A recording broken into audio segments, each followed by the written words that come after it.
Mas ainda que eu tinha que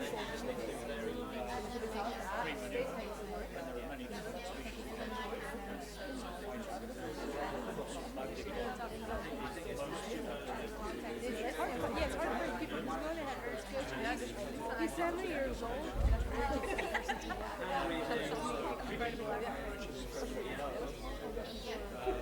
More people right now. Because we have the money, we have to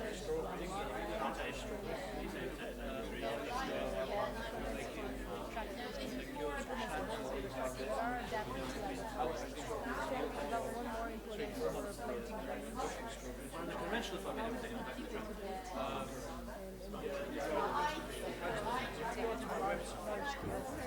Look under research, you can see a list. So anything there that's creeping will do for you. The obvious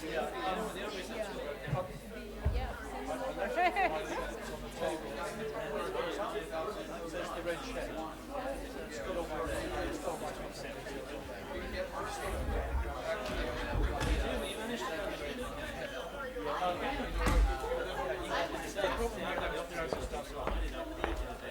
first of all, think about microphosphates, they're great. So they were approved usage by the Soil Association until quite recently. Because they said if you use Roundup to start a process, that you could spray the ground with Roundup and then wonder later you could go to because by that time it's residual poison because it breaks down into water and carbon and stuff. However, what it does is it comes from the soil. So the other problem you have is when you have to think about planting schedules, if you have bindweed mare's tail, it indicates that you have very protected land which is better and mare's tails will keep coming back unless you set them up, which is why they can spray it.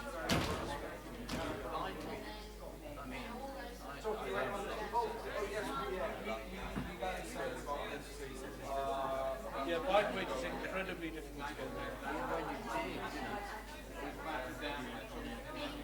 okay. The easiest way, the way that takes the least amount of work to solve the problem is to sheet mulch it and do it with 2 or 3 layers of carbon. Ideally, you want something nitrogen rich and then something carbon. So if you can get a truck like a horse which is a farmyard in the earth and then bury it in straw. And then if you plant it, plant either things with large seeds, so like broad beans or potato, and don't expect to be able to sow lettuce in this winter, or else plants which will be grown in cells. Plants are grown in cells, and then in the soil. And all the time, when you do that, all the time it's starting to build the soil underneath. And hopefully what you do is you start to attract local organisations and they start to break the soil up. Well, it is, we have a saying, it's difficult on a lot. Well, the traditional permaculture answer is you don't have the slug problem, you have a duck shortage. So, allotments is... Yeah. Oh, I know that.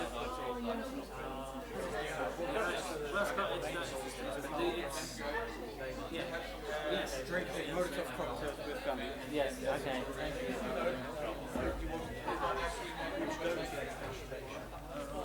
All they do is they shuffle around and they eat slugs and so on. Well, I've mentioned some tractor, which is to ground level like that,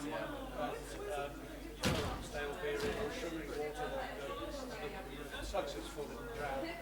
The other thing is whenever you eat citrus, try to cut them in half and keep the half skin, and put that on the ground face down, and then you just go around periodically, go pick them up and you'll find slugs inside. Then you just have a little jar with the slugs in there. Kill them. I've got my slugs hanging on the balcony. We've been with that one, yeah. So I'm saving. Thank you very much.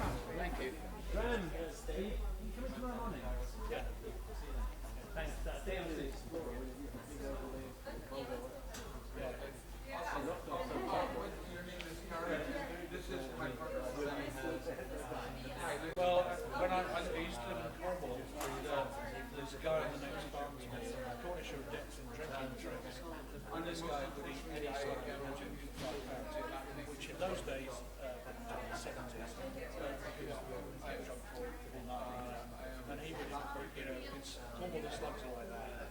Yeah. So, but They're very nutritious. yeah, that's why I left the thing on there. I was like, man, I should have got 1,000 cards and stuff. We're going to the convergence. After that, I'm going to visit my mother in France. And then after that,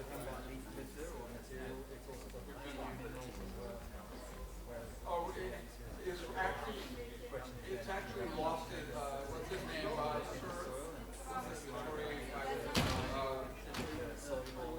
No. What? Who owns BTL? Not sure. No. It's nationalized. Ashcroft. Oh, good. Lord Michael Ashcroft. The king of the tax stock. Yeah.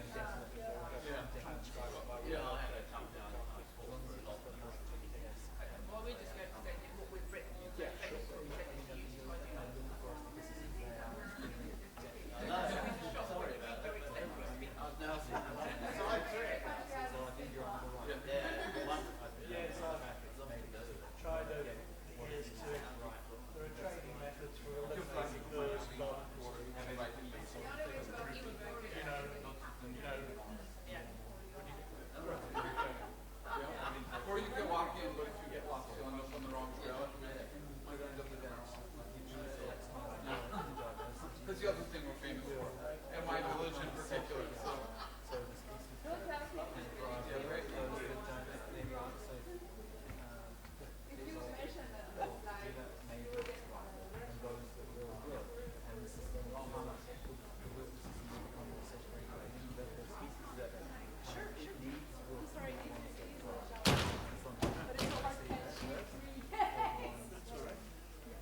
That's what I'm here for. Oh, that's wonderful. Before I expire and no use to anybody anymore. The energy remains. Huh? Don't worry, I'll get there. I have a little spare to live off. So, he kind of the agriculture movement in Brazil. I'm not sure if you know him. He's a very What's his name? I'll write down at the end of the beach. There's a lot of things. But we're researching about we're developing models for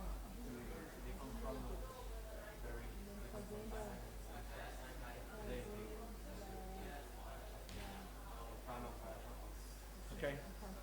Bon. I actually agree with your comments. But we're a fund that does research and development in agriculture. So this is south of Rio de Janeiro, is it? It's north of São Paulo. Oh, it's north of São Paulo. Okay, right, okay. No, well, I have a good friend who's an intern with me from São Paulo, so I have some local knowledge. Okay. Well, we developed 7 models with wood and fruit and each model nuances systematized agroforestry where you can actually mechanize, so you let the biomass grow and then you bring it to the ground, make beds 4 to 12 meters apart depending on the model, then flex all the slack is on the place. And we have models ready and we're developing machines as well and implementing production. And now we want to go to the large scale, so we have companies like Philippines that have 270,000 hectares with of eucalyptus, conventional eucalyptus. Yeah. And they know that we convert to liquid. They saw our models, they couldn't believe that the eucalyptus is going so hard to wash everything else around it and from really healthy. But we need to get more enough people with knowledge, and we want to have actually salaries over very difficult to work with. We're looking for people that are in the agriculture movement and are willing to come and lead teams in order to consult with this very firms. So I was hoping that's all. I'm sorry to bug you, but you're someone who knows. Yeah, well, we have, what I showed today is just my garden. We have agroforestry in Scotland and so on. We're used to doing these things, but we never kind of got beyond 20, 30 hectares, just because the authorities here are very concerned conservative. Farmers are very much tied into ground and so on. And so I've got another project due to start this month, which has taken a year and a half to get past the Forestry Commission because you have to get permission from them before you do anything. Now, we've got a bit more land to play with in Brazil. So. Yeah, we have a lot. And there's only got enough food ever for me to say about. Yeah, well, I mean, yeah, it's interesting.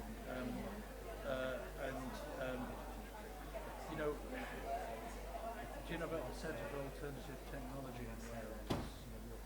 No? Okay. No, it's a classic example. It's quite a small site. It's not agroforestry, but it's a demonstration about lots of renewable energy techniques and so on.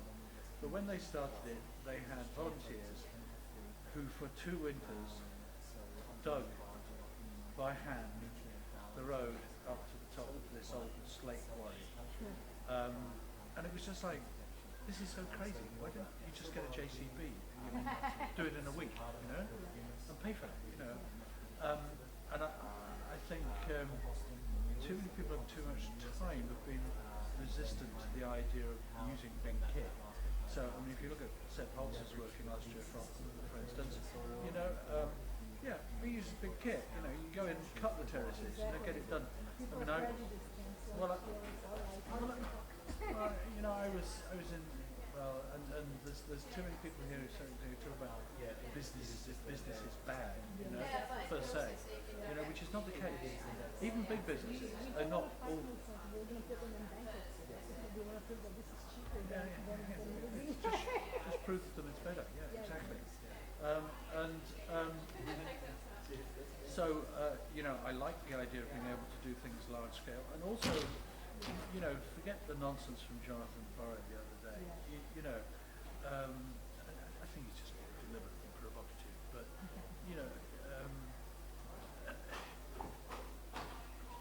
we have entirely the capacity, with this kind of level of understanding of how living systems work, to feed the world's people. In fact, we are perfectly able to feed the world's people today.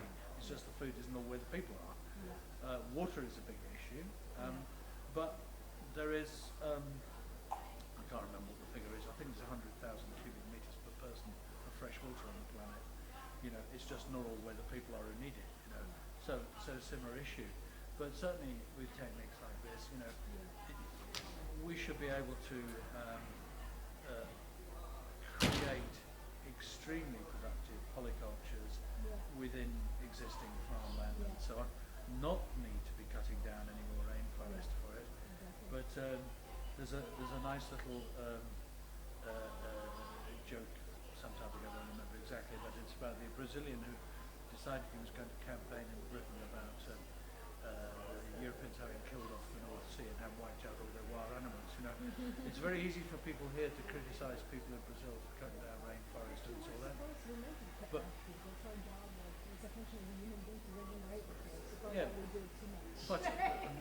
yes, and in fact, the Brazilian rainforest has been managed by native Indians for 5,000 years. But that's how long they've been there, which is half as long as people have been in Scotland since the Ice Age, And they have, they came from Mongolia, they crossed the Bering Straits, they came down through North America, and all across the rainforest they plant the trees that they know they need. So when they move from this piece of land to that piece of land, the trees they need are already growing. And that's provable from how far apart individual trees are of one species. They might be 20 kilometers apart, and the seed doesn't travel that far, So the cool thing about this mechanized method is that you can do a lot with very little human, which we lack.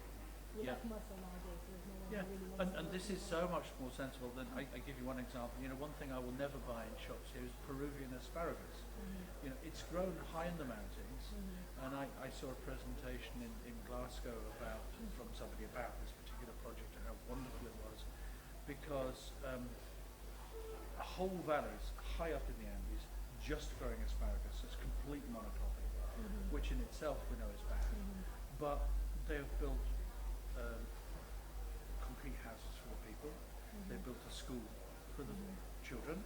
They built a health centre for the families. So they're bothering to look after the people, but they're doing this off 4,000-year-old groundwater, fossil groundwater, which is just not sustainable.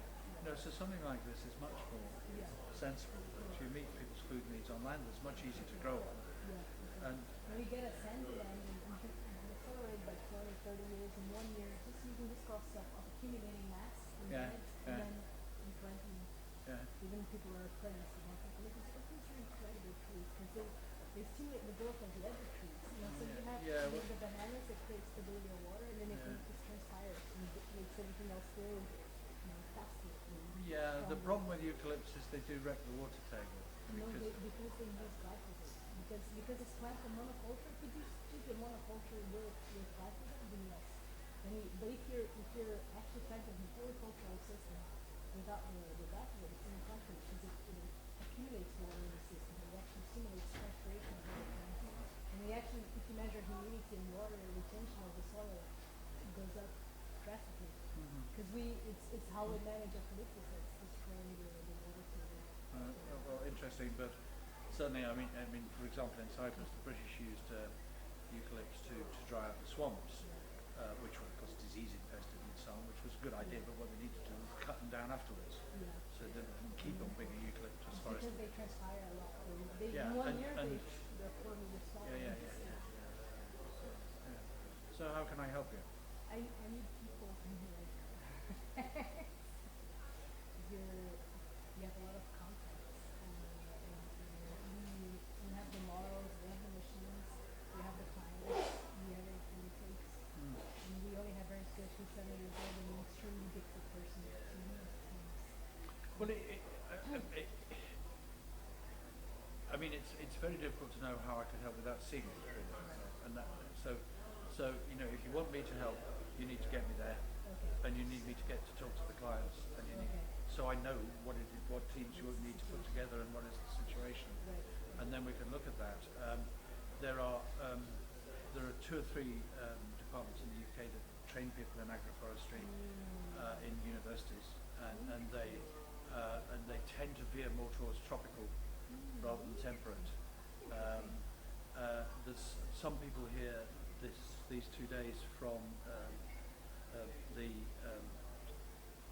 John Hutton Institute in Scotland, which is an amalgamation of what used to be called the Macaulay Land Use Research Institute, which was a subset of Aberdeen University, and the Scottish Crop Research Institute, which was a subset of Dundee University.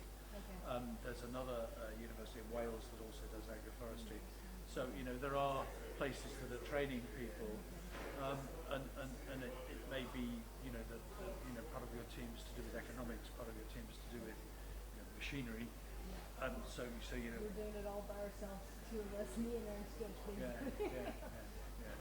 So you know, you may need support in these other areas as well. So you probably need multidisciplinary teams, but you know, but I would need to see it. No, you know, I can prognosticate from here, and I haven't seen it. But I'm talking about my backside, basically.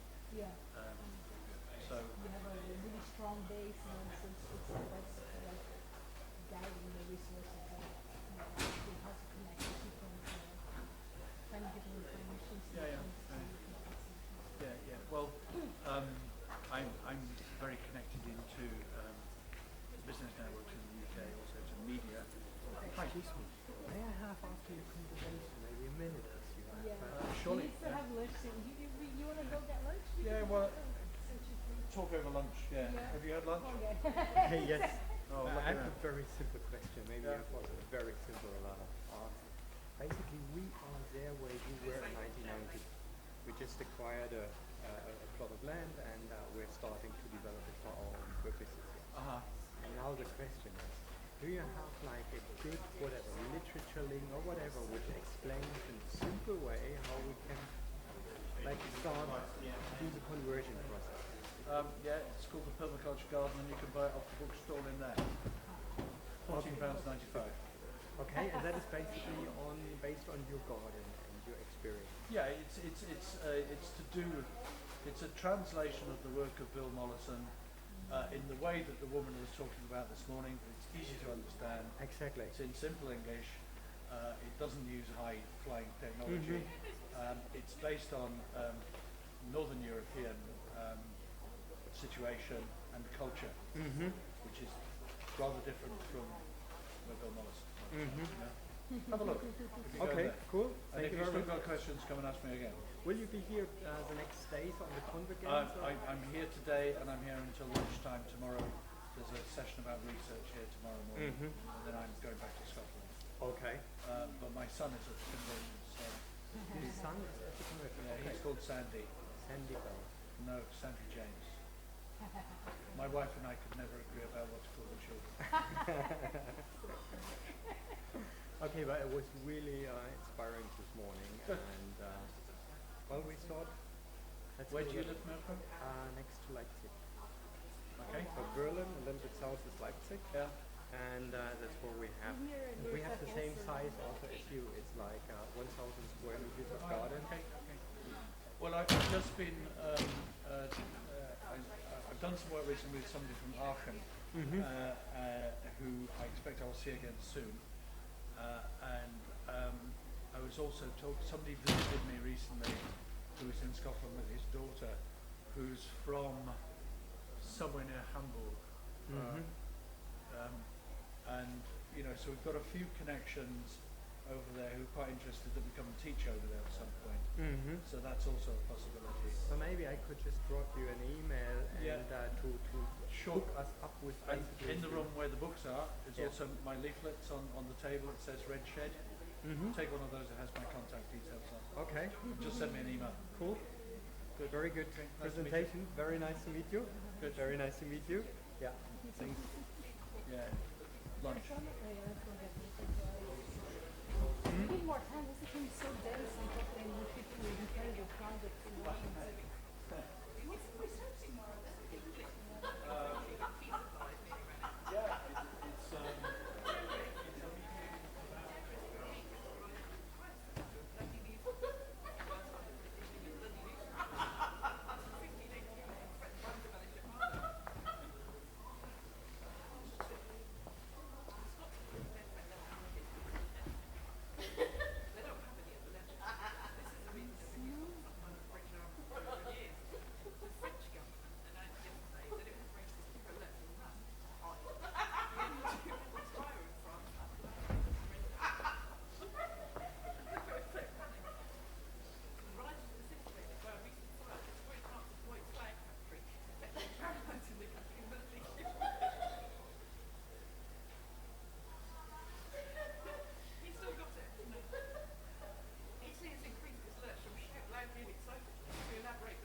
prima. Quello là?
Grass.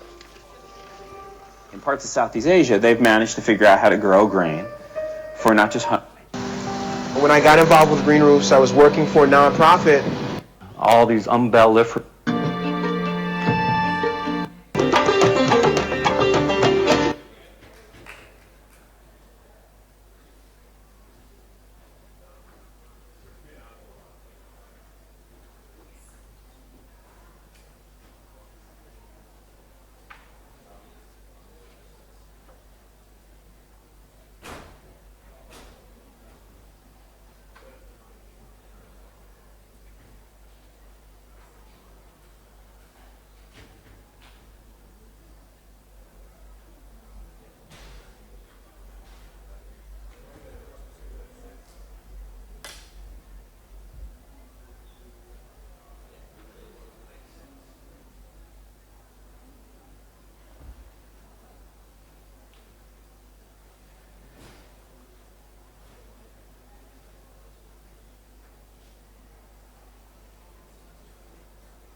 sol o llenan sol? Llenan sol, Monteverde. Ya había escuchado una gente así, llenan sol y Monteverde. Pero esto es como los portugueses, llenan sol y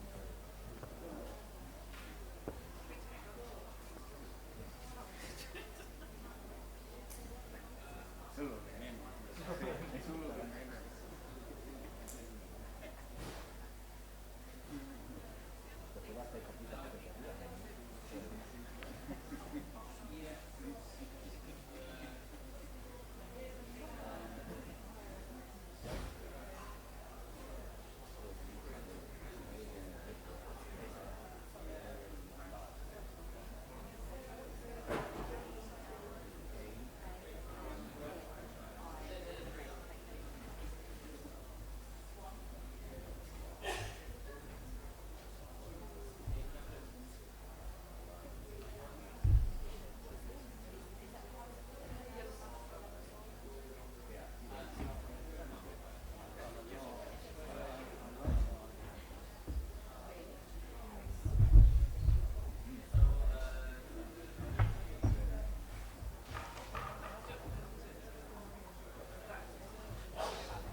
Are you going to be mentioning any places of any names of any places or people? Oh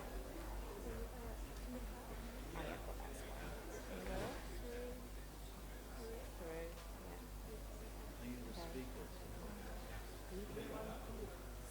You're a group, but not a speaker. No people's names. You're mentioning the names of any people. Yeah, we need it in advance to program it into our software. Yeah. Nobody gave us anything for the last session. CE. Oh, sorry. K. Well, normal. You can smile. Not too serious. Okay.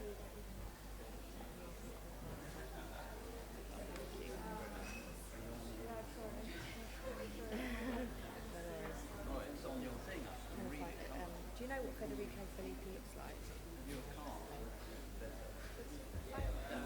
You're not Federico, are you?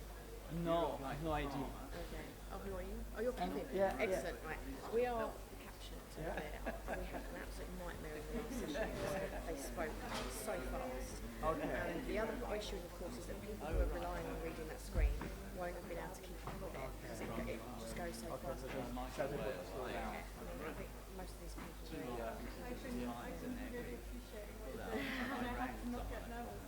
Yeah, that's perfect. I don't think anyone could be as fast as that. So we both really got to just go lie down in the dark room after that. About the order of the presentations, it was not the same order on the website and on the document. Is it okay if you start? If you're starting, it's okay? Yeah, I think it's okay. Okay. Who is speaking? Yeah, Okay.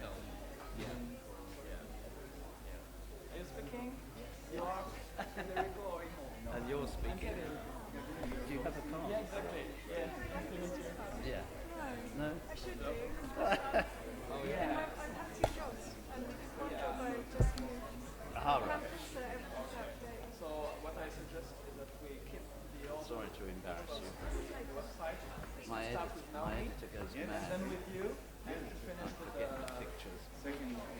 I always do. I go rushing away. Okay, don't worry. Yeah, Then I'll just I want one of my projects. And is it okay if I let you introduce yourself? Yeah. So I think you're the best person. Yeah, they'll be under, yeah. So it's perfect. Yeah. And laser point is okay. Yeah. Sorry? Yeah. Oh, that, yeah. Yeah. That's that one.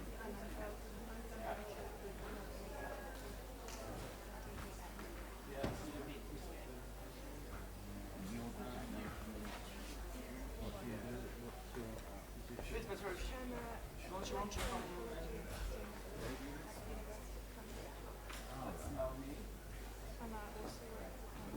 Shall I sit here? maybe if we can sit together to see if it's working like that. So yeah, that's how it is supposed to be, then I'm fine with going to do that. Yeah. Naomi, is it okay if you sit with Where us? is that university? Yeah. It's in Oh, right. It's going to be interesting. All right. Yeah. I started work on this one years ago. Where are you now? I live in London. They are typing at the same time. People don't really listen to English, so I'm doing phone farm. Which is like a magazine I like. Oh, good. So basically, we reduce the amount of things I'm going to say, because otherwise yeah. I will run out. Yeah, you get where you want to run this thing. I will let you introduce yourself. I will just give a short overview of the session. I think better.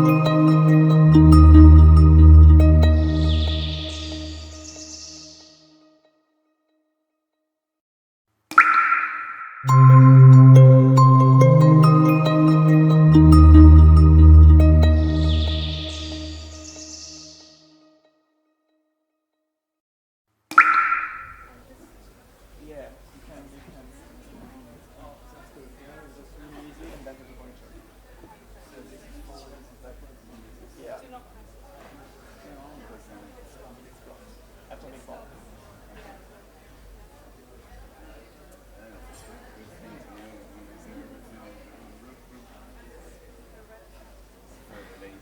Yeah. And so the presentation is supposed to last 20 minutes and then 10 minutes questions. What I suggest that when you have already been speaking for 10 minutes, I do that. It just means that you have half through your presentation. For the last 5 minutes, I will do that. Okay? Okay. 2 minutes. Yeah. But there is no Federico. Right. Sitting at the very end. So.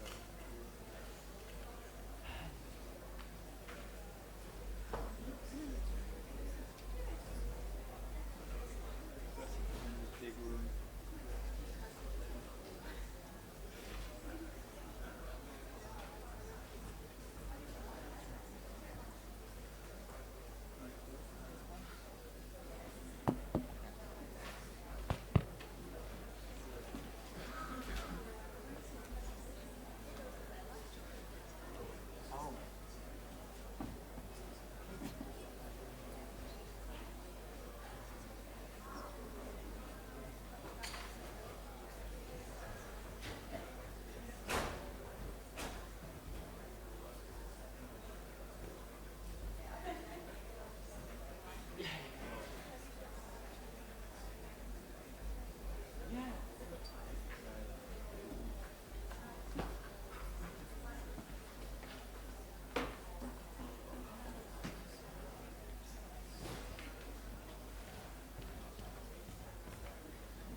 think I'm missing, but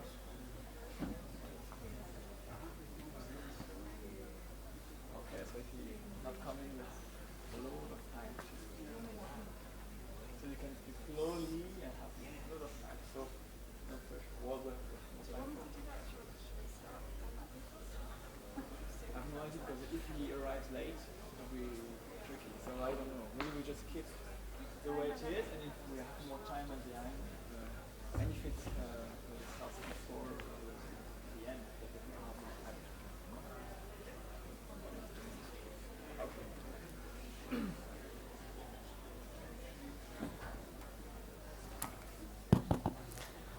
Okay, so we're starting now for this afternoon session about farming system design. So I'm really happy to welcome you at this presentation. I'm Kevin Morel from France. I'm an agriculture engineer, and I'm doing my PhD at INRA, that's the French National Research Institute for Agriculture in France.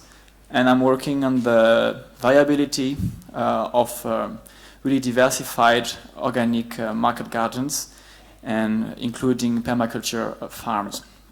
So today we're going to have a presentation from 3 speakers. Only 2 of them have arrived yet, so I'm hoping that the third one will come. If not, we'll have more time to discuss and have fun together, so it's perfect. So to start, Naomi will present to us practical examples of diversified farming systems in Nepal and in the UK. And I think she will share with us innovative ideas for designing resilient farming systems. I also think that she will raise questions about practical and socio-economical challenges and opportunities for such initiatives. And well, when you are designing innovative systems, it's essential and challenging to be able to assess and measure the impact of what you are doing. That's the reason why in the second time, Imo would present us a tool to assess such initiatives. So the structure of the presentation is all the time the same, 20 minutes for presentation and then 10 minutes for questions. So, and I'll beg you to keep your questions as short as possible. Thank you very much.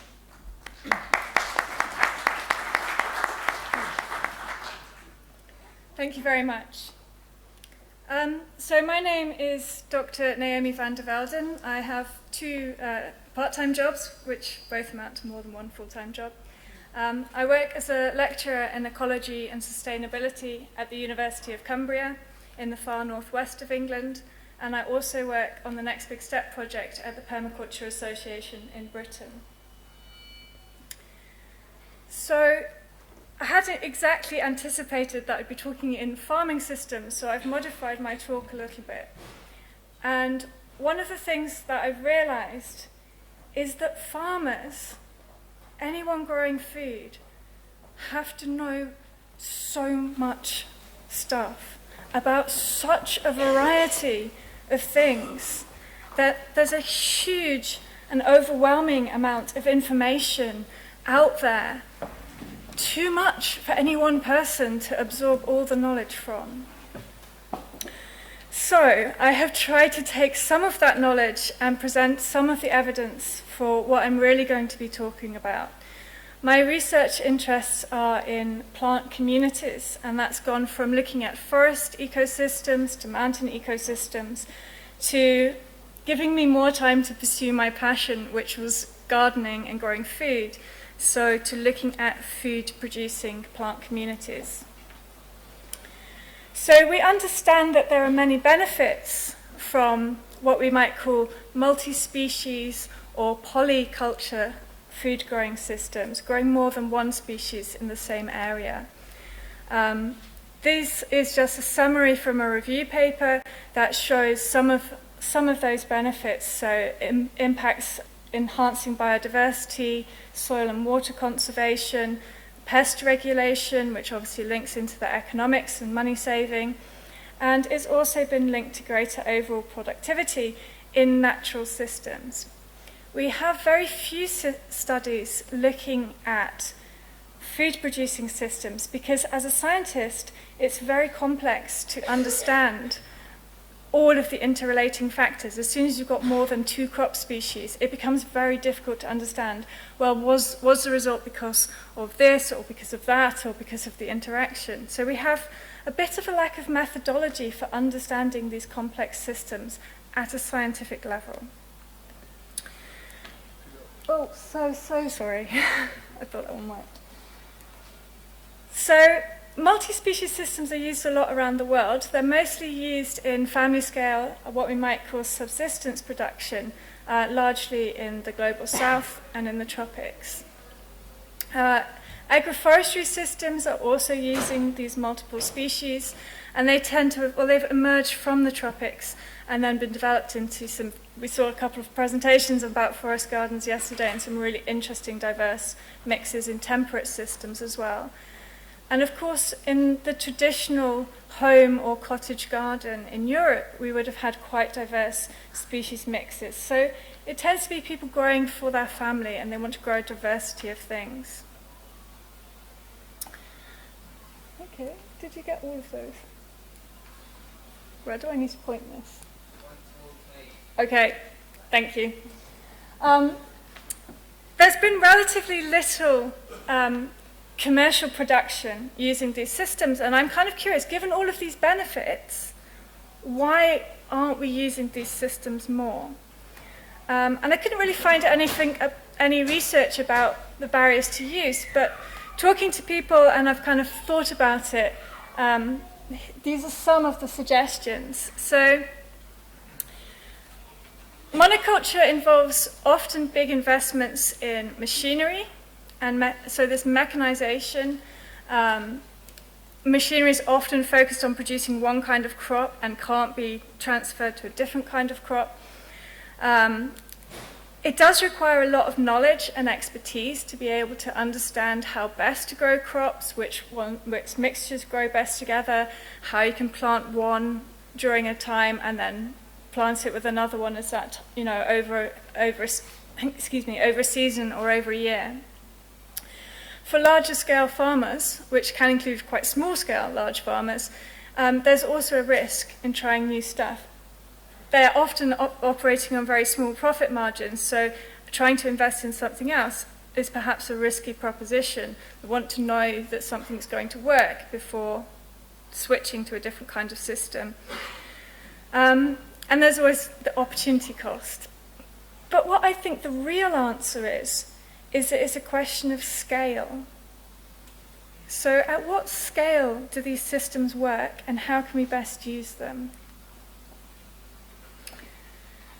So I just want to go through and look at some of the evidence around this now. So we know that there are approximately 570 million farms around the world. Of those, 84% are small farms, less than 2 hectares. The larger farms tend to be in South America and in higher income countries. But we see that a lot of the research and design investment is geared towards those larger farms, and towards looking at technological innovations that suit this kind of larger scale mechanized production.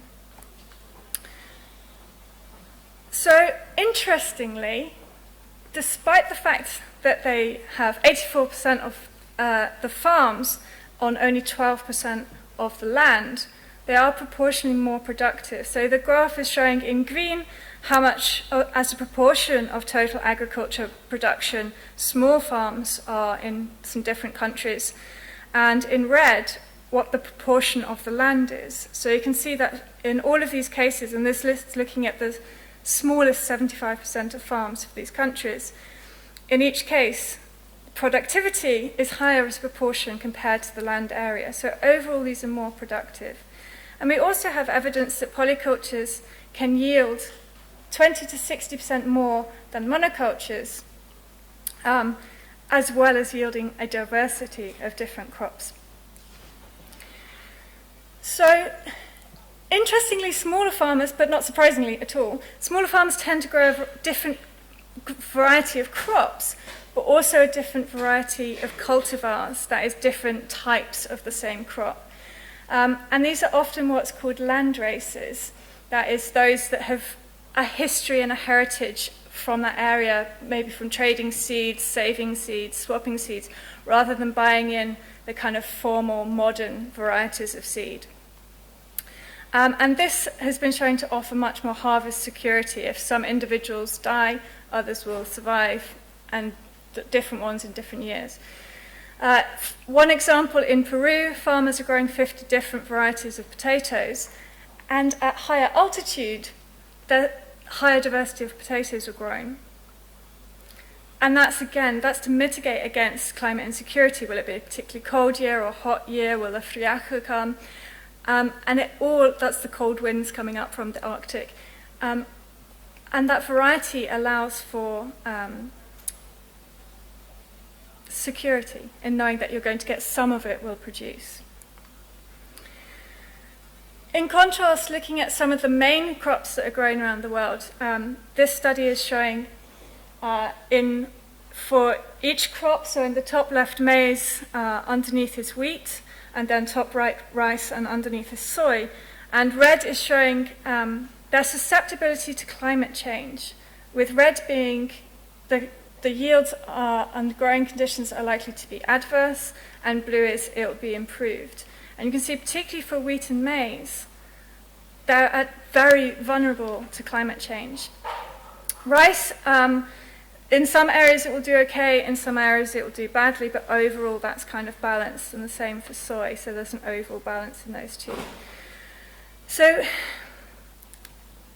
we know that our current systems are not terribly resilient and not terribly biodiverse, and they're not giving us those ecosystem services and cultural benefits that we need to have. But I just wanted to present some of that evidence for those claims. Cool. So there's been a lot of innovation in farming recently. So last year was the year of the small farmers, family farmers. And there's been a lot of interesting work done. There's the organic movement that's looking at growing different kinds of ways, very much more focused on environmental protection and biodiversity. There are precision or satellite farming, where the farmer's basically farming with a laptop in the tractor that's telling him all the details, or her, all of the details about their land. So it might be how dry or wet the soil is across an area, or what your nutrient status is across an area. But they're very expensive systems. There are some very interesting emerging local satellite or precision farming systems. There's a nice one emerging in Africa. I'm currently involved in a project that hopefully makes something similar to this start happening in Europe. But at the moment, they're quite prohibitively expensive. What it allows you to do is fertilize your land just where it's needed. So you prevent runoff and unwanted things, for example. So it allows you to have a really fine-grained control over the inputs to your land. There's also a lot of work about integrated agriculture. So these are all kind of things that feed into permaculture systems and understanding, but also exist separately to those. So integrated agriculture, you've probably heard many of the concepts, but it's just really about looking at where your inputs and outputs go and recycling and reusing those. But there's a whole body and evidence of literature growing around these systems as well.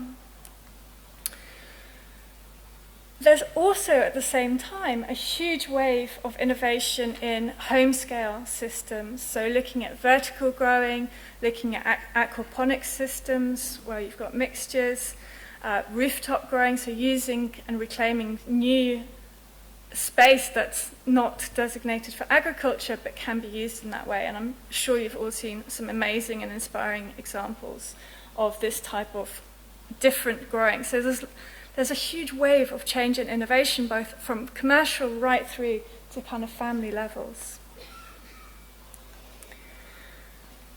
A couple of years ago, 2011, I was involved in a mixed cropping trial, and we wanted to test a low and high diversity mix of species. So in our low species mix,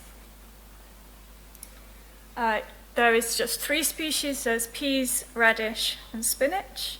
And in the high diversity mix, there are those 3 species plus those others. So a total of 12 different crops. We sent seeds out to 50 households along with growing instructions, and we got data back from 26 of those. We asked them to measure the harvest every time they harvested any one of those crops, to record it, and also to look at the quality of that crop. Would you eat all of it, or some of it, or none of it? So this is a kind of map of those results. From the low mixture on the left and the high mixture on the right, looking from yellow means fairly low yield, and through to red is a higher yield. And those yields are kilograms per metre squared. So you can see that despite the fact that the north of Britain tends to be harsher for arable growing, actually still had some pretty high productivity, and some of the highest production was growing in those areas. But what's really interesting about this is looking at the total yields per square metre. So our average yield equates to 35 tonnes per hectare. The maximum yield was over 100 tonnes per hectare. That compares to UK field vegetable trials in the same year of 19 tonnes per hectare. And the only other evidence I could find from family growing was from 1948, which was a kind of dig for Britain, lots of people growing food to support their families, of 16 tonnes per hectare. And I know there are questions about scale. Managing 1 metre squared to managing 1,000 metres squared is a hugely different thing. But having one household doing a metre squared and 1,000 households doing a metre squared, potentially there could be a lot of production. So I've kind of scaled this up with some simple sums, I hope.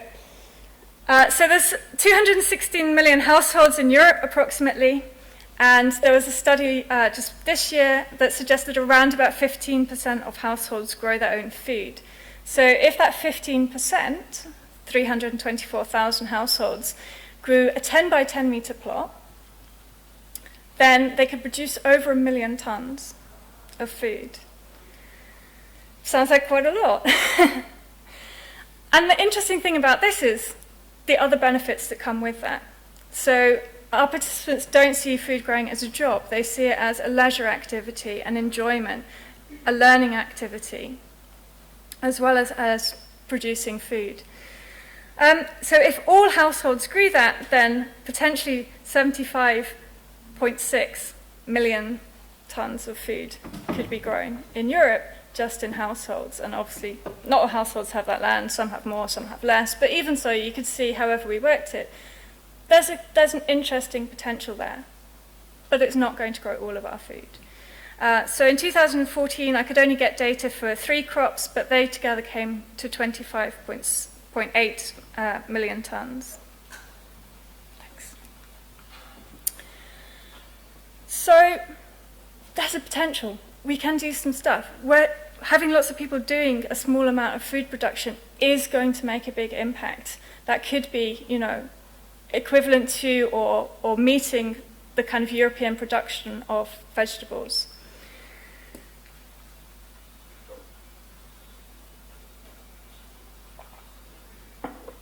So I just want to shift now to looking at some work that I was doing, just speaking with people in Nepal, and then I'm going to sort of bring it into looking at permaculture.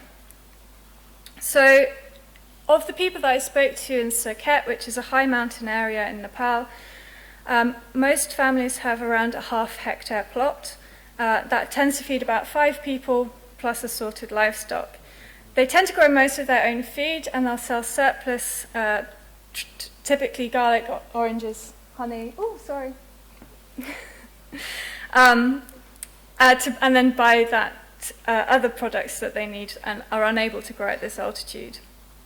What I saw, Chris Evans, who is, I'm sure, here or will be at the Convergence, he's been working in this area for 20 years. And his influence was incredible. So having somebody training in permaculture and then training people to train other people in permaculture has had a huge and significant impact to these people's lives.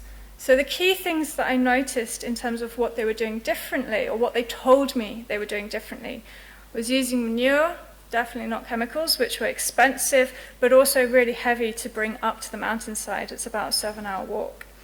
They were stall feeding animals, so they're cutting forage and bringing it back to the animals so that they weren't in the forests and they weren't degrading the soils, and that was lessened the problem of overgrazing and improved the forests there. Other things included toilet facilities, using biogas, and overall a longer period over which crops were being produced because a greater diversity of crops were being grown. The permaculture gave support to new growing techniques, to allowing people to learn by doing things, by trying them out, and then being able to train others. And it also, more than how much food you could grow or what kind of food you could grow, it seemed to me to change how people think about it. And perhaps you all feel the same, that permaculture is not about growing food, it's about so much more. And it was really interesting seeing this transformation. And for anyone who's experienced of working in countries like Nepal, this was one of my favorite quotes from a farmer who said, "I'm educating my daughters-in-laws." And you just think, okay, but to educate your daughters is quite nice, beyond primary level, but also to invest in your sons' wives is kind of a huge cultural thing. So seeing the role of women and empowering women to be part of this system has been a really important, slowly transformational change there. They also spoke about health improvements, income generation opportunities, and that it cost less because they were learning how to do things based on nature and the land. And also there was definitely a sense that those who had learned and trained as permaculture educators were very much respected in their communities. They held good positions. They were respected for being able to help other people. Other people would bring their problems and issues to them. So in summary then, I see permaculture differing to those other innovations. And I've kind of skipped over those because I've only got 20 minutes and I'm probably already over. In its flexibility, it's not saying you must do this and then you must do that and then you must do that. And if you don't meet this, we're not going to certify you or we're not going to approve you. It has that flexibility. It incorporates and makes available new and emerging technologies, ideas and inspiration, so it keeps on top of those new things. And it's that ability to respond so quickly to change, to incorporate and try out new ideas, is just absolutely, I mean, you might not appreciate it, but it's an absolutely incredible, powerful thing that we're all doing. It empowers and educates people. And that's also hugely important, to give that feeling of, I can try stuff out, I can do this. And if it doesn't work, I haven't failed. I've just found out that it doesn't work, and I can try something else. It really supports this peer-to-peer learning. The spread of permaculture around the world is incredible. How many people are learning from each other. I wanted originally to compare, in Nepal, people who are doing permaculture with people who are not. But I couldn't find people who are not doing permaculture. Even when I went far away from the place, it was transitioning through. You'd say, oh yeah, I don't do permaculture. And say, but you're hanging up your garlic in your barn roofs. Oh yeah, I do that. And all these little techniques that were coming through was quite interesting. So they don't have a whole sense of a design system, but they do have those techniques. So, the last thing I'm going to say is that it supports a lifestyle change, and perhaps that's more important than just looking at what can be more productive or more biodiverse. Thank you very much.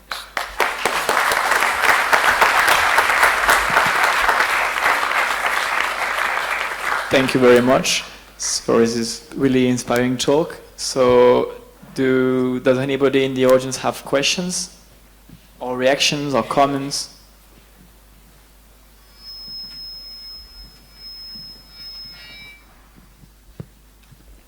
Yes. Do you think you can speak? Ah, okay, there is a microphone. Okay. This is just a quick one. I'd like to have access to all the links and things you've had on there. If I email you, or is there some place I can find them? I think it's being recorded, so you might be able to record and pause. Okay. Yeah, everything that I've shown, all the graphs, there's references, so you can find that information.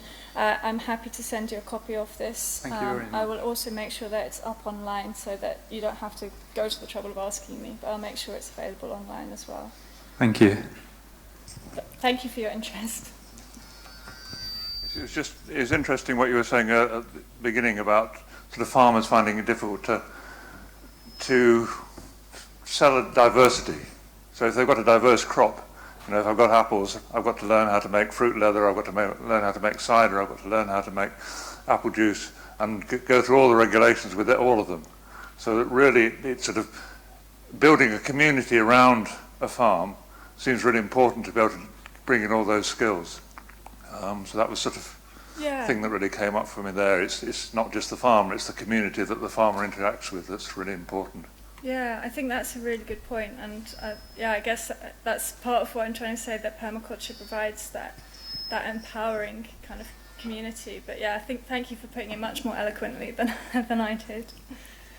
So yeah, I think one of the reasons that the Nepal project has been so successful is because it's had one incredibly motivated and well-educated person there for a really long time. So rather than being an aid project that's there for maybe 2 or 3 years, he's actually been there for a really long time, and you can see how that long-term investment, which is what permaculture is about, has really benefited those communities.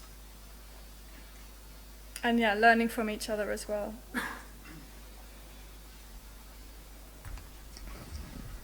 Hi, I'd just like to ask ask something about, I mean, in terms of scaling up particularly. I mean, certainly my observation of the UK is that there's been a big collapse in family farms. Is the impact of things like land prices, tax systems, and the subsidy regime on promoting the kind of agricultural change that you're talking about? I'm not sure if that was exactly a question or a comment. Well, it was whether you've got any observations on, because that fiscal and financial framework is going to make a big difference to what does or doesn't make different agricultural systems viable. Yeah, and it's certainly interesting to note that in what's described as middle and higher income countries across Europe, those large-scale farms are much more prevalent, and we have lost those small farms. I've spoken to people from many countries that also have issues, not just with land tenure, being able to access land, but also with being able to build in the way that they want to build, being able to grow in the way that they want to grow. So yeah, I think that this is part of that complexity that I was saying that farmers, the growers have to deal with. But we're also seeing some positive examples of legislative change. So I know Rod, who had just asked a question, has managed to persuade Lancashire Council to look at all new houses should be eco-built, is that right? So all new houses should be self-sufficient and sustainable. So there's opportunity to start to influence these things. And I think this huge resurgence in popularity of food growing in Britain is starting to link back into some of those land use planning, at least at local government levels. Being in my own town in Penrith, the council have become incredibly open to community gardening and using spaces and freeing up land spaces. And they've seen positive examples elsewhere. So I feel like it is, and it has been a barrier, but with this kind of movement and this interest, and people that are able to influence policymakers as well to make these changes and see that these systems are viable and these approaches are really important, I think it's changing. It is currently very difficult, but it is changing. And it's changing both at that grassroots level, but also from higher EU levels. So there's a big push at EU level to look at family farming, and there have been a lot of reports recently saying, actually, we need to invest in these small farms because they have, in that diversity of crops, they have resilience in food producing, they have resilience in the economics of the farm, that if one crop fails or doesn't get bought by the shops, then they've still got some backup things. So there does seem to be an increasing wave of support for looking at these and appreciating these smaller scale systems. At the same time, it's also really complex. So lots of Eastern European countries that are joining in to the EU are now having to change their farming systems to meet with the food standards and regulations over what the size and colour and quantity of their crops can be. So it could go both ways, and maybe we're at a point where we can help push it the way we want to go. Thank you very much. I'm sorry, but we need to switch to the... Okay, one more, but really short. Yeah. And short answer as well, okay. Sorry, yes. Yeah, just from someone from the online community. Would it ever become too threatening to introduce new species in biodiversity, or too much species? Yeah, I think I work in a conservation, I teach conservation students, and I'm very aware that biodiversity just for its own sake isn't necessarily a good thing. So just having high biodiversity isn't a good thing. And there are risks. I was just speaking to somebody in the break in the Netherlands who is saying she's growing a permaculture farm, but her seeds are spreading through the wind to local farmers who are growing monocultures, and they've complained that they don't want to see that, and so she's being asked to move off her rented land. So yes, it can be, and we'll need to think of some ways and solutions to manage that. Thank you very much. And for large-scale farmers who want to switch to this kind of complex systems, there's also another way of thinking. And as you said at the beginning, sometimes the knowledge that you need to implement these complex systems can be really overwhelming. So we need to develop practical tools to be able to understand and to implement the systems. And to implement them, we need to assess them and to see how they can have impacts on production, but also on other aspects of social lives, networks, and everything. So that's a good transition for you, Imo, and you will show us about a tool to do that on a case study. Thank you.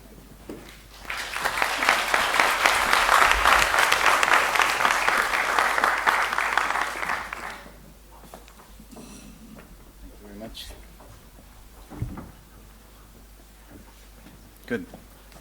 Thank you. I'll try to speak slowly so you can follow me and still stay in the limit, so I have to speak less.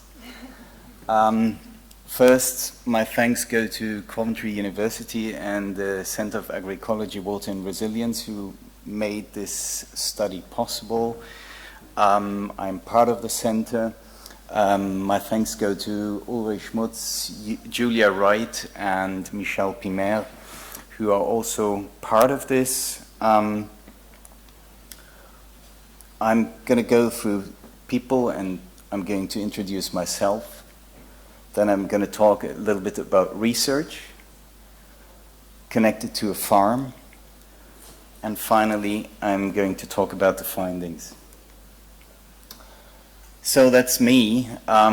Mexico is where I grew up as an adolescent, and that's where this environmental story for me really started, because I got to travel a lot and I saw the beauty of the country, but also I saw what rampant treatment by humans was doing to it, with a lot of erosion damage.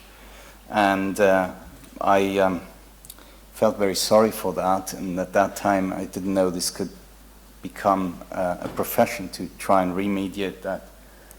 So first I went into the natural sciences, and from there in my profession into healthcare, where amongst other things I dealt with very constrained studies, clinical studies, where it is all about double-blind, controlled studies, which is something that now hopefully is going to help me as well. I also realized that in healthcare, popping pills is not necessarily making humans healthy. So during my work as editorial services, I wrote some things about environmental issues, and that's how I got to know about permaculture. That was in 2008. I met Sepp Holzer and Holzer Permaculture, and I got a certificate with him on his farm. So at the end of it, I said I want to go back into research and look at the evidence behind the claims. So, ta-da. Now I got stuck. Sorry?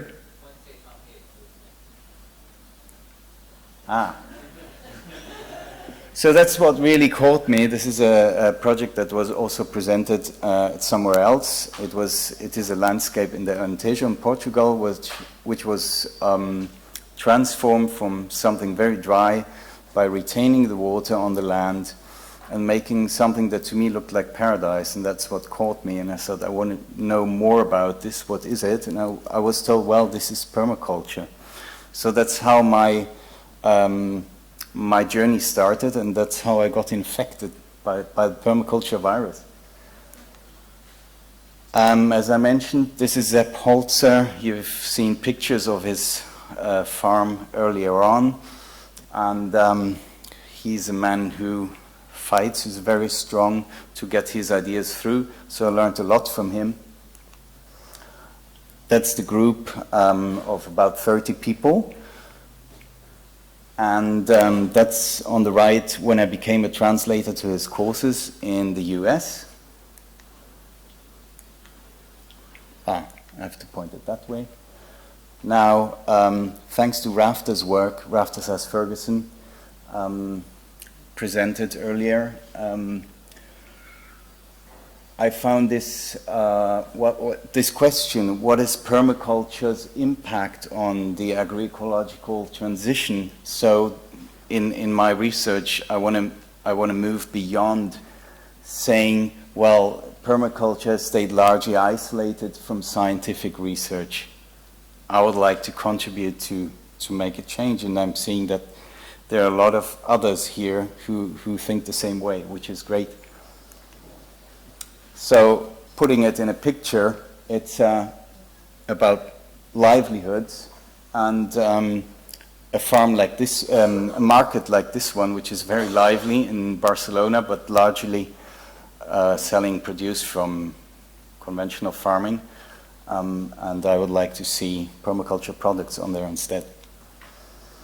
So the question is, how can we transform commercial farming systems, be it conventional, certified, organic or biodynamic, to permaculture systems, and monitor the change in sustainability as well as resilience during that process, and how does that again translate to livelihoods? And that means eventually into money. Well, also what I'm interested is to see what impact does the building of water retention spaces do on the land, which is one of Sepp Holzer's specialties, but also other permaculturists. So this is another building site. It's very invasive, and yeah, what's the worth of it? I think it's pretty obvious, but how can you put that into figures that are convincing?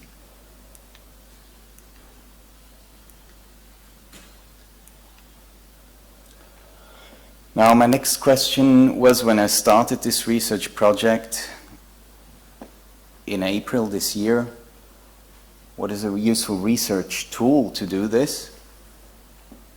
What are meaningful parameters? And how can I measure that? It's about measuring sustainability, measuring resilience. So I did an extensive literature search. I've written this, I'm not going to read it out. Just to give you an idea, it's quite complex. There's a lot of literature written on sustainability assessment tools, and there are a lot of reviews. So I had to plow through all of this, and at the end of it, I came up with something that seemed quite good to me. So I chose a tool that would be about sustainability, that would measure sustainability along the food and agriculture value chains. That was, you know, important, not assess something else. I wanted it to be holistic, so it needed to be a global framework. It needed to be somehow universal for small, medium, and large-scale companies or enterprises. And also it needed to be relevant to government strategies, policy, and planning. So my idea is to build a bridge from a grassroots movement up to policy making on a country level or on a continent level or a world level.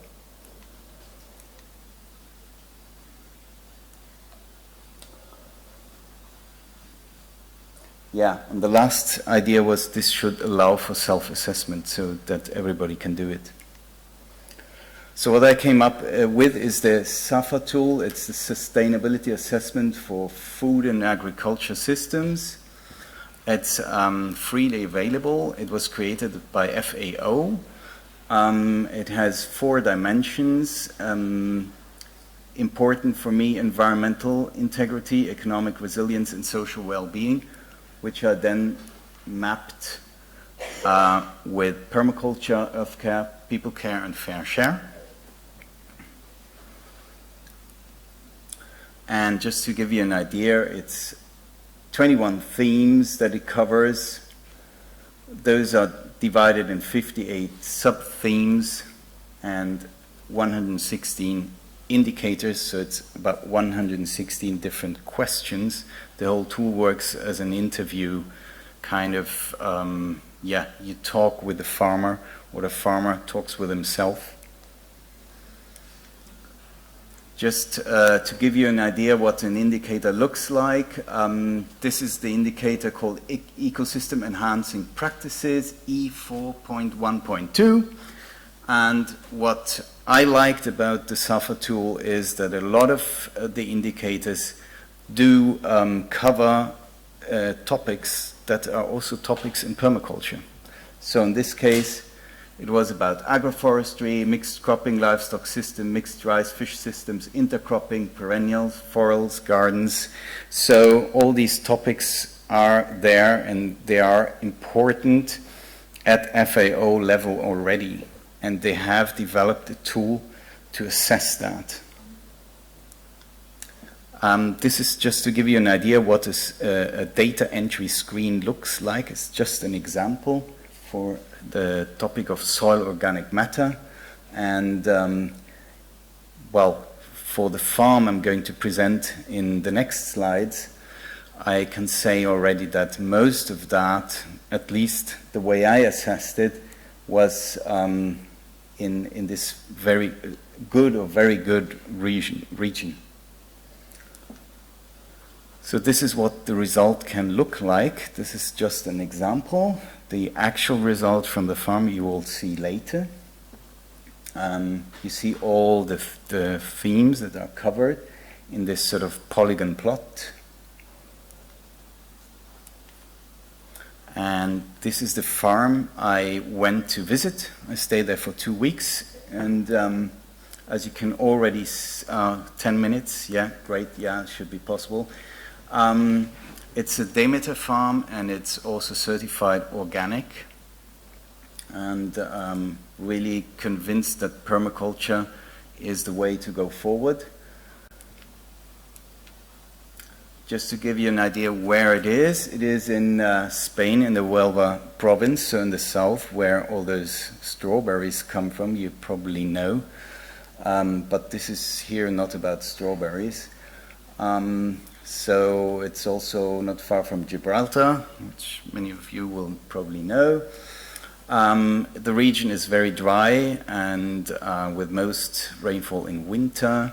They have an average rainfall of 470 millimeters, and having said that, it has dropped a lot now. It has dropped by 1/4 within the last years.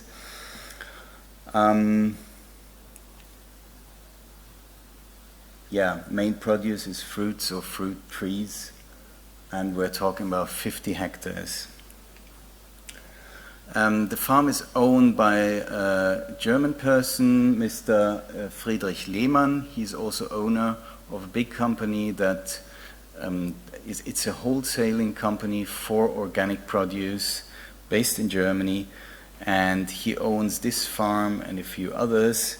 So the wholesaling company is like a holding, and yeah, it's one of the largest importers of organic produce in Europe. So thanks to Mr. Lehmann, I was able to assess this farm. These pictures are just what is around that farm.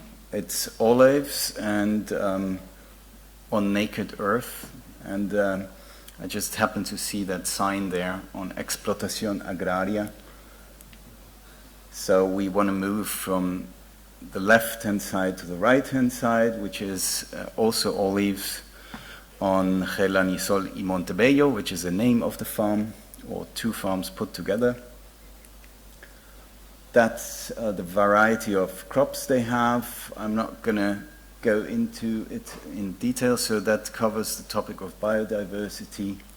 There is a lot different ones. There's also some they are experimenting with. There's also some crops they just have for their staff to eat, which is also nice from the social perspective.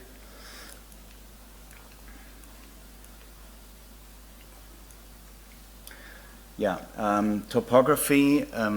Now we have to say, moving from biodynamic or organic certified to permaculture, it's not starting from scratch. So we have a farm that's already running and productive. And during the transition to permaculture, to a permaculture system, it needs to continue being productive. So this keyline design is one part of the farm that where trees were grown anew. So they could take this chance to grow, to do it in keyline design and grow new trees. It's taken from a drone, so that's what it looks like. It's lychee and pomegranate mixed. Again, transition. These were straight lines before, and it was important to break the wind tunnel because there's a lot of hot wind from Sahara. So what was done was quite clever by moving one tree from here to there, closing that tunnel, and still being able to go through the rows and harvest it. This is the water bit, water retention space that was built there. The drawback is that actually rainfall dropped a lot, and that's why it is reasonably dry. There's hedges about 8 meters in 3 heights, so it's cassowaria, it's oleander, and then it's herbs underneath. You see, this is the hedge, and this is the conventional farm just on the other side. It's about cover crops, green manure to cover the soil. Here we have buttercup oxalis. We have also wild grains and beans. About the soil, it's producing biofertilizer on the site, and to improve the microbiology of the soil. The microbiology itself is going to, it's not a direct nutrient, but it's going to make the nutrients available from the soil.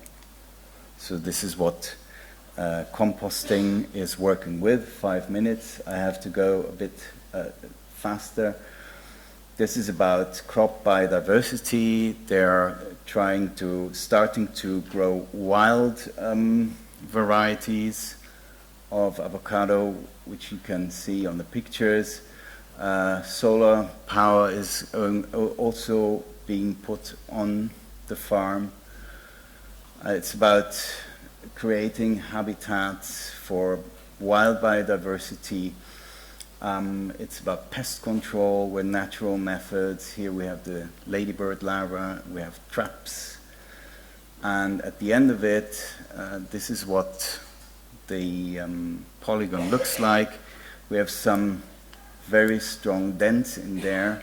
That's not because they're so bad at that, but because the software system didn't allow me to switch off certain parameters that are not relevant for that particular farm.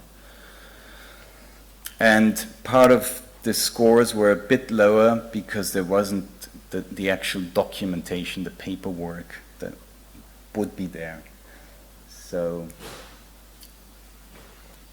what I can say as a result is produce quantity and quality as well as diversity went up within the course of 5 years. Soil quality and quantity went up as well. The water use was reduced by about 25%. The electricity cost to the site was reduced by 50%. And no further investment was required regarding staff. Now that isn't all too, probably not that exciting, but I have figures which I haven't put here because I literally just got them yesterday. The avocado, in 2010 they harvested, which is when they started with all these measures, they harvested 48,000 kilograms. That went up until 2014 to 95,000, so nearly doubled. Orange in 2010, 17,000 kilograms. In 2014, 49, nearly 50,000 kilograms. Pomegranate 2012, that's started only a few years ago with it. So it was 12,000 kilogram yield in 2014, 65,000 kilogram. That went up steeply, partly because the trees were still young and they were growing themselves. Kumquats in 2010, 780 kilograms. In 2014, 1,680 kilograms, so doubled as well, which I think is pretty impressive. As a conclusion, I would say the SAFA tool shows an important degree of sustainability on this polygon plot. In this particular case study, it's an accessible tool, everyone can use it, it's open source, and it covers the main sustainability topics that are relevant to permaculture as well. It's fairly easy to use. The drawback probably is still that it's mainly qualitative, so it doesn't evaluate the practices per se in putting them into figures, which means doing experiments probably over a longer period of time. But I do think it is a nice tool to get a first impression of the farm and also to start bridging the gap towards government, because you're using a tool that's internationally accepted. So my thanks at this point also go to Manolo Baez Lozano and his wife Isabel, the farm manager, who's sitting here in the front row. Thank you very much. Muchas gracias, Manolo. I was very well welcomed on the farm, and they helped me a lot to find my way around. Also, the thanks go to the rest of the team, who are really doing very hard work under very, very hot conditions. Also, thanks again to Friedrich Lehmann and Ralf Kennerknecht, who is also in the management of the company called Lehmann Natur. Juan Jose, thanks to him, we have these beautiful drone pictures, and Sarah Booby from the group at CORE at the center.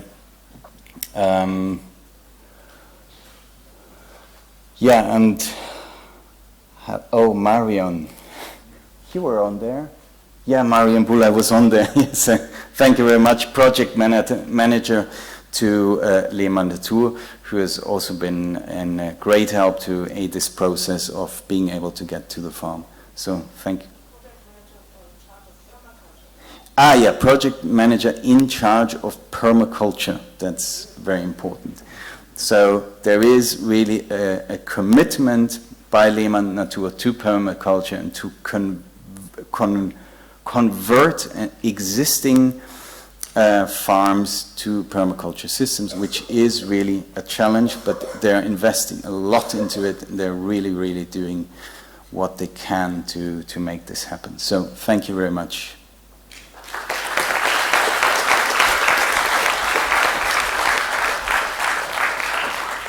So now time for questions or comments.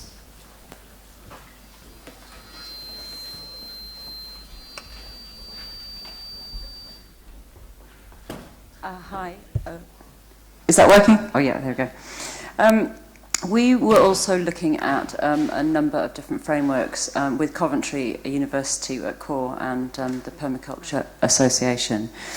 And SAFA, the SAFA framework was one of 15 to 20 that we did a literature review on. And it's really interesting to hear you talk about it being a self-assessment tool, because we assessed that it was far from being a self-assessment tool, and that perhaps it wasn't appropriate for smallholders because it's extremely lengthy and complex.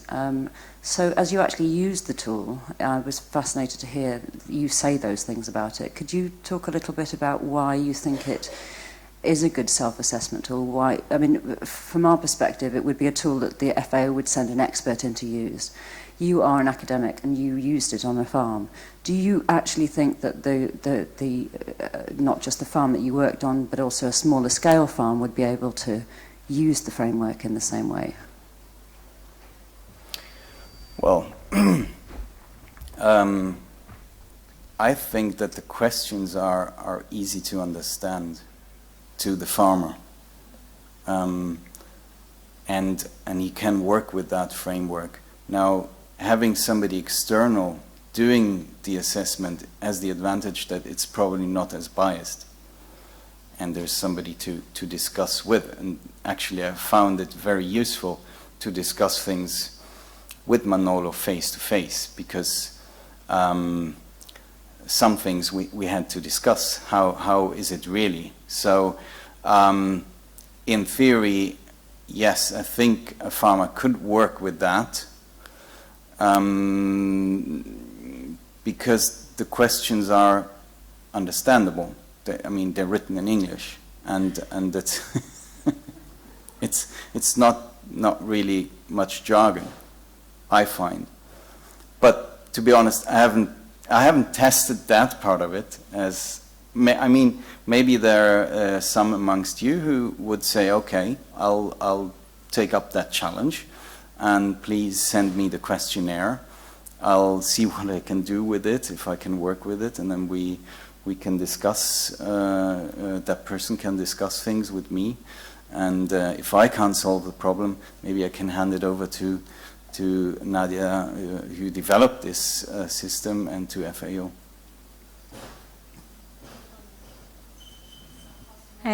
It's a follow-on to that, actually, because at 116 questions, even if they're very simple and easy to understand, I don't want to fill in 116 questions, and I'm really nerdy and into this stuff. So is there a SAFA Lite?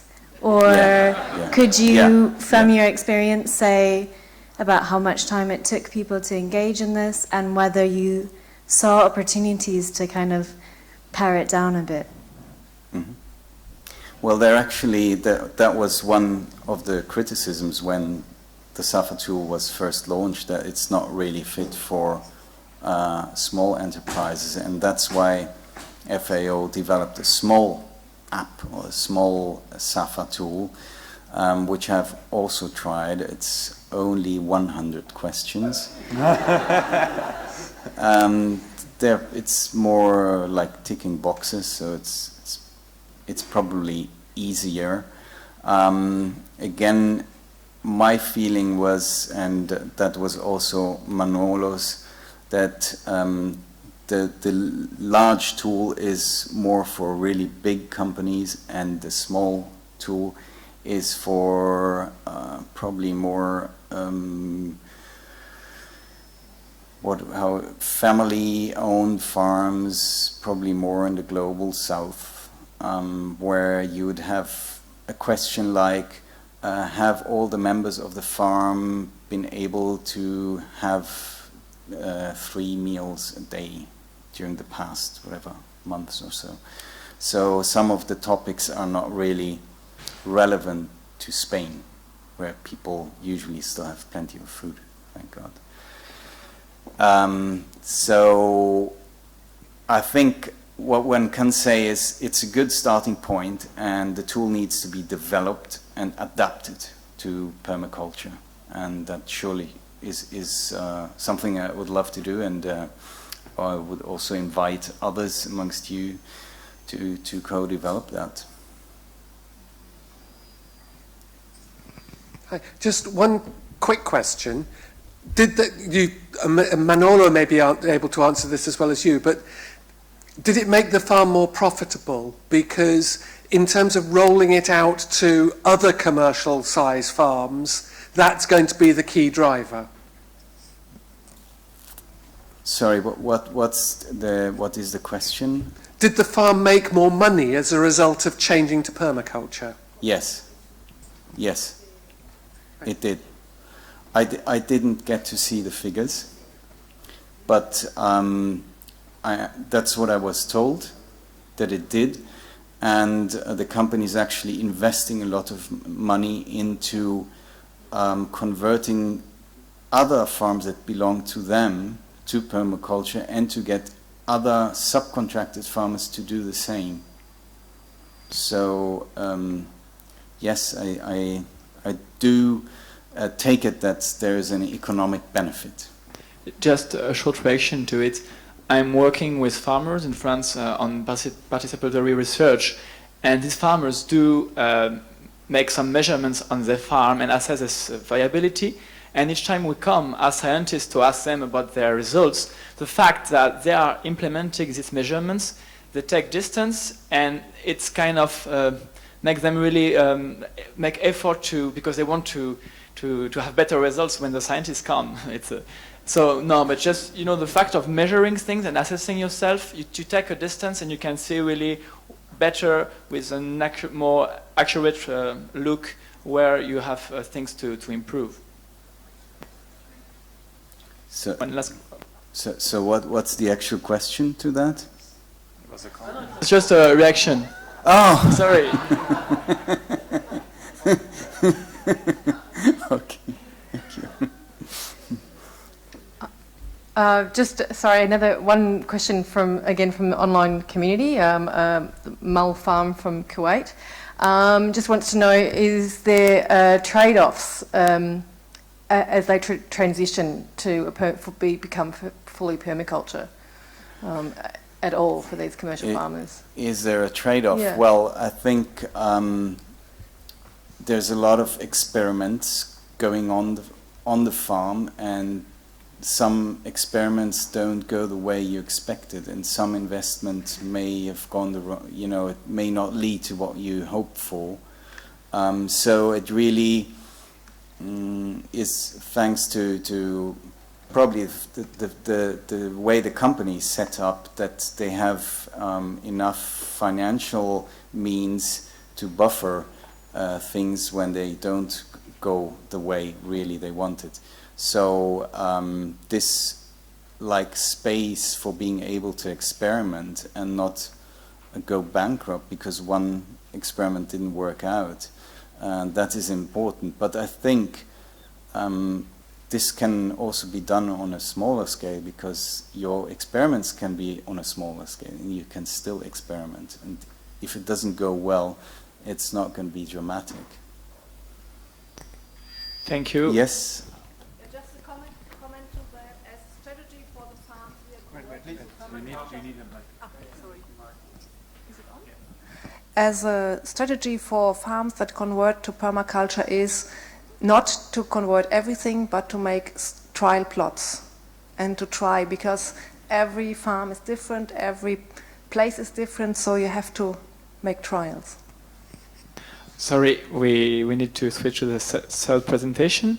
So in the last presentation, Federico Filippi will discuss the idea of arable permaculture, because theoretically most arable systems relies on the cultivation of annual crops with soil tillage, and on the first side it can seem paradoxical with the idea of permaculture. So Federico will try to go beyond this apparent paradox and tell us about the way he can rethink agriculture in the light of permaculture. Okay, well, thank you. Good afternoon. I'm delighted to be here. A little bit about me. Like many in the permaculture movement, I have a rather unconventional background. I started off studying religion and philosophy, specializing in the Indian traditions, and started off as a gardener. That's how I got into permaculture, and eventually made the full transition, and I'm now at the Center for Agroecology, Water and Resilience at Coventry. You hopefully will have come across our stand here at the conference. The Center for Agroecology at Coventry is probably the best place where you could do research in permaculture in the UK. Okay, I thought I would start by going through some basic definitions. It actually took me many years to come across this. Very often we use words without knowing their origin. And if you look at two key words, agriculture and arable, the Latin meaning is very revealing about what they're about. So agriculture comes from the Latin ager, which refers to fields, and therefore refers to the management of fields, not forests, but fields. Arable, even more interesting, comes from the word arare. Of course, being Italian, I do have an advantage in this, which literally means to plow. And in Italian, a aratro is a plow. So this tells us a lot about what arable farming is about, you know, what its basic characteristics are. It involves tillage, cultivating the soil, some kind of farm tools. It involves fields, as opposed to forests or different types of vegetation. And it's dominated by grasses, by annual plants. Given that we've been here for 2 days, I'm not going to teach you or tell you about definitions of permaculture. But I just thought I'd provide a couple of basic definitions, which I'm sure many of you have come across. And these are the basic definitions I'm working with as a basis when I talk about arable permaculture. Particularly the second one, the conscious design and maintenance of agriculturally productive ecosystems modeled on natural ecosystems.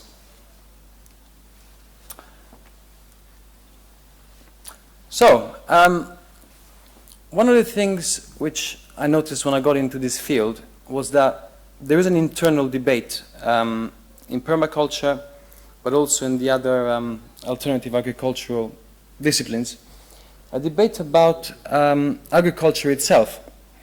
I've put a few quotes which I found particularly interesting, also quite amusing. For example, gambling about the plain and forest, hunting and living off the land is fun. Farming is not. Now, of course, I would dare suggest maybe they haven't been to the right farm, or perhaps they found hunting really easy. Similarly, sustainable agriculture is an oxymoron. Hemingway. There's also this sense in which there is a clash between agriculture and nature, as if agriculture is intrinsically unnatural. There's something not natural about it. 10,000 years of conflict between agriculture and nature. I could have gone on with many other examples, but there's certainly a current of thought, a trend in the permaculture movement, which sees something intrinsically problematic with agriculture itself. There are certainly some arguments in favor of this. I've offered a few, which a synopsis of some of them. The first, I guess, goes back to the whole issue of aratro, the plow, i.e. that continuous soil disturbance, the turning of the soil, is not something which happens very often in nature.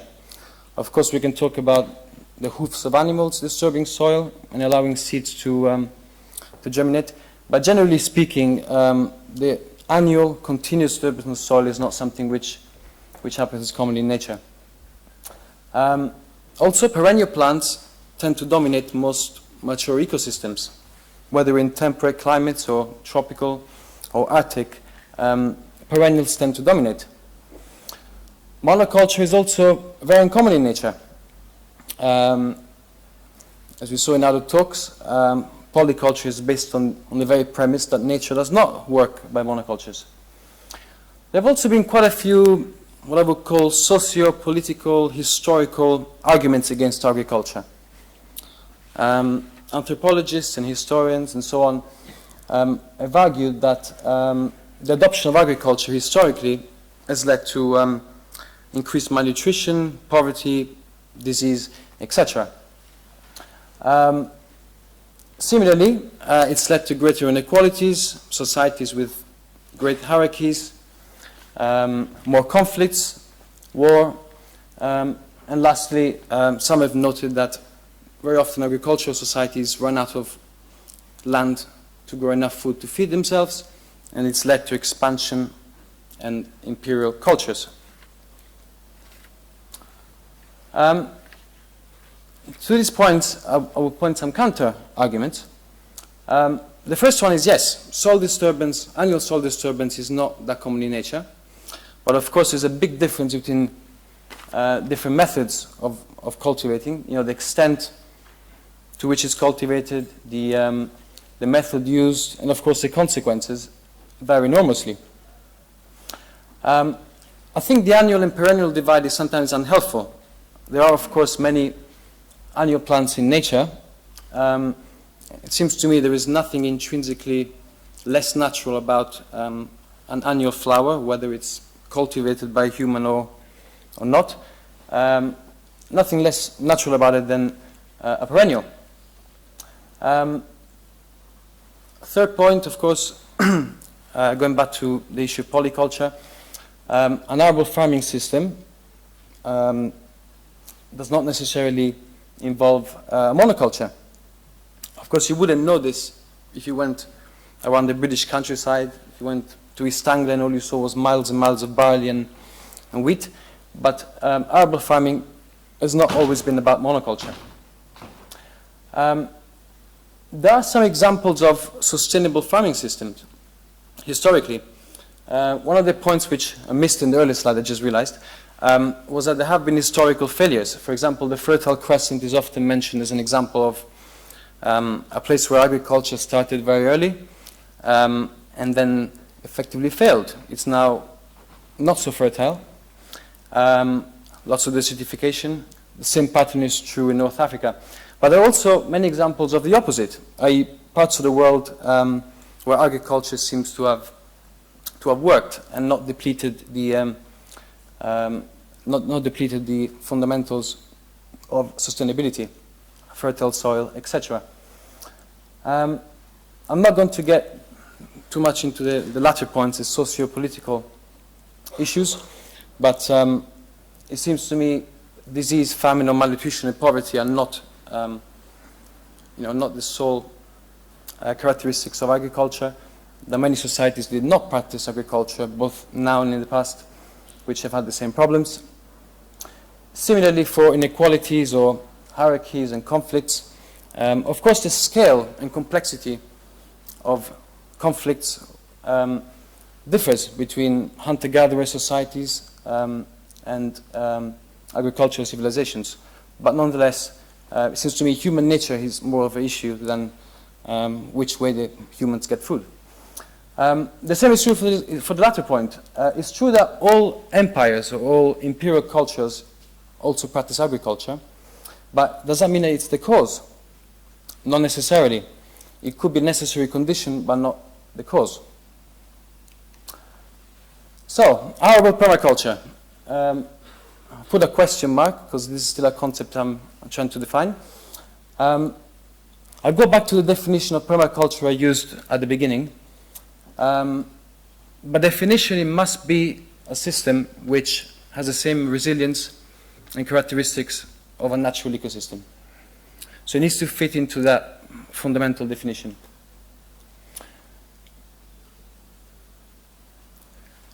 In terms of an arable system, given that it's based on, as we saw earlier, fields and grass, it should be basically modeled on natural ecosystems which are dominated by herbivores. And of course, around the world, we have many examples, from the grass plains of North America to Central Asia, etc. And of course, even in this country, many examples of ecosystems where grass and herbivores coexist in symbiosis. It has to be a mixed farming system. So again, our conventional arable farming that we have now in the UK will not fit that criteria. It's not a mixed farming system. It's not integrated. The crops are not grown with animals side by side. I think it should include an important perennial element. So whilst annual crops may be one of the main outputs or one of the main sources of nourishment for the society, it should include perennial elements. I mentioned agroforestry, orchards, hedgerows, etc. An integration of perennial and annual, very important. Also, I think it should remain connected with the other primary activities. It's not as if when humans took up agriculture, they suddenly forgot how to fish, hunt, and gather. In fact, in most agricultural societies, traditionally, at least before the industrial age, a good farmer was also a good gatherer.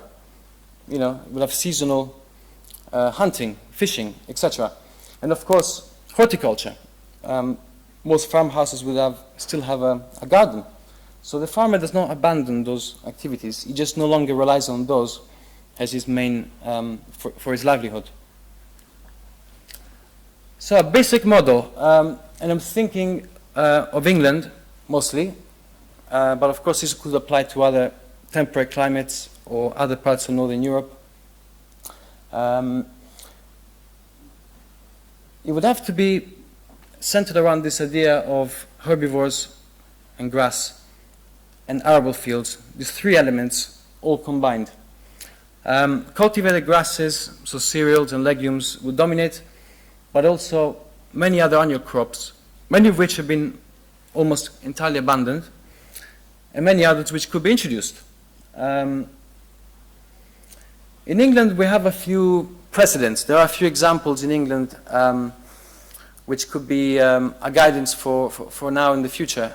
During the agricultural revolution, some interesting crop rotation systems were introduced, such as the Norfolk four-cross rotation. It was very common to fold animals on arable land. There was a real connection between growing crops and keeping livestock. And on the whole, some of the elements of a sustainable agriculture were there. So we wouldn't be starting from scratch. So a little bit about my own project. I've gone on a bit too long. I work at the Bhaktivedanta Manor. This is the headquarters of the Hare Krishna movement. There's a farm with over 100 acres of land. Most of it is grassland, pasture, but there are 9 acres of arable land. I'm in charge of 4 of those. This is a commercial farm to a certain extent. It's part of the movement. So its main goal is to provide food for the farm kitchen, for the community. We have a farm shop, etc. I've been there for over 3 years now. I've introduced a number of crops, I'm proud to say. This year, introduced grains for the first time. Broadly speaking, I like to think that my arable system is modeled on some broad permaculture principles. Briefly, apart from some of the more traditional methods in arable farming, such as crop rotation, I've also been trying to experiment with polycultures on a field scale. In the early talk, there was a discussion about polyculture and scale. I'm trying to do polyculture on a very big field scale. A complete dependence on livestock, and this is not just in terms of fertility maintenance and manure, but also the actual using of draft animals. So this is one of the very few farms in England where we actually use animals to cultivate the land. The complete exclusion of any conventional industrial methods. I think we go way beyond the organic standards too that outlined in the Soil Association. The inclusion of perennials, which I talked about earlier. So to give an example, my field is generally a sloping field. It's a 4-acre field up on a hill, a small hill. And in the lower part of the field, I've got a sort of perennial strip which acts like a sponge. So we get lots of water runoff during the winter. So I've got this perennial zone with things like chicory, which has very deep roots, and other grasses and other perennials, which, as well as providing outputs, act as a sort of sponge. So again, observing the local environment, the characteristics, hydrology and so on, and acting accordingly. Oh, excuse me. Okay, a few examples. I mentioned grains. I've introduced this here. I guess one of the distinctive features between, say, the way I'm trying to grow grains and most organic farmers is I'm using ancient varieties, which are really, really tall. They're man-high. I'm not very tall, I know, but possibly taller than me. But these are really, really tall varieties, very hardy. They don't, they have basically no competition with weeds. They grow extremely fast and tall. So ideal for a system where you're happy to coexist with weeds. They produce a lot of, less grain, but good quality, but lots of biomass, lots of straw, which is both food and fertility. It's gone in rotation, and I've also experimented with other, what you call false grains, or pseudo grains, such as buckwheat, there in the middle. Legumes, very important. I think they're one of the least grown crops in the UK, and we should grow much more of them. Very important for soil fertility, pollination, and of course nutrition. I found that winter legumes seems to be the best for local conditions. Again, it's about trial and error.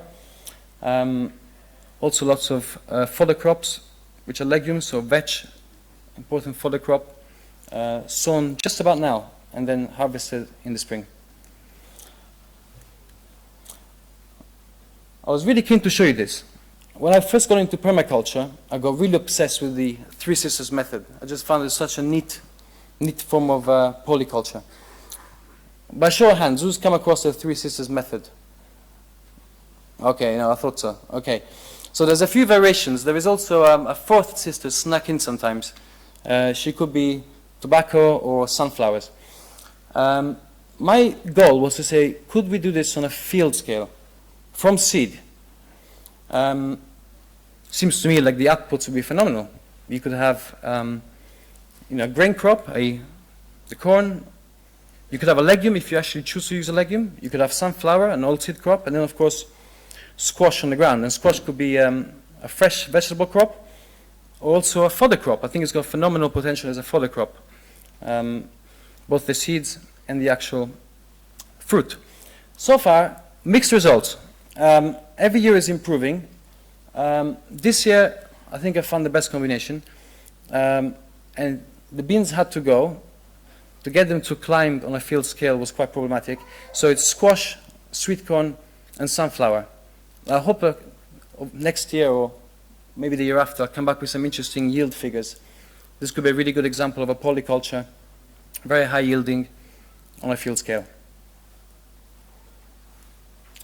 Fodder crops, I'm not going to go too much into this, but suffice to say, in this system, the idea is not to use crops which are really for human consumption, i.e. grains to feed cattle, which are herbivores, so they shouldn't be eating grains. The idea is that, yes, there are some dedicated crops for the livestock, but also livestock are really fed on all kinds of agricultural waste, all kinds of biomass, which we cannot eat. So the arable fields provide a lot of the food for the animals, but in a way in which we're not taking anything away from the primary goal of the arable farming, which is to provide food for people. Just a few pictures. I felt I did not put quite enough pictures in the early part of the presentation. Here are animals eating that really mixed fodder, lots of different plants in that fodder. Some of my brassicas, that's father and son actually, and holding turnips and radishes. This is a good example of a dual purpose crop. You know, we eat a lot of these through the winter, but also we feed them to animals. Very important crops. Animal draft are touched upon. I know this is very peculiar, and this is probably the only agricultural conference where this will not be seen as really, really out of touch and odd. In fact, I hope some of you are quite enthusiastic about this. So yes, we use animals to cultivate the land. This does many things for me. I mean, apart from integrating on a very real practical level the cultivation of crops with the herbivores, it really does reflect that idea that I'm trying to recreate an ecosystem dominated by domesticated plants and animals. I've actually got herbivores on the field, their manure goes on the field as well as their labor. There are of course many common objections to this, which have to be taken seriously. It would take a huge societal change to convert to the use of draft animals and abandon machinery. I do not believe some of the objections are fair, such as it would take food away because draft animals would need to be fed purposefully. Of course, draft animals have to be fed, but like other farm animals, they can also be eaten. This will not happen at the Hare Krishna farm, so I have to make this very clear in case my colleagues get hold of this presentation and think I'm promoting the consumption of animals.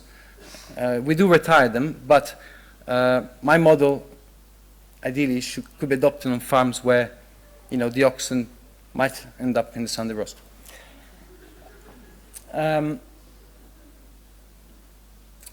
valid option, of course, which does not quite fit into this model, but for people in permaculture, would be to use on-farm made biofuel or alcohol. That could be another option for the arable farmer. Arable farming will require energy to till the soil. And if we're talking about what I call an arable permaculture system, apart from animal draft, which would be the ideal, I think the only other option is to have energy produced on-farm. Again, a few pictures. Your humble servant is there with the hat. And we also use them for our festivals and general transportation. But in that particular picture, we're harrowing the field before or after seeds. There is a yoke, which we make ourselves. I know I've only got 1 minute left. I wanted to finish on weeds.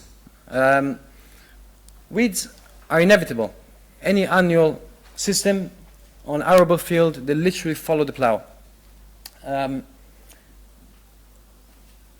my system, yes, there are a management issue, something which I have to keep in mind all the time, but it should not be seen as a problem, of course, both from a, shall we say, philosophical point of view and a practical point of view. How do we manage them, or how do I manage them? Apart from, of course, in some cases, cultivation, one of the purposes of plowing is to bury weeds, so I can put my own seeds in. Some of the interesting ones is we use them as fodder. So apart from 2 weed varieties, all of them are edible. So sometimes we just harvest them. And you know, our oxen are very spoiled and picky, so if they eat them, they must be pretty good. We also use them as food. There are 2 weeds, fat hen and pigweed or amaranth, which, believe it or not, we harvest through all the growing season and we sell. And they're very popular in the Indian community. They're really delicious. I can honestly tell you they're as nice, if not better, than, say, spinach or chard, and they grow by themselves. The last point, I put it here sort of at the end because it kind of encapsulates a lot of my ideas. these two weeds, amaranth and fat hen, are really also guidance for the farmer, because they grow by themselves on this field. So that tells me that the cultivated varieties, which are quinoa, because fat hen is wild quinoa, and amaranth, which of course is also a grain crop and a vegetable crop, should grow really, really well on our field.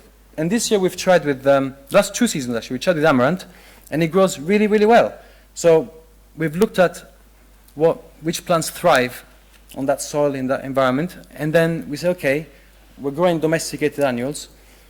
Perhaps we can take some guidance from what grows without our assistance and use that guidance to grow our crops. What's going to be interesting is the amaranth is already crossbreeding with the wild variety, so we should end up with our own local variety. So that's really exciting. So, conclusions. I do believe, I'm a big defender of agriculture. I do believe it is the fundamental activity of mankind. I do not see a clash with permaculture necessarily. It depends on what agriculture we're talking about. What agriculture can do, though, is provide a real critique of what's wrong with agriculture. It can provide a way forward to reform rather than eliminate agriculture. As we saw in other presentations over the last 2 days, a lot of traditional farming systems do practice permaculture. They just don't do it consciously. There are permaculture practices within traditional agriculture which are done without the awareness that they are permaculture. So what permaculture can do is provide a way to really to both innovate, but also keep what's best and what's worked and what is sustainable. On that note, thank you for your attention, and I'll be delighted to take questions. And sorry, last but not least, I'll be very happy to get people to visit the farm. So after the presentation, if you want to come see me, exchange contact details. I'm very evangelical about what I do, so I hope to see some of you on the field. Thank you.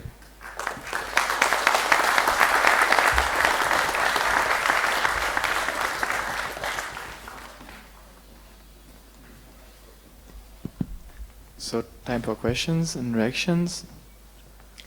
Just before the coffee break.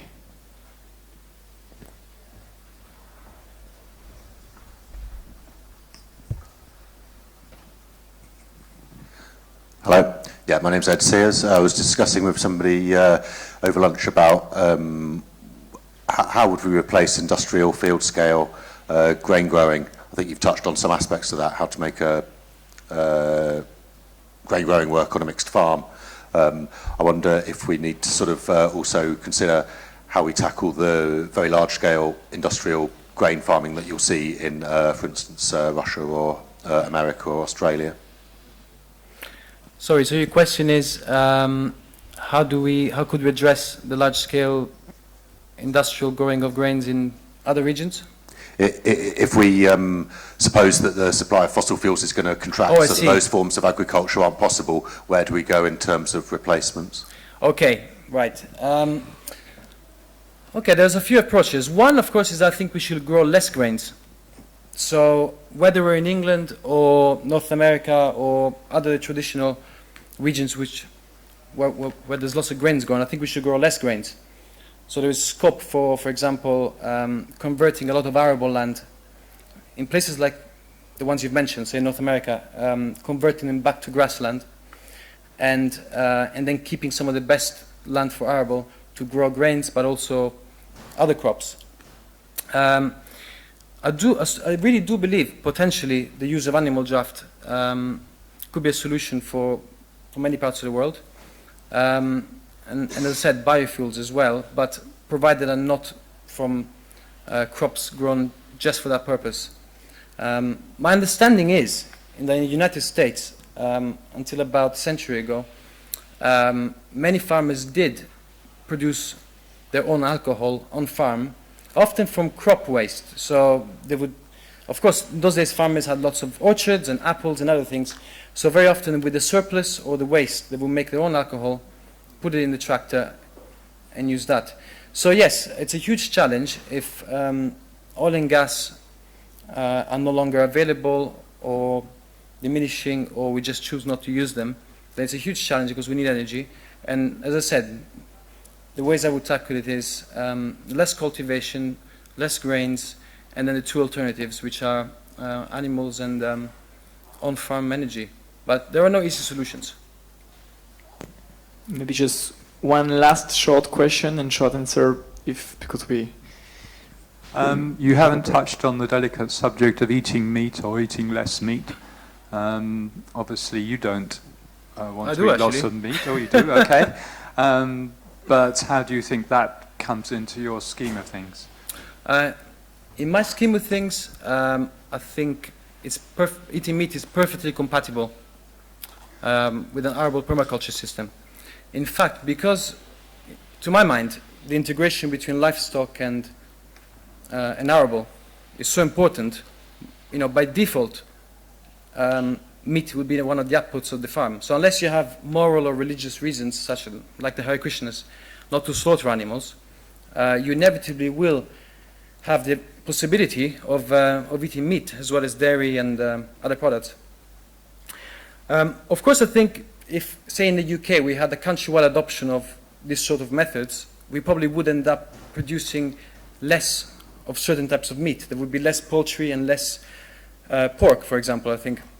Perhaps not pork, but certainly poultry, because there wouldn't be quite so much cereal to spare for the right feeding to animals. But there certainly be huge scope for eating herbivores. So I think beef or lamb or etc. would still be major parts of the diet. So my view is if animals are fed sustainably, i.e. on crop waste, all the things we cannot eat, and of course grass. Herbivores are meant to eat grass. I really don't see any contradiction. Of course, it has to be nose to tail eating, and not in the way we eat it now. But so for me, no, it's not only, to me, vegan farming or the idea of vegan agriculture is very problematic. I don't think it's really it's not really compatible with this sort of view, or even with permaculture. So thank you. I really want to thank the three speakers for their interesting talks and contribution, and also thank you for your attention and reaction. So maybe we can keep discussing with a coffee or a tea or water or anything. Thank you very much.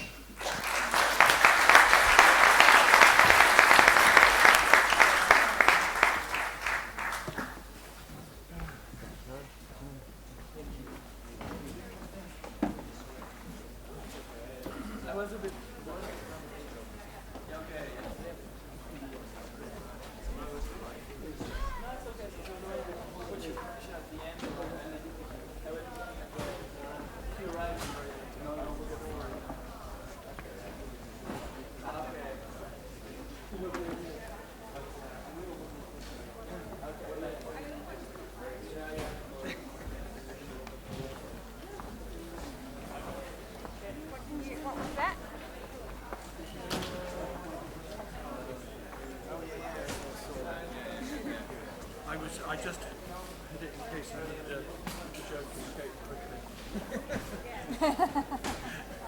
No, I forgot to pick it up. Thank you.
Sean, are you around, Sean?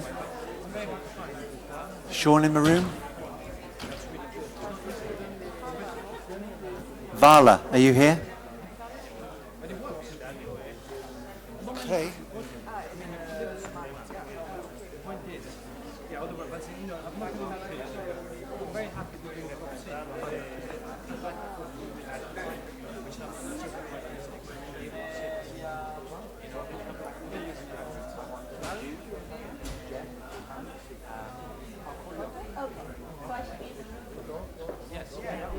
I know, that's why I make sure I'm Well, we're going to start in 12 minutes. Got 2 keynote speakers, and there's... Okay.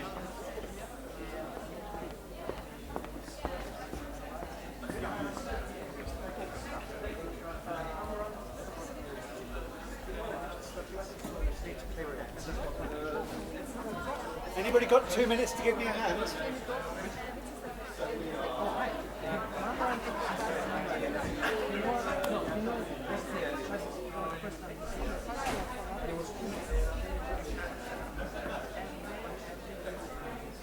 Has anybody got 2 minutes to help me? Can you give me a hand?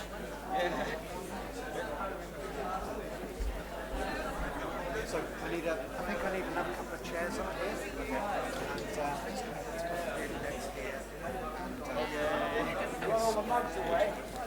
Yeah.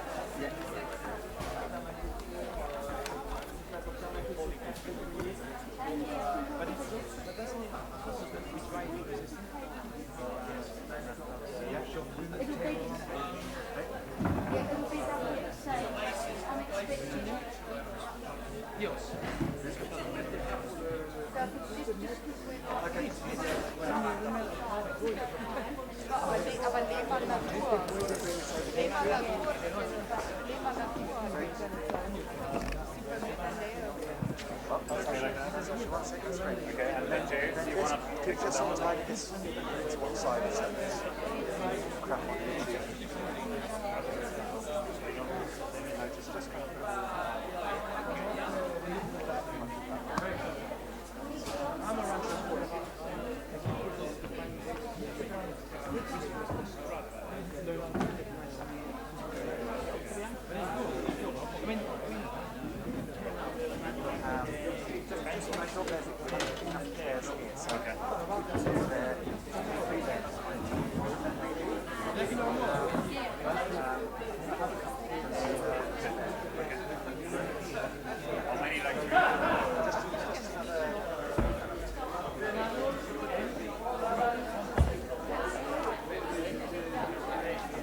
Just kind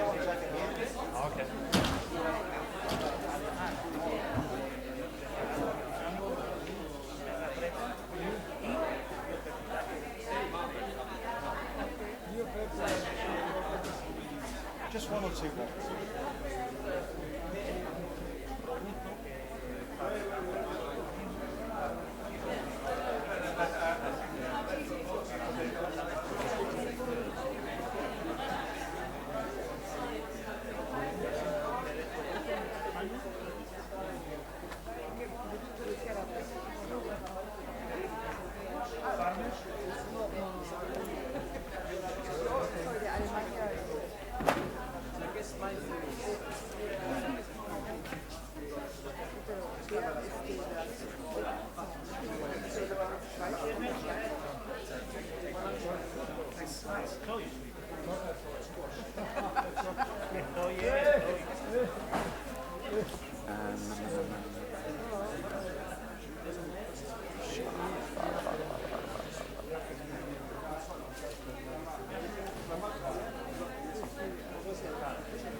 about to start the plenary in 7 minutes time. That's okay, because she can see him and listen to his stories.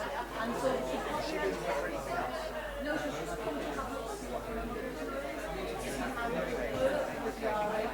Yeah, it's a kind of crazy time to come up with experience the sessions. Yeah, you're just going to have to sit out. So she's coming in shop, and I've tried to talk to her after this. That's great. So she can come in, it's just right now. Hi. Great. Did Farmer give you yeah. I've got 5 minutes.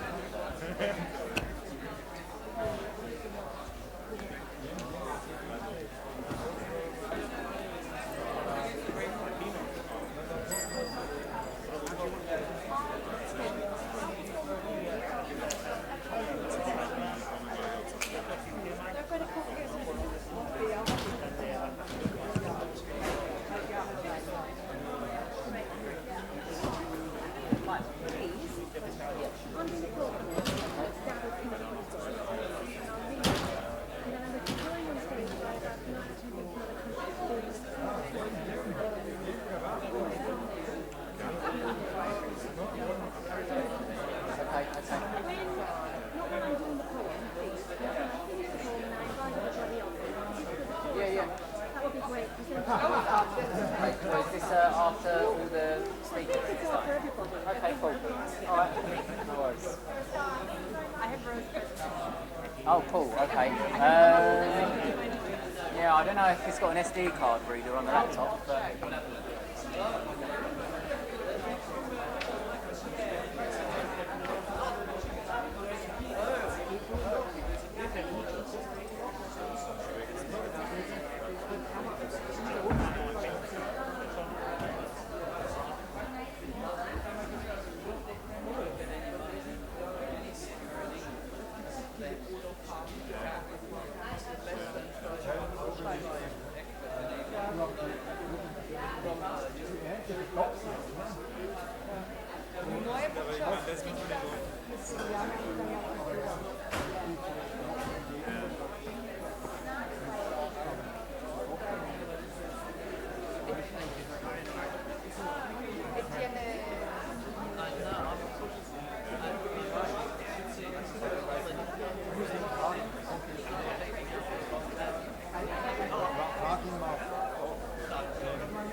Produktion doppelt.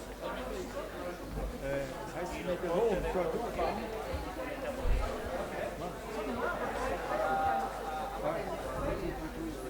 sein Geld. Die Millionen doppelt haben wir.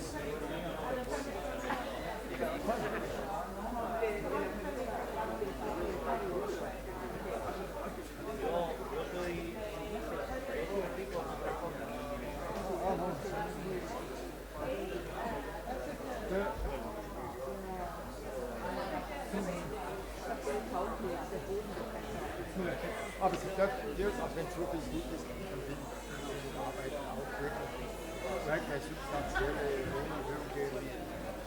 Sprich mal mit dem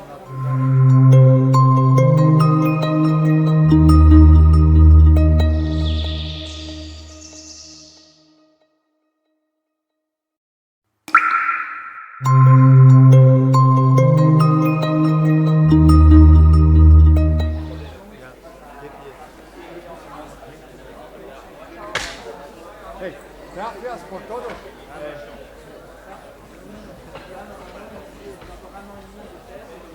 Gracias por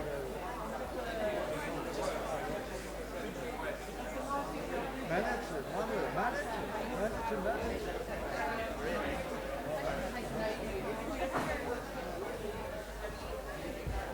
So if you want to contact me for any reason.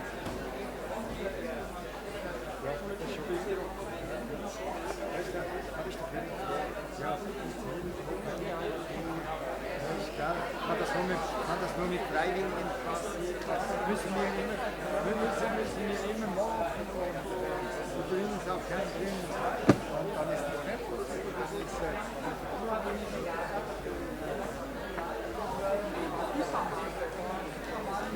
gibt's die bei euch?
think we're going to get all of the writing. I think we'll collect all of it. It will be available.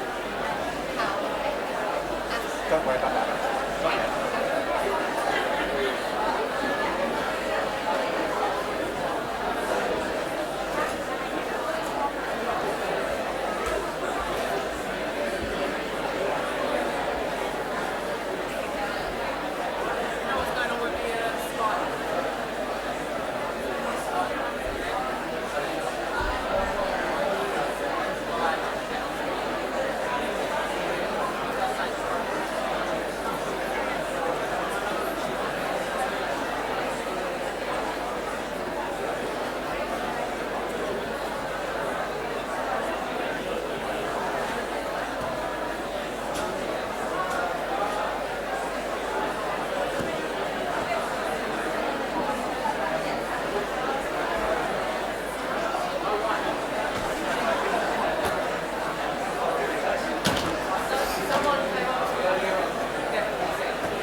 Good.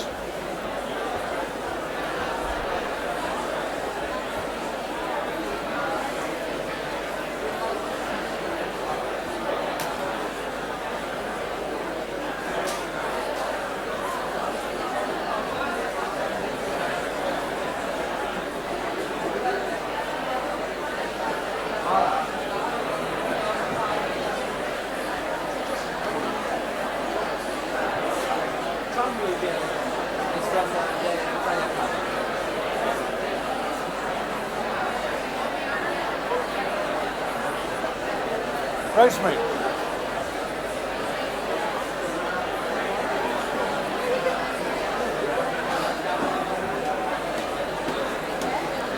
Hi everyone.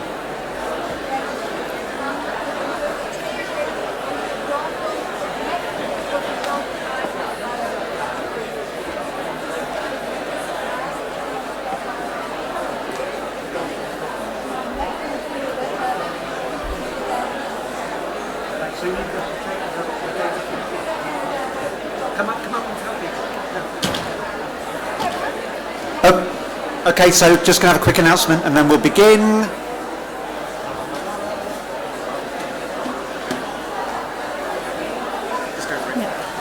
Yeah. Hi everybody, I aren't a keynote speaker, but I'm after a Mac computer that's got a connector that goes into a data projector. My Mac hard disk and the PC computer won't talk with each other. Has anyone got one of those? Please put their hand up. A Mac computer. Can I meet you just outside? Thanks. Thank you, Rabina, for getting everybody's attention. Much more beautiful than a bell. Okay, so welcome back, everyone. I'm going to keep us roughly to time because that's my job. And there's still more amazing stuff to get through and do and enjoy and listen to and benefit from. Yeah, so welcome to the final plenary session. Today has really given me confidence that not only do we have the practice we need to help bring about a truly sustainable Earth community, but we also have exciting, engaging and effective processes that can bring about that transformative change that we know that we need. It says here, I was particularly touched by e.g., and I haven't filled them in. I kind of don't quite know what to say. It's a bit, if I was texting, I'd probably just do OMG. Oh my God, for the rest. Sorry, that might be disrespectful. Just an incredible amount of fabulous thinking and action and strategy sort of emerging from our networks. So that's really wonderful. We're going to round off today with two really incredible women, both of whom have brought about real change in very different ways, and I'm sure some ways that are similar too. Professor Kristin Vala Ragnarsdottir and Rosemary Morrow. Ooh, yeah.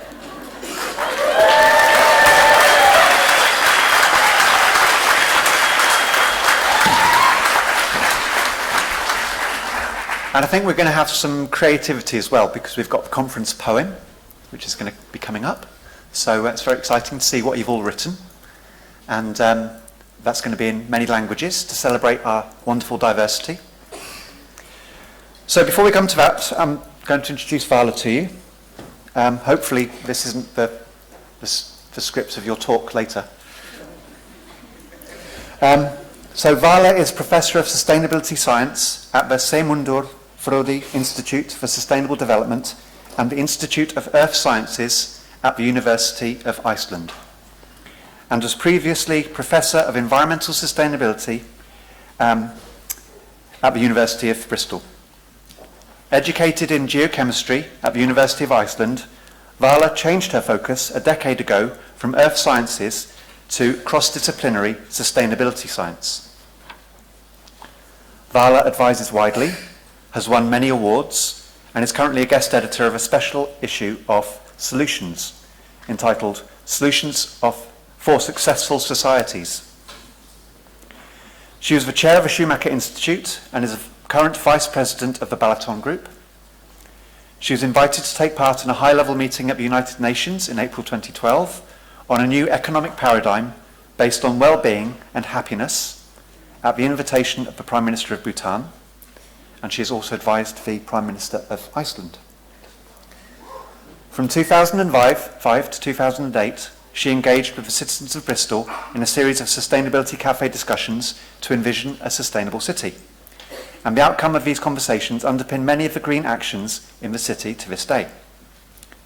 Her research pertains to sustainability in its widest context, including nature protection, economics, society, and the well-being of citizens. She is currently developing a framework for the establishment of sustainable communities within the Earth's boundaries. This afternoon, Vala will ask us, how does permaculture stack up in the real economy? Vala.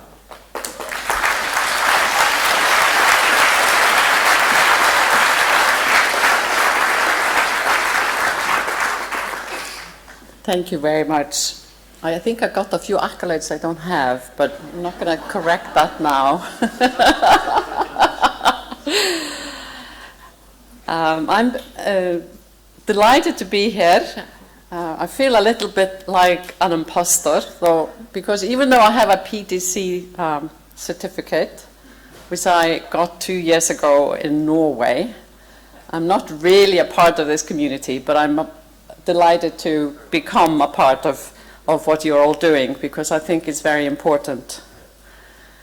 I would like to bring into this room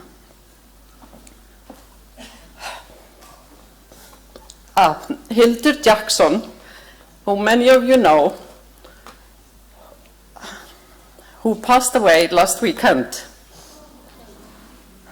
She was the founder of the Gaia Trust with her husband Ross, and is very much behind the Global Eco-Village Network and the Eco-Village Design Education Materials. She would have been delighted to be here and to see how many of you have come across the world to discuss permaculture as a solution for both Earth and people, which she cared about intensely.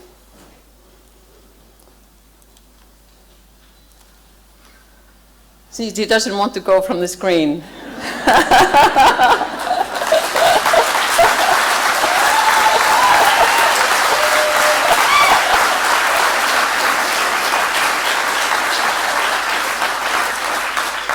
She was also a spiritual leader, so who knows? She may be here.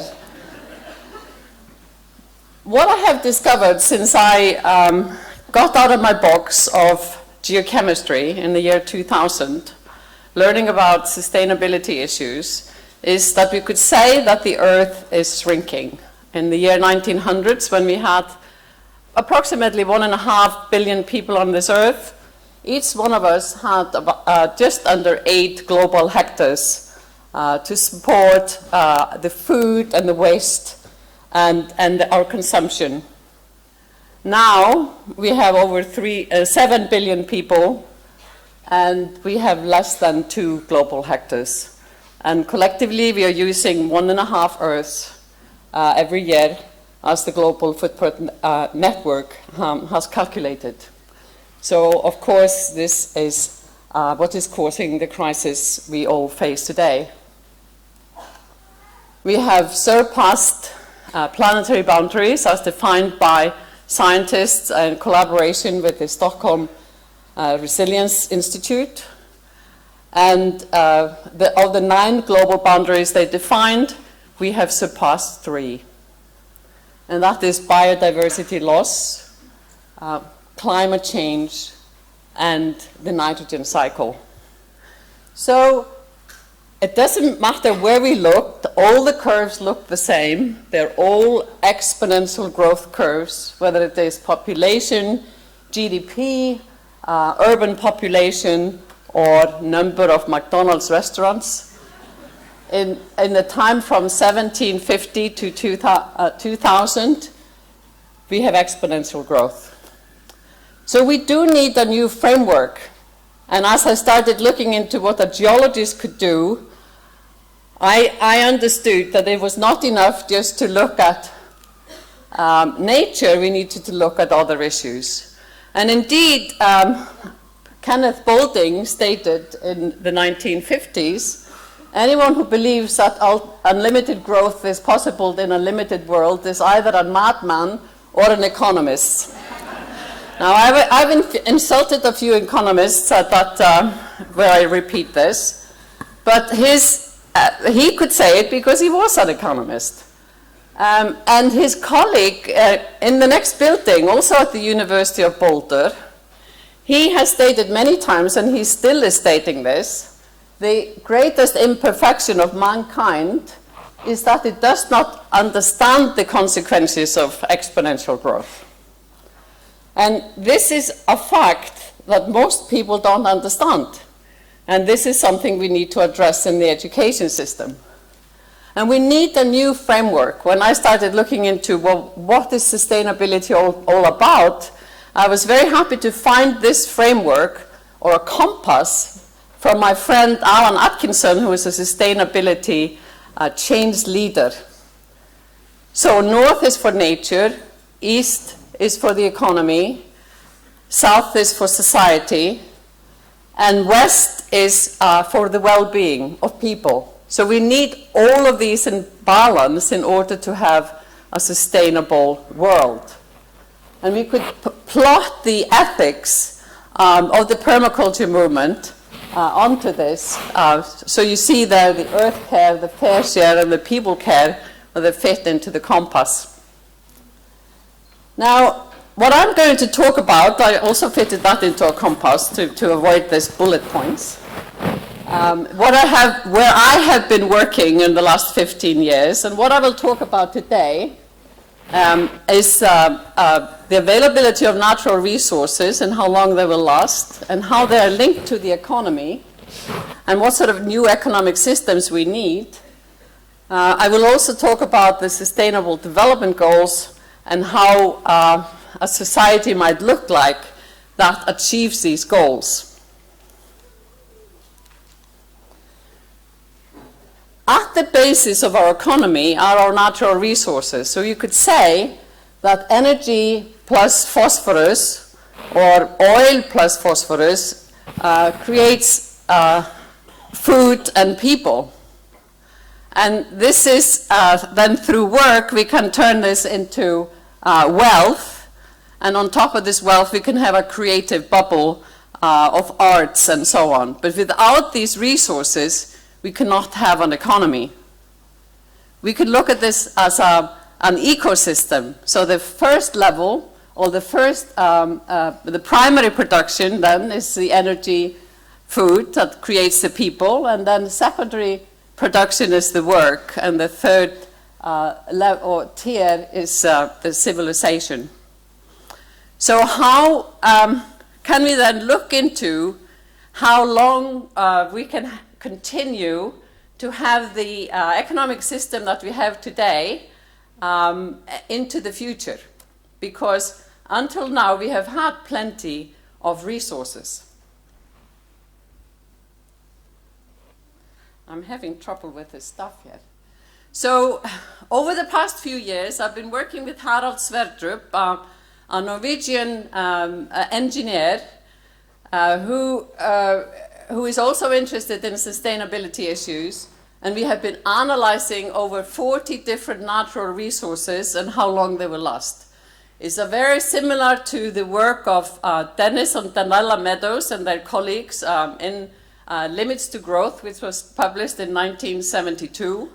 And if we analyze where we are now, we have followed the standard run, which was one of the scenarios they looked into, which was business as usual. We are right on track, which is not good, as you will say. But in their analysis, they ran energy and all the resources together and looked into the consequences of population growth and the use of these resources.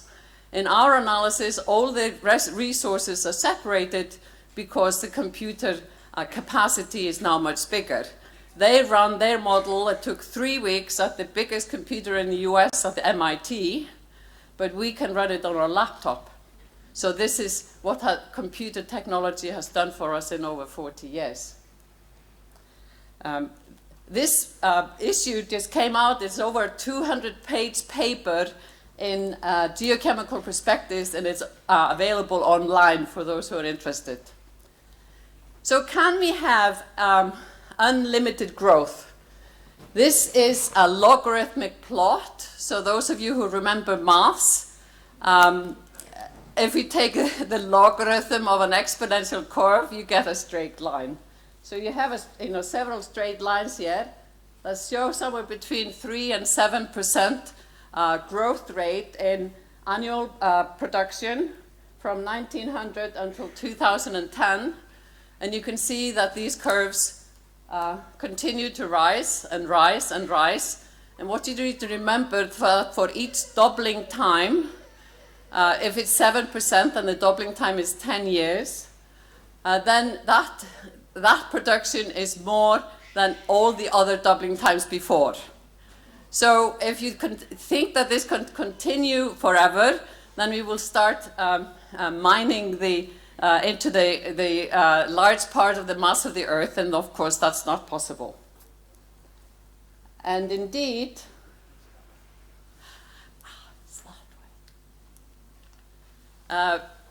all of you know about peak oil. We have passed peak oil. We are about to pass peak coal, which means that we will pass peak energy, because we can never have as much renewable energy as the cheap oil that we have had.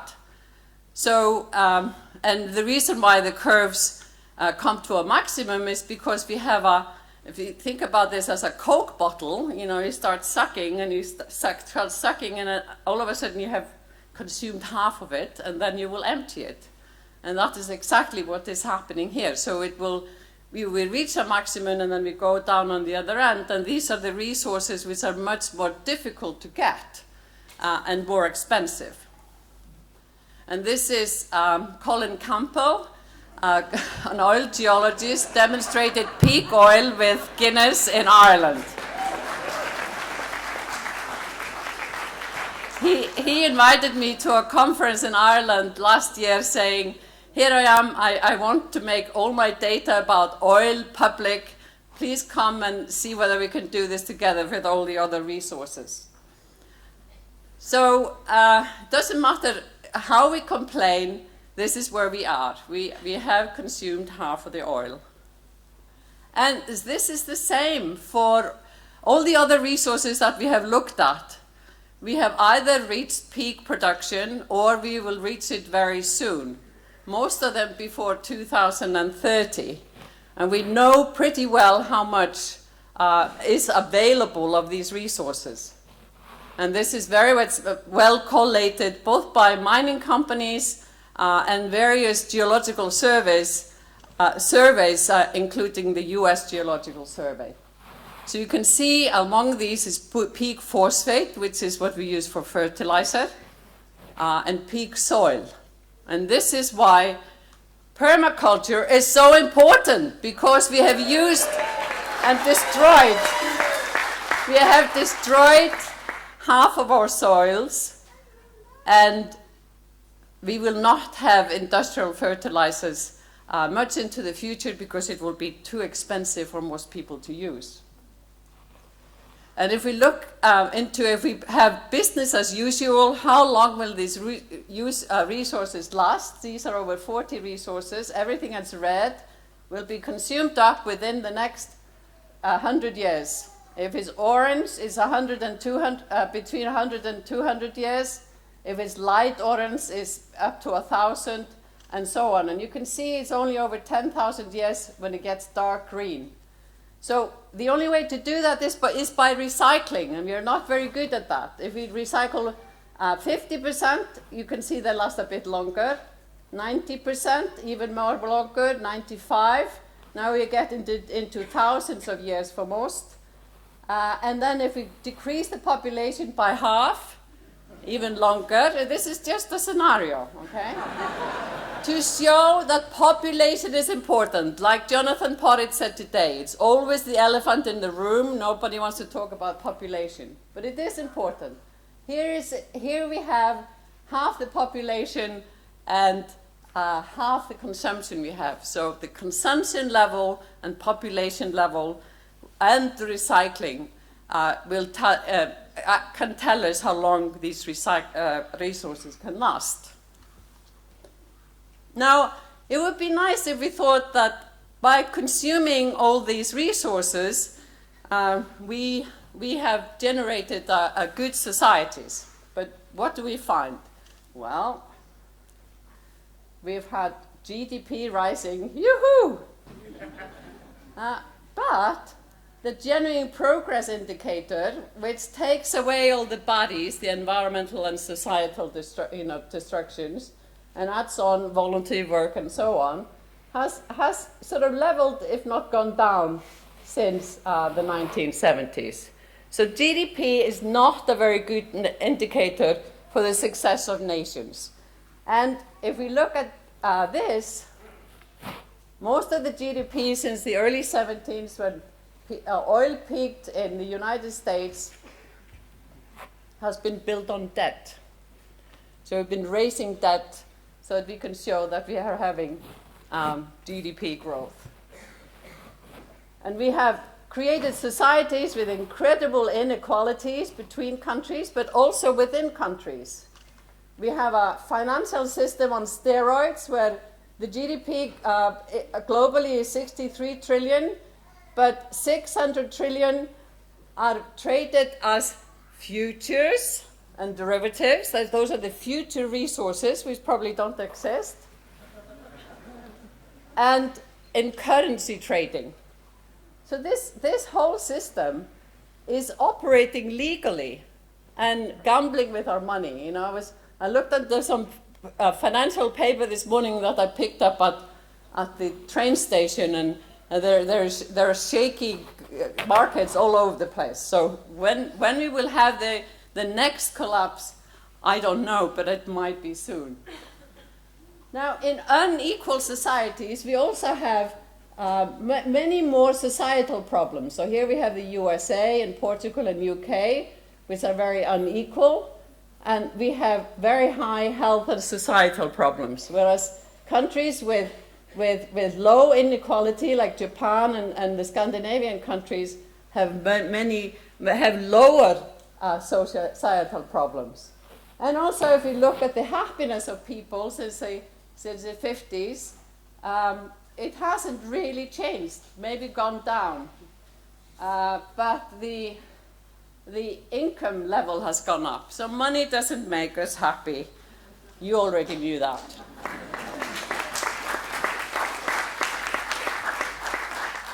So how did we get here? We've had this very linear way of thinking. We dig up a resource like phosphorus, we make fertilizer, we dump it on the farm, and it goes into a river and causes algal blooms and death zones in rivers and oceans. And we have had this industrial system which had 100% coming from a mine and going through society and then to a dump. So 100% and 100% goes lost. But now what we need to do is to recycle. If we recycle, then this is the basis of the circular economy that the EU is now working towards. And in industry, we need to learn from nature and create industries that use the waste of another industry for their production. So this is all possible. We just have to put our mind to it. So what we are doing, we are building a world model, like I said before, similar to Limits to Growth, but much more detailed. We have population and economy and resources and a food module and an ecological module. And this is all, the results so far can be found in this issue I talked about before.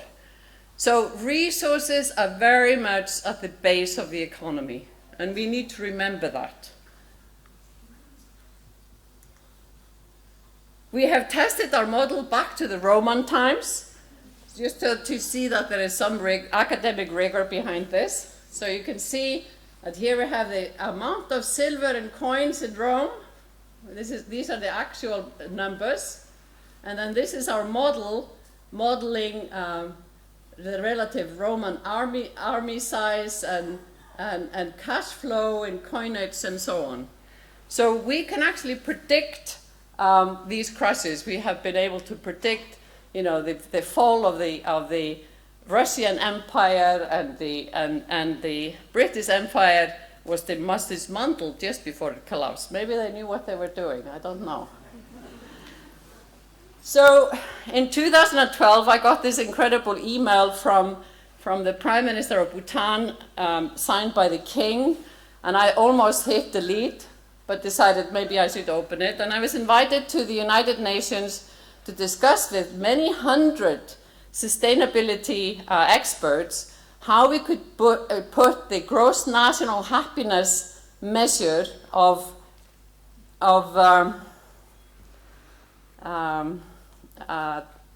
Bhutan, which is an indicator that they use instead of GDP, into the Sustainable Development Goals.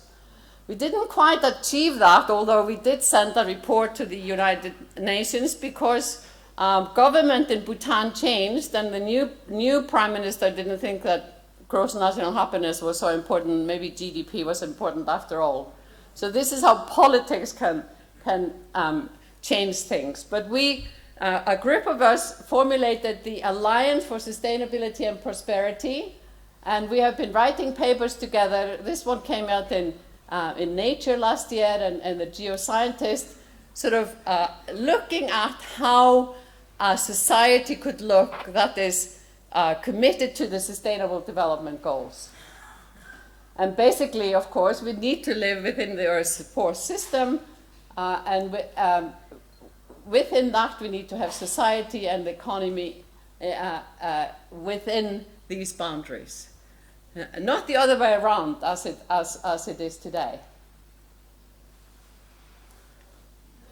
And so the ultimate goal would then be a sustainable, prosperous, and equitable well-being for humans and the rest of nature. And we could do that by including all the capital aspects of nature, the built, human, and social. These are ecological economics principles. We would then have a new development paradigm that aims for ecological sustainability and fair distribution, regenerative economy, and living democracy. We would meet all human needs. We would make sure that, if necessary, we would teach happiness skills, and then this goal could be reached. And some of our writing has been in the journal Solutions, which if you don't know about that, then that's a hybrid academic journal magazine which has solutions for sustainable societies. And in the latest issue there was something about permaculture.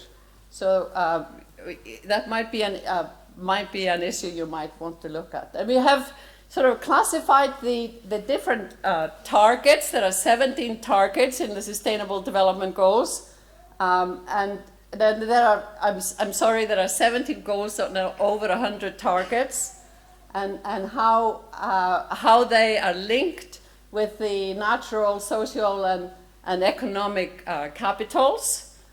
And we have come up with something that we call the Republic of Well-Being, or the Gelato Society. And this was in the Guardian last week.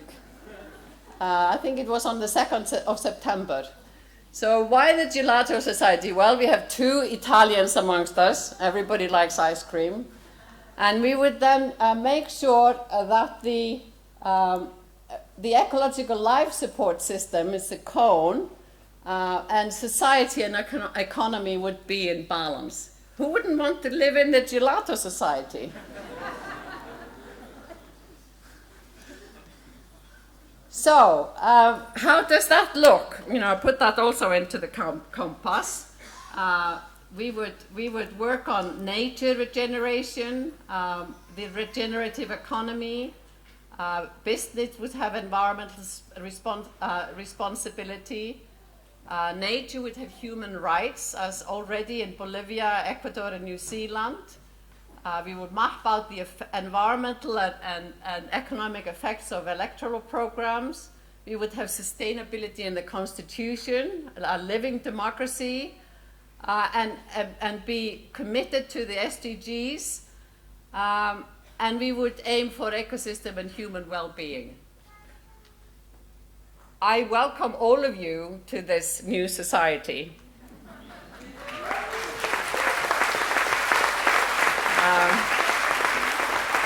We have, however, come to see that it's complicated to get there because some of the goals may interfere with the others. So we are now doing, I have a student working with me and Harald Sverdrup doing systems analysis on the goals and all the targets. So this is basically how the world works. Here we have the resources and the metals and materials. Here we have the society, and I mapped the goals on top of this. And what struck us straight away was that natural resources aren't really within these goals. And neither is equality or corruption and social trust. So there's something missing there that we need to point out to those who want to achieve these goals. The ideal ethical principles for the Republic of Well-Being are, of course, the permaculture ones. Earth care, fair share, and people care. And there are many hopeful signs, you know, there's lots going on, and so I'm the optimist. The EU is aiming for the circular economy. There's a huge degrowth movement going on in the French and Spanish-speaking world of Europe. China has now a new constitution, and in that we have an ecological society they want to build up. There are parallel currencies coming up everywhere. There are different economies sharing solidarity and service economies. And then, of course, we have the transition towns and eco-villages and permaculture. We're all hopefully going in the right direction. And people are claiming the rights of the commons through, for example, the initiative of claiming the sky. That is, we should claim the atmosphere as ours and sue companies there are 90 companies only that put out 70% of the CO2 and the greenhouse gases, so that's fairly easy to do. Join us, please, sign it on a vase. We have young people suing their governments in the Netherlands and the US and winning, and the courts are telling governments that they have to think about young people and their future and curb emissions. We have the Eradicating Ecocide initiative in Britain. And finally, I'm a geologist. I've been thinking about the link between resources and the economics for the last 5 years since I came back to Iceland in 2008, and I thought I have to understand what's going on.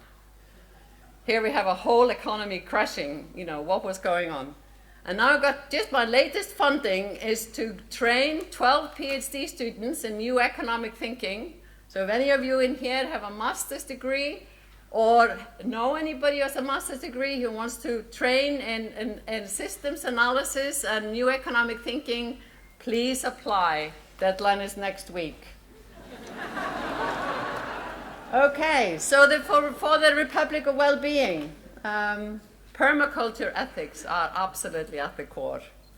Resources form the basis of our economy. We need to close the inequality gap and focus on corruption. And the economic system is undergoing changes. It's going from complex and often corrupt to global to simpler and ethical and local. So, thank you very much.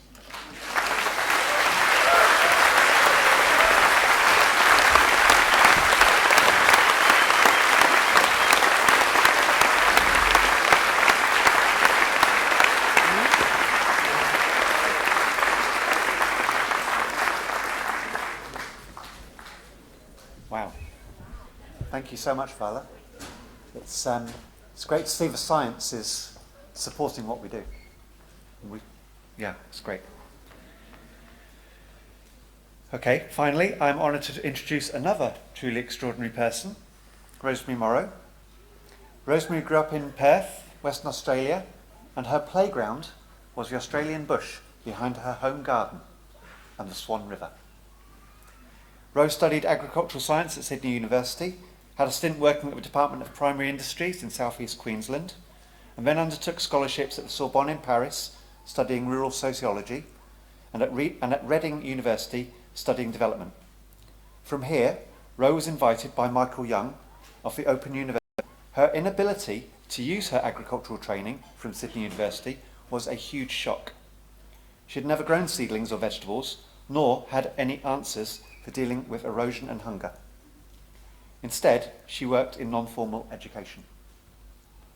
Whilst in Lesotho, Rowe was politicised by apartheid, joined in the marches against apartheid, and in the singing and dancing at nights. She was now making links between food and water security, poverty and development. She returned to Australia to study horticulture and then permaculture, which linked her many interests and passions together. Having become a Quaker in 1978, Rowe realised that there was a correspondence between Quakerism and permaculture. A common care for people, simplicity, community, ethical use of money and right livelihood. She bought a small house and built her first garden, and she was soon offered to work in Vietnam and Cambodia to teach their first permaculture design courses. Since then, Rosemary has worked in many different countries, usually working with people struggling with hunger and poverty in difficult, often post-conflict situations. Rowe has inspired many new permaculture teachers and practitioners with her books and courses, and, of course, by her example. Rosemary.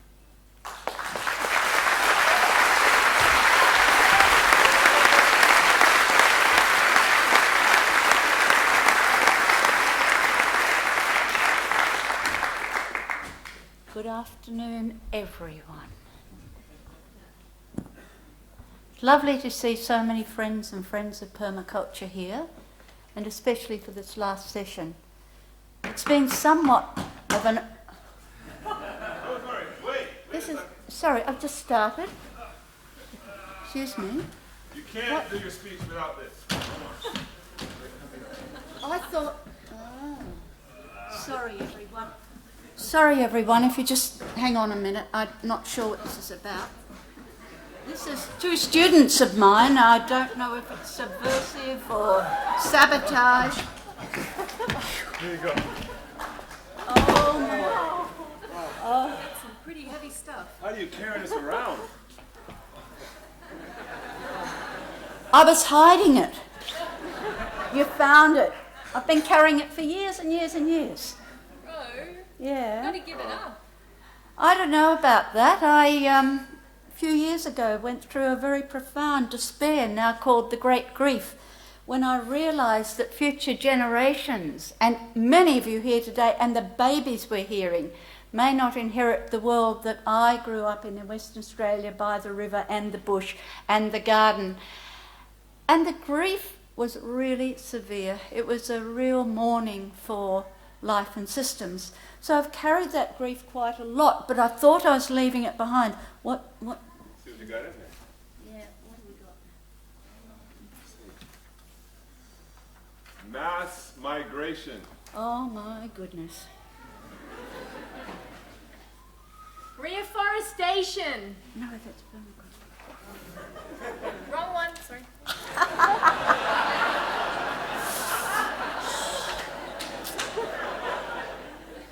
Bad news. Soil erosion. Oh no. It's awful. Shocking. Not that.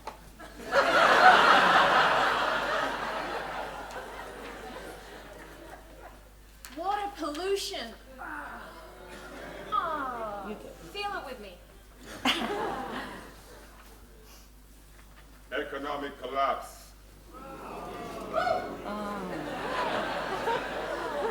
How about the deforestation?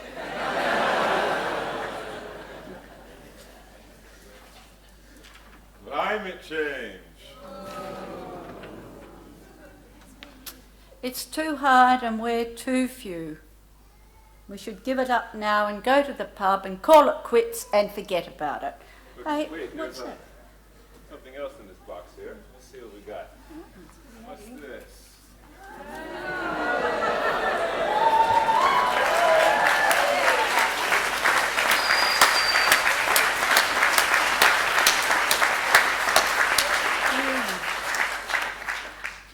What do we have in here? Oh my goodness.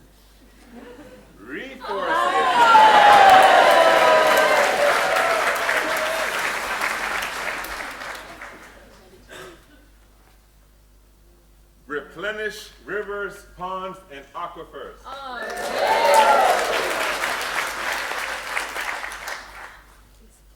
Yeah, what I do. Urban revival.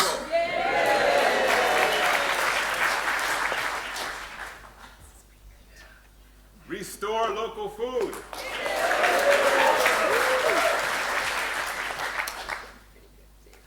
Invest ethically.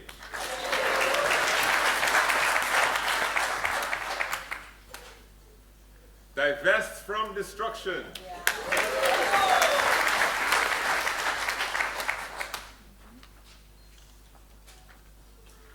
Create small mosaic landscapes.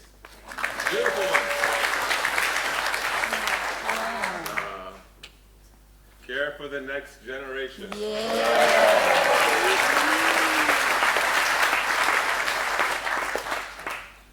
Treasure biodiversity.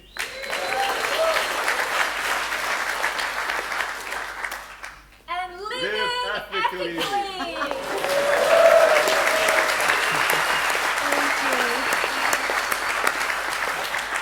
Oh my goodness, that was hard. I hope that I've managed to shift that. It's a shock to have your great grief brought in front of the public. Isn't it amazing how your students surpass you? And there are many of them here who have done just that, and it's just with wonder that I look at so many here today and other students. So it's a great thing. Thank you both. That was terrific. Thank you, Ro. Love it. Okay. Okay. Well, goodness, that's been the theme of the conference in some ways, hasn't it? The good and the difficult, the really, really hard stuff to do. So, just to do a bit of a look at who we are and what we've done, we've been active for nearly 40 years. Very, very short time in life. And we've had some considerable achievements.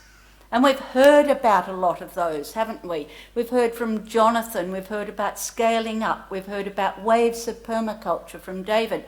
It's really been a rich smorgasbord in this conference. The thing that is on our side, that even the Paris talks don't have, is that major fact: we are on the side of life. Now that sounds simple. However, so many of the things that we started with Vala, people are not on the side of life. And I think because we're on the side of life, we're actually garnishing a much greater force than we've been able to say. So I was looking at some of the elements and patterns in permaculture that have helped us achieve so well in such a time. 170 countries, perhaps 1 million graduates, I don't know, but it's a lot of people. How do I work that? Next one. Just that one. That one. Okay, thank you. So what I want to talk about is that everyone is part of the solution and no one's part of the problem. So let's look at some of the elements and processes that got us here today, that helped us achieve. Let's see if they're going to last us into the future, and if not, what do we need? So let's build on also our earlier speakers from yesterday and today. Now, what have we got in permaculture? What can you see up there? There's a need, there's a wanting. In some cases, there's a great grief. But most people, maybe it'd be interesting to see if human happiness goes down with increased income and use of resources without caring for the earth. Be a very interesting correlation if it existed. It may not, but perhaps the more we use up, the less happier we are. Be good to look at people who live frugally and see if the happiness index goes up. We're going to look at our content, which has been entirely relevant for this new last wave of permaculture that David talked about from the 2002. And then we're going to look at our processes, what we do and why we're so radical.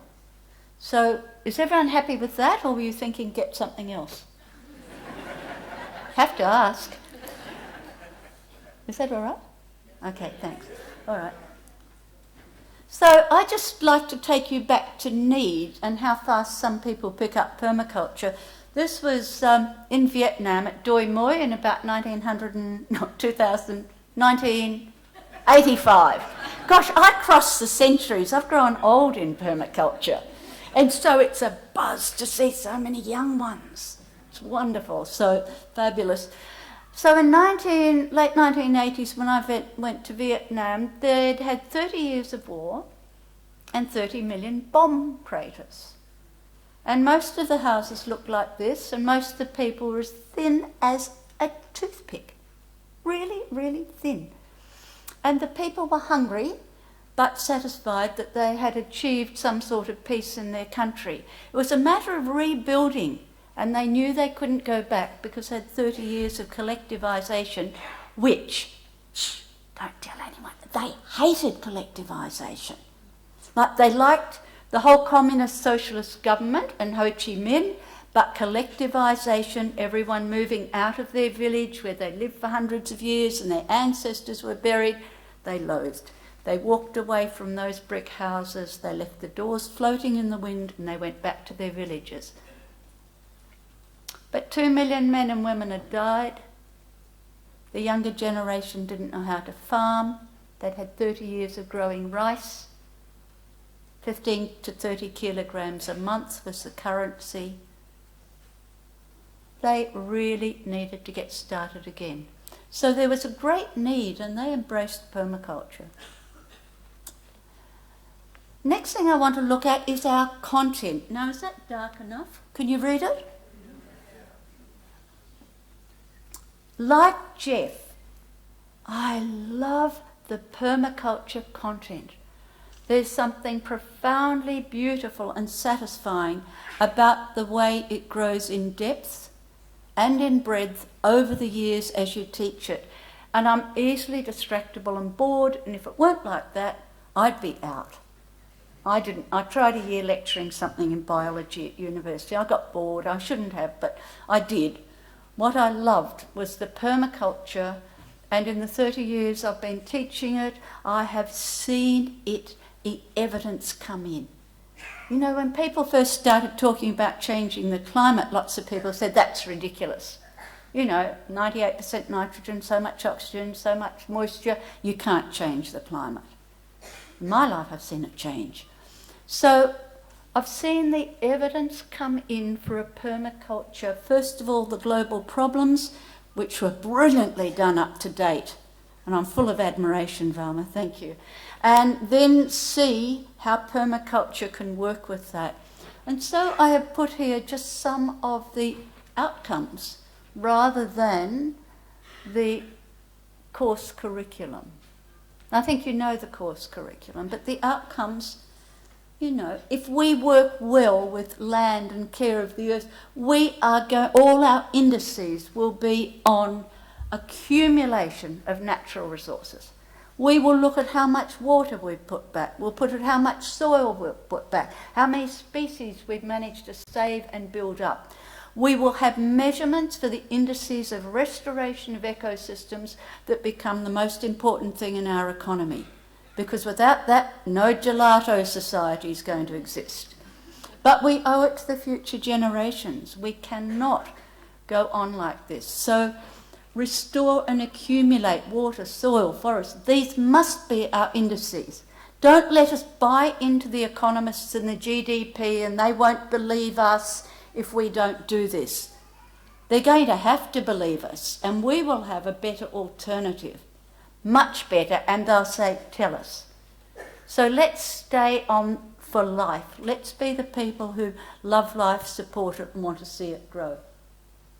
In terms of commerce, economy, we've been having a look at a whole range of things over these workshops, exciting possibilities, fabulous thinkers. Now that's what permaculture's got, right? And then we've got the people, resilient and engaged.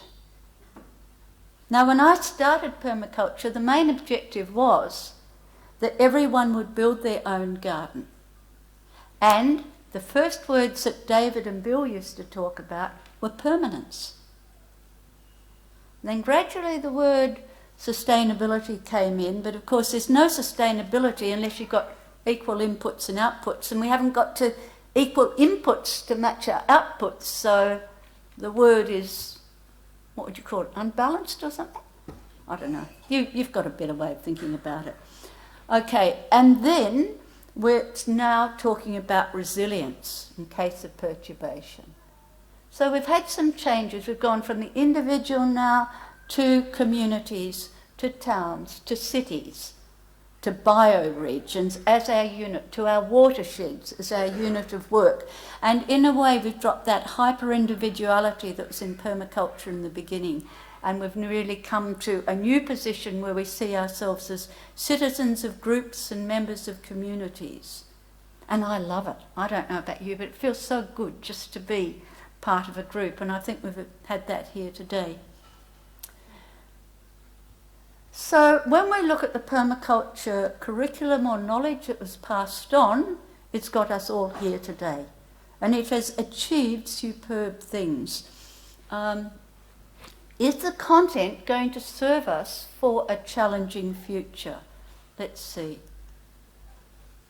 Oh, that's all right. You don't want to look at that anyway. Can you see it's basically a branching pattern? No?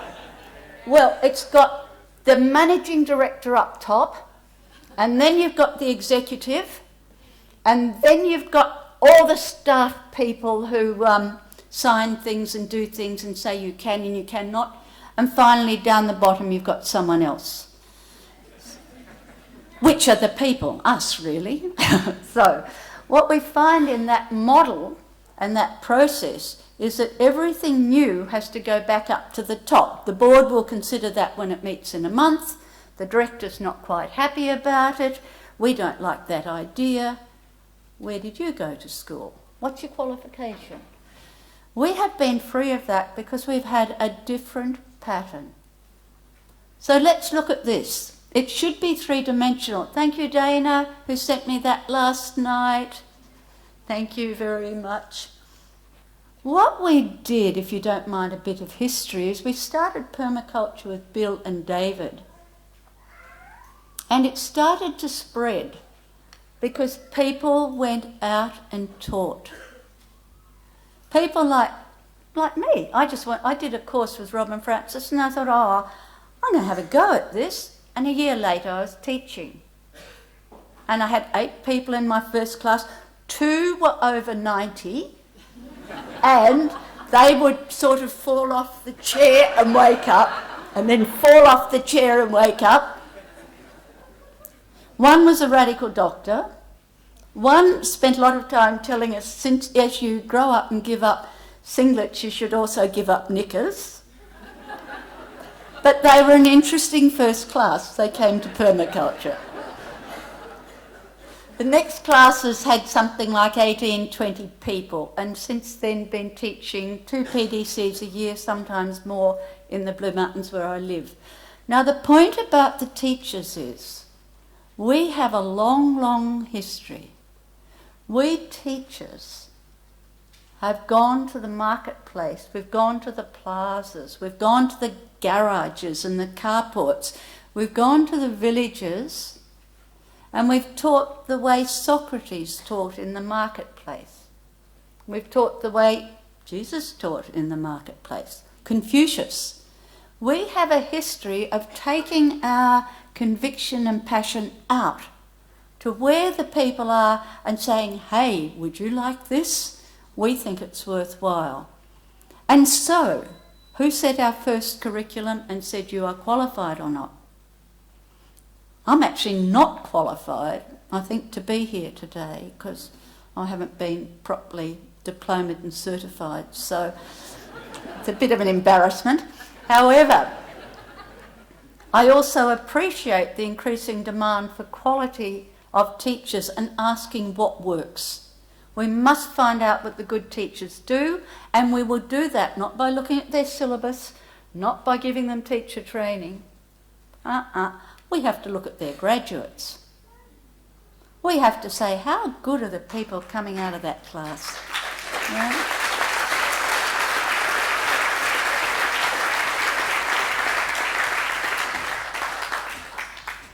So, I would love, and I'm advocate, and I'm going to stand here and swear to you, I will defend any system that allows any person who wants to go out and teach permaculture anywhere, because it would be such a shame if we put the brakes on motivation and ability and passion.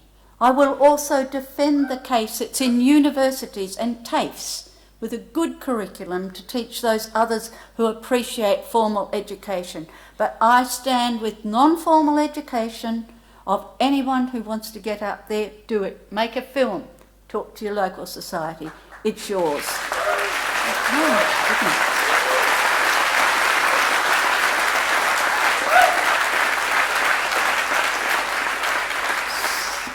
So the success of permaculture, see those purple dots? You see the purple ones? Oh no, well, no, sorry. We'll have the yellow ones. Can you see the yellow ones? Oh, I get things wrong sometimes, okay. So the yellow ones are the teachers, and the success of teachers in permaculture can never be underestimated. Whether you made models and invited people to come and see, or whether you just took groups of people and gave them certificates. Now those teachers taught teachers. See the yellow spreading? Who taught teachers? Who taught teachers? And exponentially, permaculture's moved across the world, really, because of teachers who taught teachers. Now, they didn't all do it with certificates and courses, and we'll talk about that in a minute. Now, what happened then is some people, gosh, I've got some notes here, I'm not sticking to them, were the designers and doers, and they did it. And without that, we teachers would have been lost. We had to go home and do it ourselves. We couldn't say, hey, you guys, do this. We can't show you what it looks like. And I haven't actually done it myself, but, you know, my friends say we'd lose credibility. So we'd have to have those models on the ground, and we have to thank all those gardeners and people who went home and established permaculture, asana, in their yards. Okay. And then we have the people who settled and they explored topics. So we had the people who started GEN, the Global Ecological Eco-Village Network. We had the people who started transition towns, and we heard from Rob this morning. And they made little nodes that floated off and have become independent. So what we've got is all these progeny of permaculture, and you could name the food forest one. Today in America there's a huge conference on resilient communities, but we're the ones, didn't it? We know about resilient. They've taken it and run with it. So various people grab it and run through permaculture and feed it out there. Then we find economics is becoming a new node. So these people then create their own teachers and their own networks. It's sort of what Vala was saying, we're feeding into everywhere. There seems to be no place in the world that we haven't moved into. If you have a look at those, the schools network, they all have their own conferences.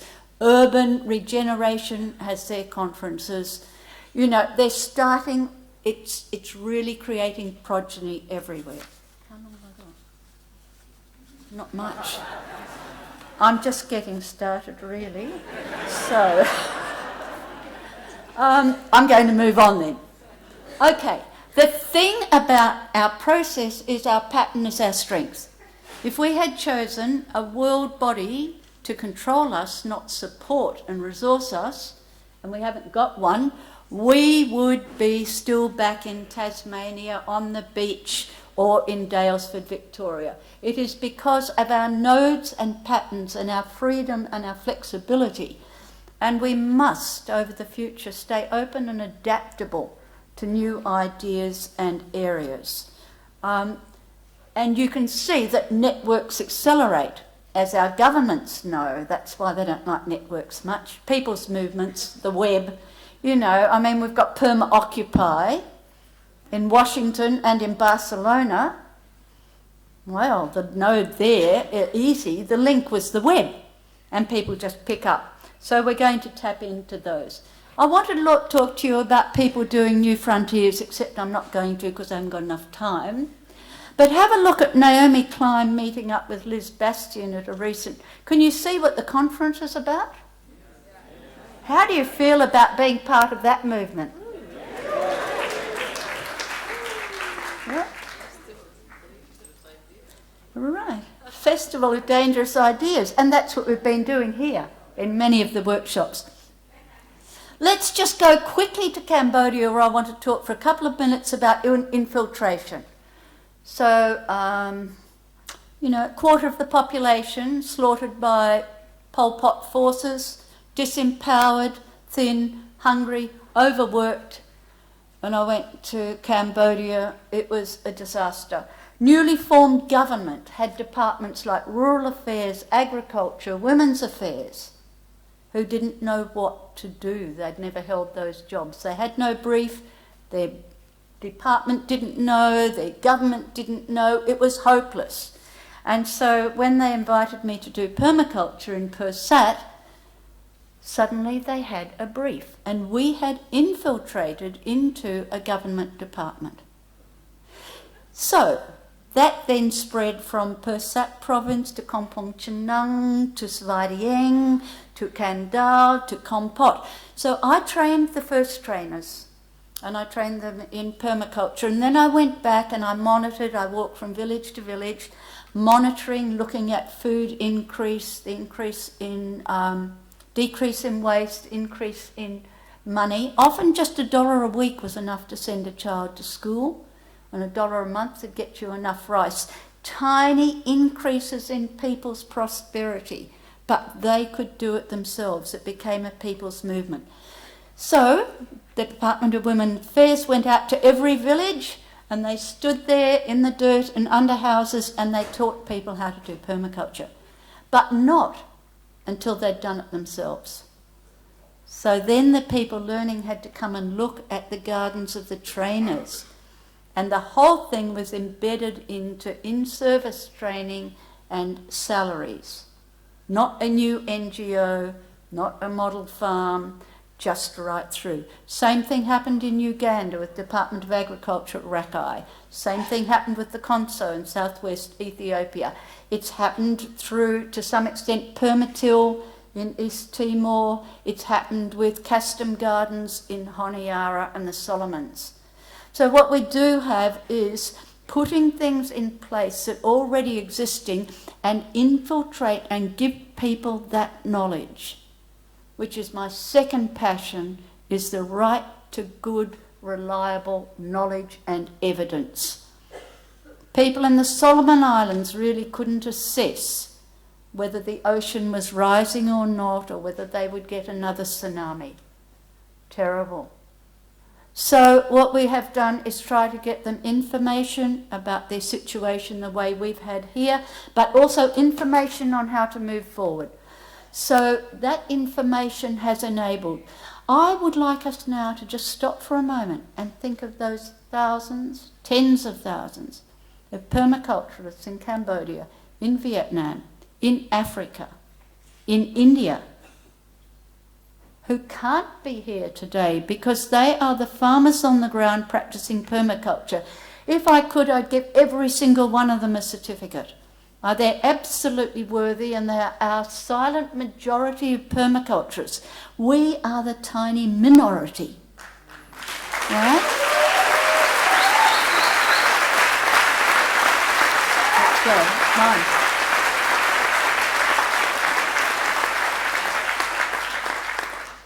Just a picture. An orphanage in Cambodia, 300 children and 3 adults, 3 tiers deep bunk beds, corrugated iron roof bars on the windows. This is the play area. Permaculture there was taken partly by Jan Smart in Washington, and she invited me to go. Within 5 years, those children have an egg 3 times a week. They get bananas, they get papaya, they have full vegetables, and they love gardening. And when I arrived, they hated it. They had them all lined up, chipping with a big hoe, a heavy hoe, chipping the weeds. It has transformed. At the same time, the local Department of Agriculture said, we didn't know when our Director General said you must do sustainability. We didn't know what sustainability was, but now we know. Right? So I'm going to finish in just a second. This is something close to my heart. This is Konstantina Limberis in Greece. Tina spent 12 to 18 months translating that book into Greek because she wants the Greek people to have the knowledge and the materials in their own language. She doesn't want them being told this is true or that's true.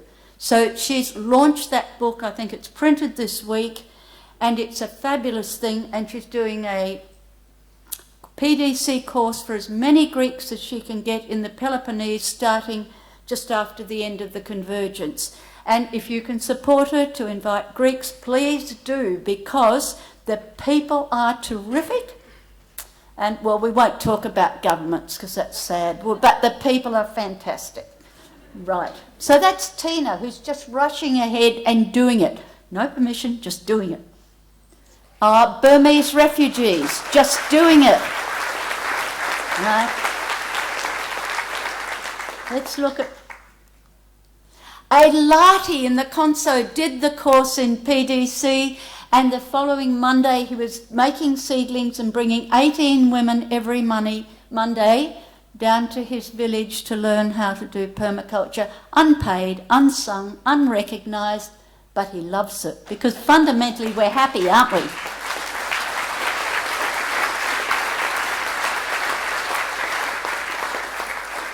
So we are, all of us here, we all do so much more than we ever get paid for.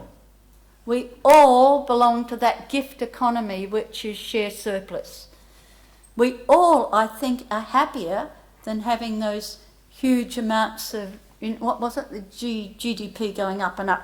I think we're on the happiness scale because what we do matters and it's meaningful to us.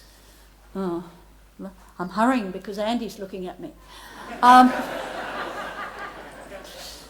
This book I was concerned, I've always been concerned for resources, so I wrote the first book so people would have it at a level, because I found I've got a small sort of brain and I had trouble reading Bill's book and keeping it together, so I wrote an easy one for me and then it got published.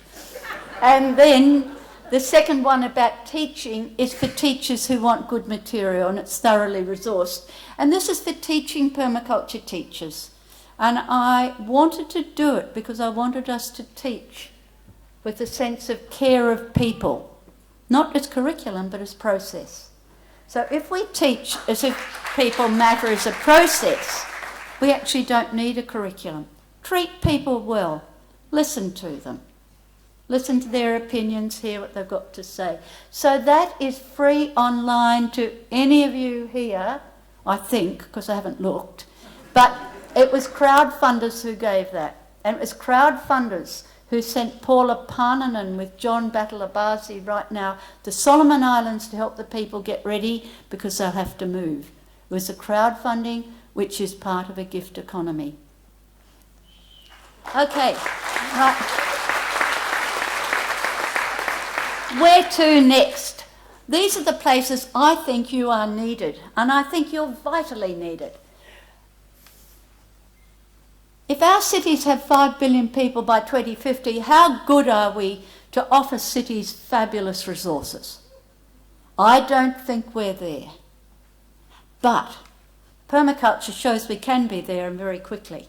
We have more than 30 years to skill up and get good at cities. We've got lots of strategies. We've got lots of techniques. We can look to Hong Kong with their brilliant small-scale work. We can look to the roof gardens and the balcony farmers. We've got lots. We just need to put it together. Refugees. Well, look, I'd be stoked if we could develop a lovely way to work with people who are going into camps. I've worked in refugee camps in the past, and they see the need for permaculture, and yet they're resourceful, they've got lives, they've got grateful to be there. They are some of the most wonderful people you'll ever meet.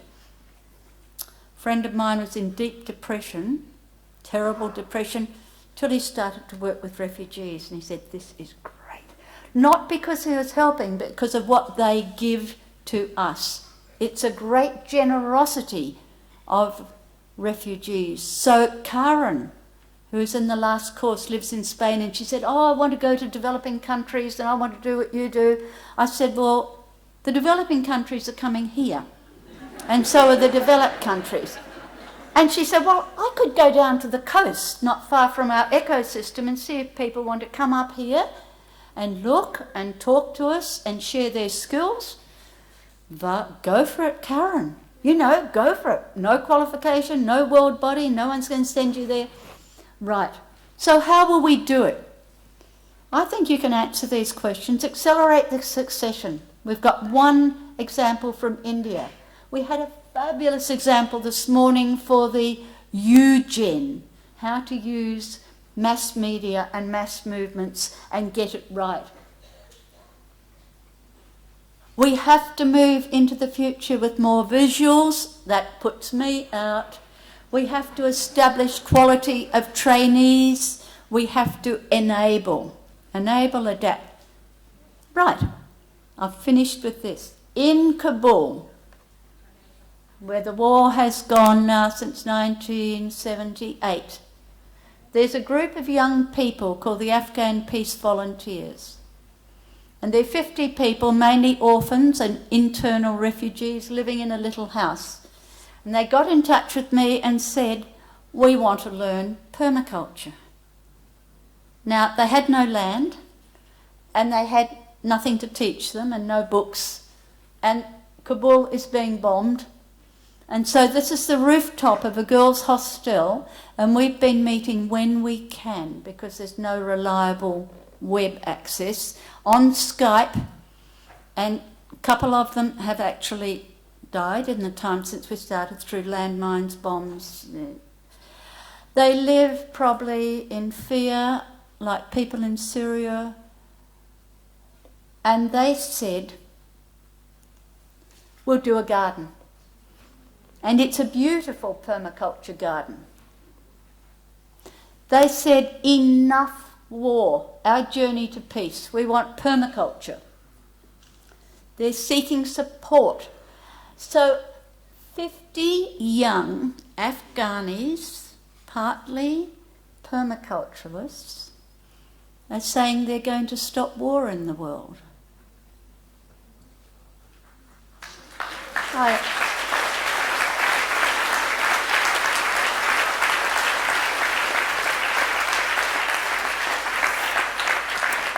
Takes some getting your head round. They haven't got anything, no families, no resources.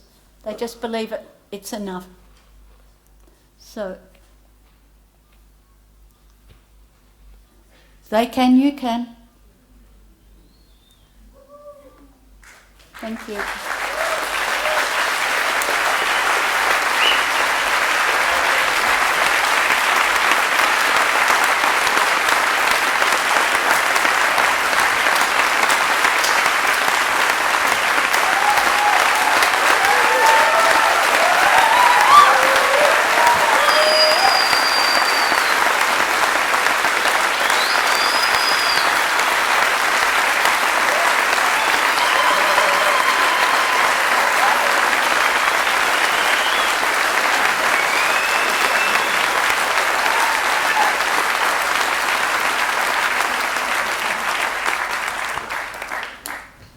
Rosemary.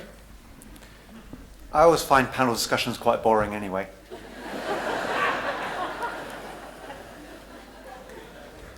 So, we'll move swiftly on to the conference poem instead.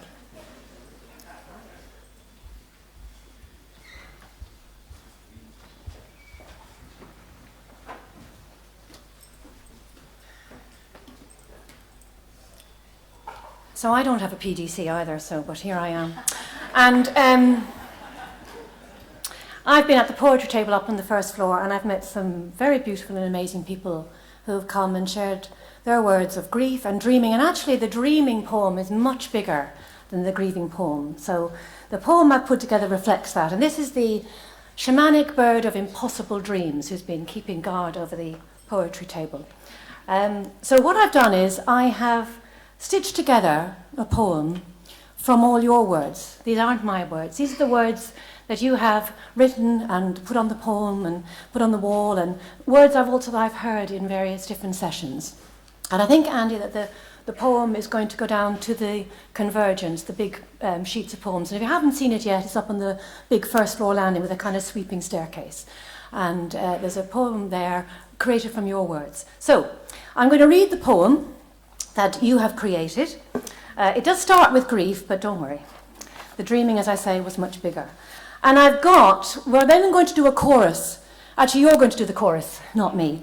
And when I've read the poem, I'm going to invite people from 10 different countries who are going to come up here with me and do a little bit of the poem in their language. So we'll do that afterwards. We'll do the chorus afterwards. We'll do the poem first. And the poem is called Breaking All the Rules, and that was from one of your lines. Well, it's all from your lines.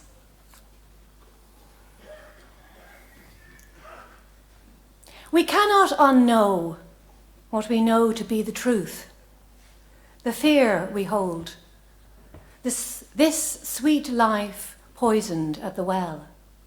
Mother Earth cries out in grief, our tears water the ground. Creation denied. The hungry and the starving and the locked-in mindsets, the treeless spaces and the swirling plastic waste, no more, no more, no more. We are breaking all the rules. There is a revolution going on. There is a revolution going on. Empower the women, educate the youth. For this is the time of the great remembering. Return again to the land of your soul. And you can tell the riders from the apocalypse they can piss off home. Yeah, excuse the languages.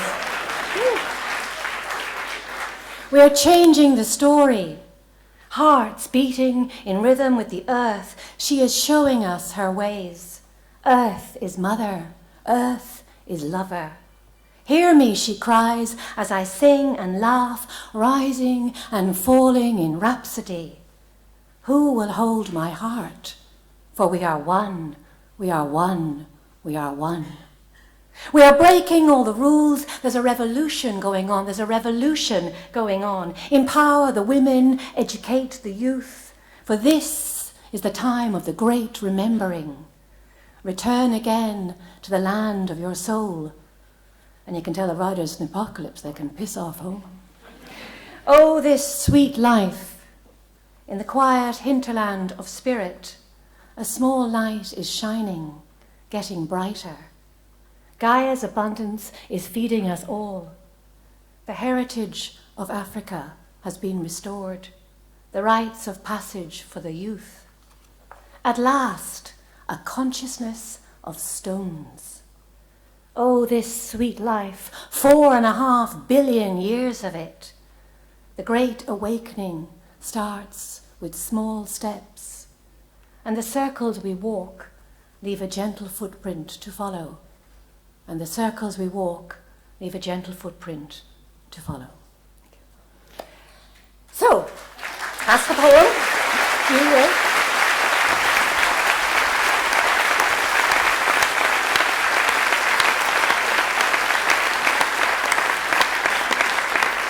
So, this is the poem that you wrote, so you're clapping for yourselves. And now I'd like to invite our speakers from around the world to come and join me for the chorus. And Sean, if we could have the chorus up here, that's lovely, fabulous.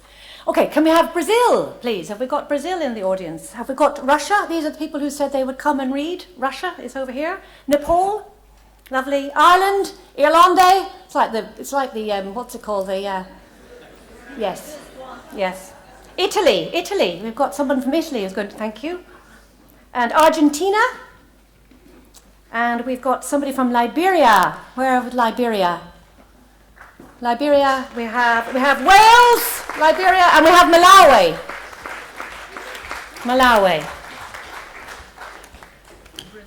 Brazil. We've got everybody? Brazilian. Okay, lovely. All right. So now we'll need a few more mics, I think. So I'm going to share this one here. Have we got two?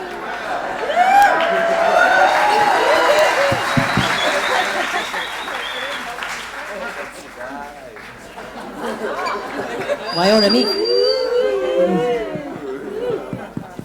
Okay, thank you. Right. So we'll share the mic around. So we haven't rehearsed this really. We've had people come to the table and we've briefly kind of gone through it, so you've got to help us. So I'd invite you now to please to stand up. Come on, stand up. This is a participatory poem. I'm sorry, I do drama as well. So, okay. So first of all, just if you'd like to give yourselves a little shake. I know you're all English and it's very embarrassing, but just do it anyway, please. And we'll have a quick just warm up of our voices, all right? So, la la la la la la la la la. La la la la. La la la la la la la la la.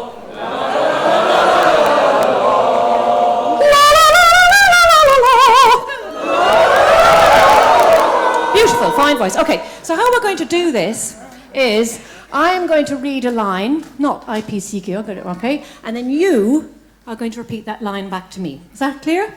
Okay, so it goes like this. I say to you, I say hello, and you say hello. You got it, okay. And then on the lines, there's a revolution going on. I'll say that, you repeat it back, and then we're going to pass this mic around and we're going to hear that in 10 different languages. Okay? If you know the language, say it back. If you don't, then that's okay. And then on the last line, for we are one, we are one, we are one, we're also saying that in all these different languages. If you know the languages, then say them back. If you don't, that's fine. Okay, have you got that? Yes? Everybody happy with that? Yes? Yes! Okay. Okay. Right. So let's see how this goes. We haven't had a rehearsal, as I say, so... do you want to cut out a bit forward? Right. Liberia is in the front. Okay. So what we'll do is, if we're in our group, we just pass the mic from country to country on our line, so we can say it in all the different languages. Okay, are we ready? Give yourself a shake. Here we go. We are breaking all the rules. We are breaking all the rules. There's a revolution going on. Get a manilo, Kana. Get a manilo. Get a manilo. Get a manilo. Okay, Tem uma revolução acontecendo. Mae 'na chwildron mynd ymlaen. C'è una rivoluzione in atto. Toreveg Tarlu Anish. Это время перемен.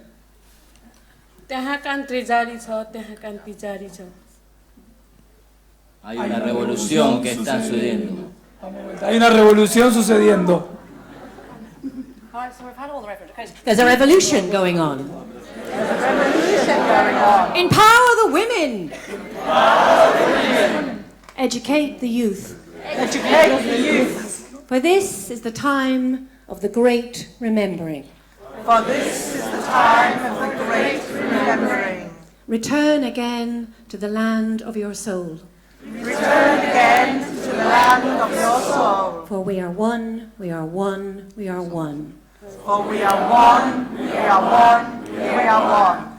I'm more back at Gilene, I'm more back at Gilene, I'm more back at Gilene. Мы единое целое, мы единое целое, мы единое целое. Hami ekon, hami ekon, hami ekon. Tar mjöder kjan, tar mjöder kjan, tar mjöder kjan. Nosotros somos uno, nosotros somos uno, nosotros somos uno.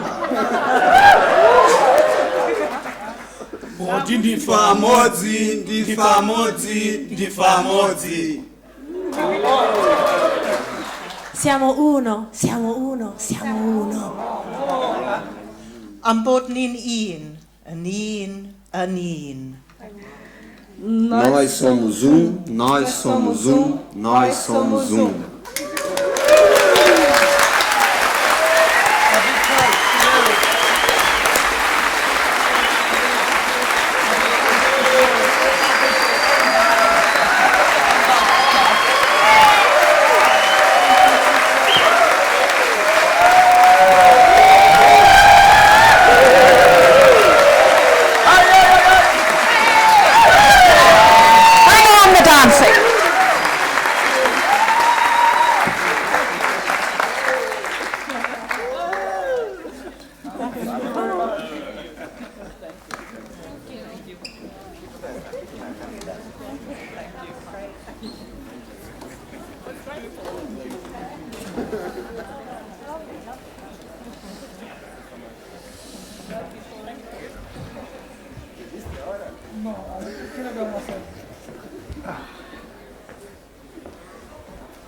Thank you, Siobhan. Thank you to Vala. Thank you to Rosemary. Thank you to all our wonderful poets.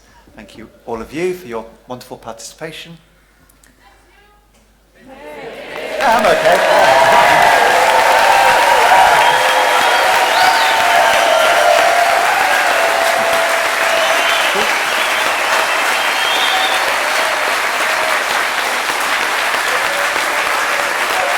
I'm not going to get much done if I start crying. Come on, that's good.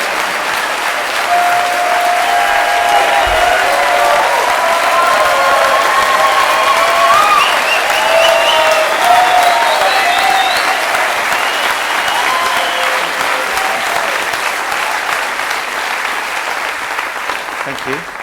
Thank you very much. Okay, so just to keep us roughly going to time, I'm going to bring in Nasana and Padma. Would you like to join us?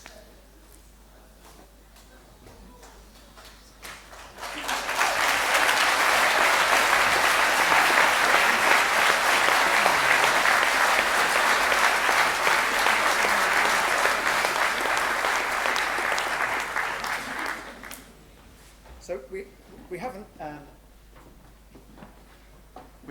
haven't planned anything at all, and we don't have the rock.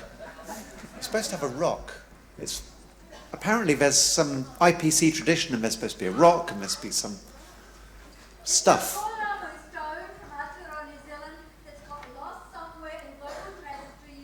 Yeah, I think the Cubans have got it. I think. Anyway, We'll invent a new tradition. The bell, the bell.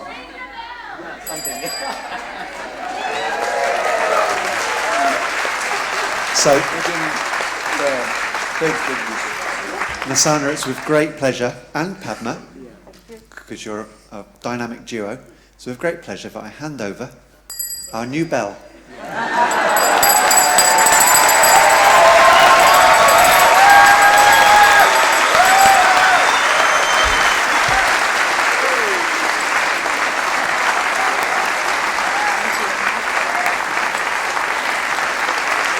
So, you're next. You can speak now. Yes. Shall I give this bell to you, or shall I keep it with you? Yeah. Yeah. You're a custodian for a while. Yeah. Thank you so much. It's a great pleasure to delighted with this handovering great responsibility from UK to India. I think a lot of similarities are also there. And as Makodi Rabina, as she said, I think there is a stone, and what else with that? And that's it. It'll come to you somehow. Yeah, welcome. Okay. So I think as Andy told, it is with the Cuban people. They have not come, otherwise they would have bring it. Anyway, so thank you so much.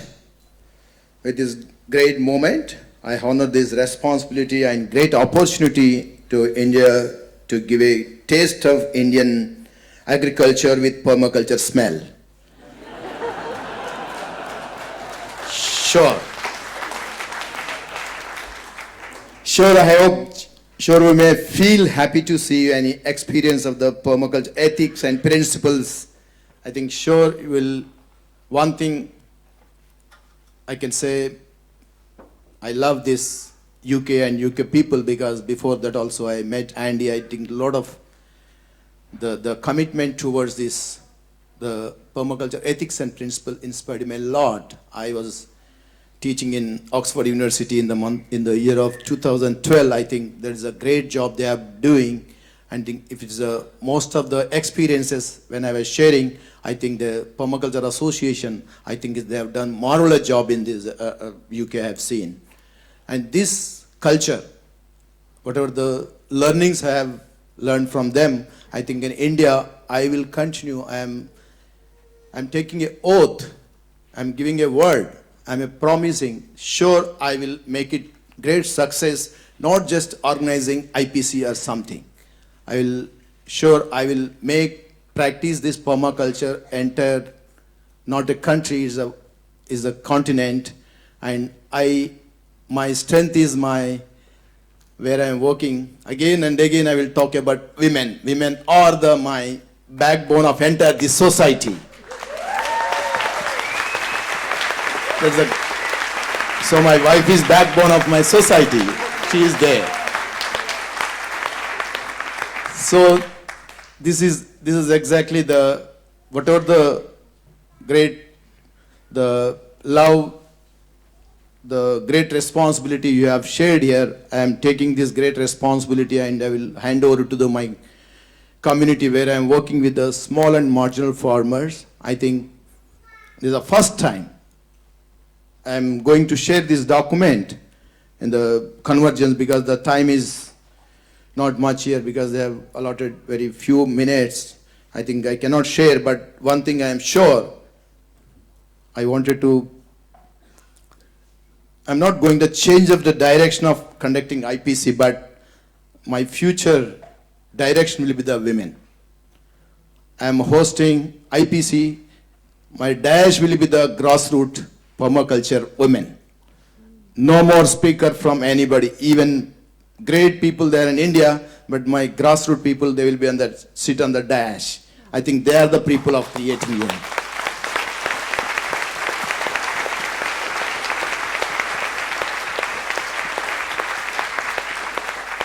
The convergence and conference, I think the organizing, I think not, because in developing countries and country like India, I think you know very well, your international community, all the world permaculture people have to leave some there by doing something. You learn by doing, and you have to make your hands are clean, not dirty, by doing something. So I am organizing the entire convergence on a land where is a barren land. You design, you plan, and you plant, and you nurture them. Each country is a model, is going to be, after 100 years also, this is the permaculture people world over, they have come here. This is the design. Permaculture design is not in words, it is an implementation. I am going to conduct in such a way.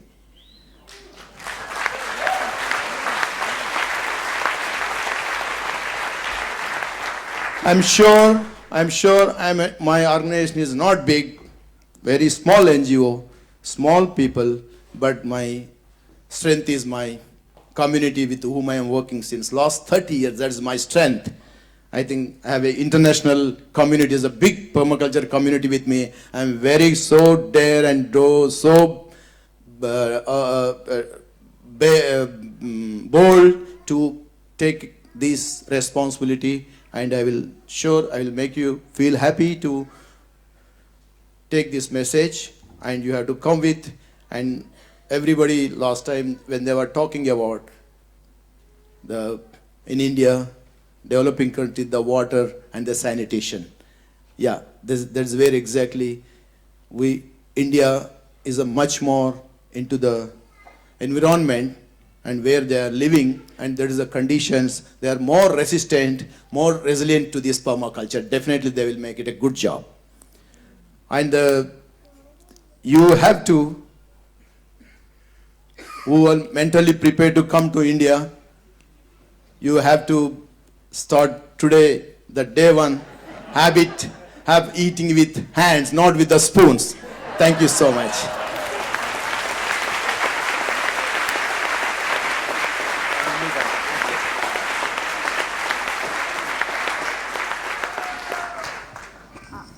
Thank you so much, Andy, and the entire international community to give this opportunity. Sure, we will make it a success, but you, as a international permaculture community, we need to get together to take forward. Thank you so much.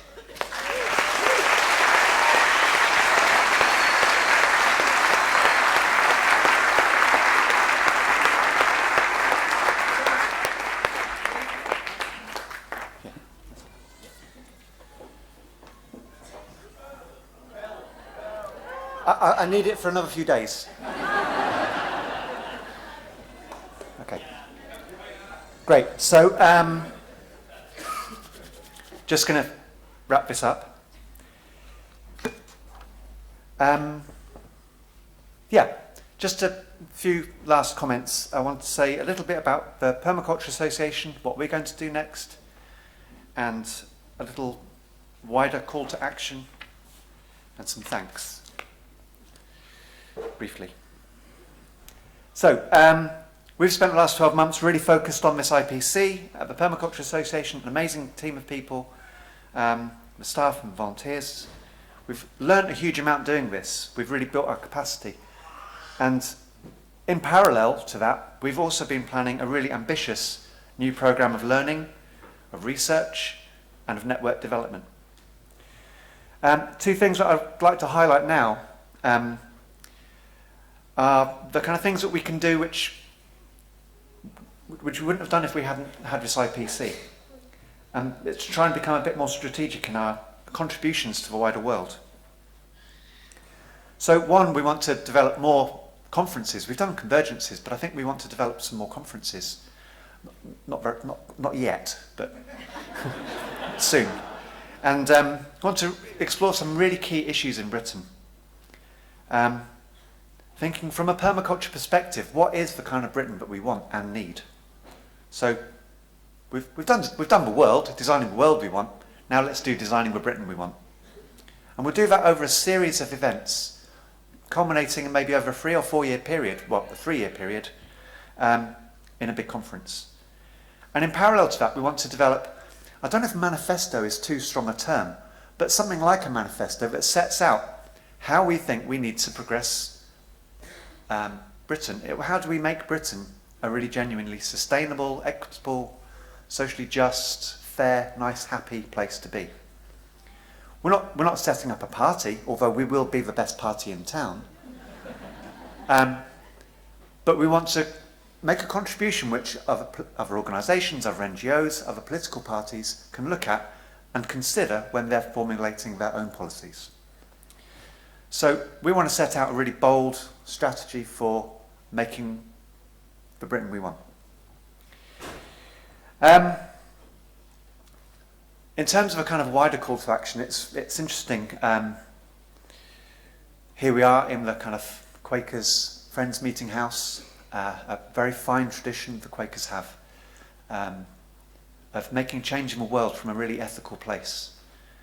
And if you walk just maybe 150, 200 metres from here into Russell Square, there is a beautiful statue of Gandhi. So I'm going to horribly paraphrase the Quakers and Gandhi now and say something along the lines of, really, two things I think are really important. We need that kind of local action, and there's nothing more local than us. You know, we need to be the change. We've been here, we've been inspired. What is it that we can take away and put into practice in our own lives? So one call to action is make it personal. How can each one of us be that change? The second thing is, again, somewhere between Quakers and Gandhi, is speak truth unto power and bear witness. We cannot really just la la la while the steamroller keeps moving on. We have to say what is acceptable and what isn't acceptable. There are many things happening at the moment which are utterly unacceptable. So not only do we have to set a fantastic example of what can be amazing, we also need to hold people to account.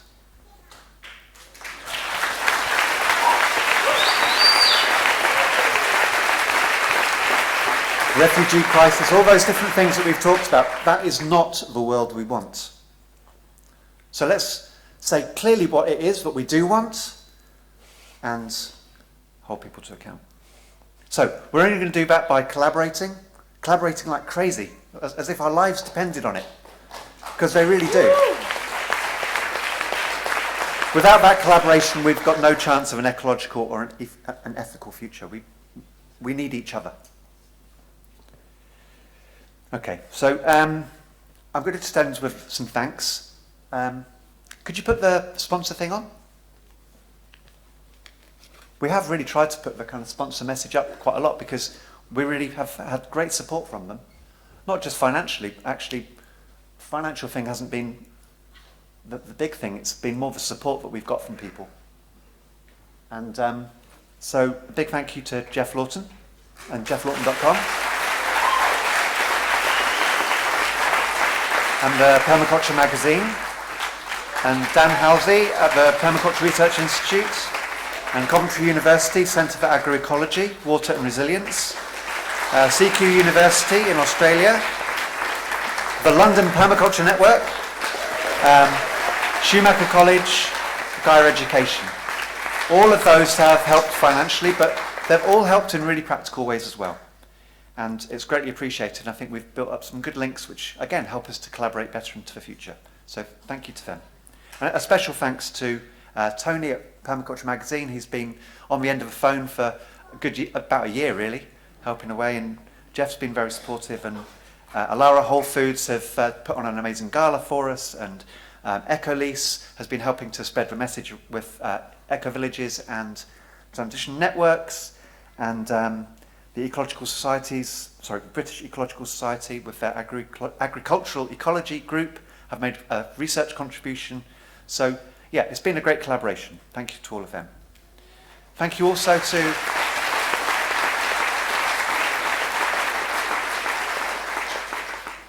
to our 100+ speakers. None of them were paid. Hardly any of them got expenses. I mean, extraordinary kind of commitment to make this work. We didn't get any funding to do this conference. We were like entrepreneurial, and we just made it happen. So Thanks for chipping in with your intellectual capital. So thanks to our speakers. Our keynotes have been amazing, absolutely fantastic. The conference working group, the stewards, the staff, the workshop leaders, the children's activity team. If you go back one, maybe, or two. Oh, there's a fantastic photo of them all going, permaculture. Yeah.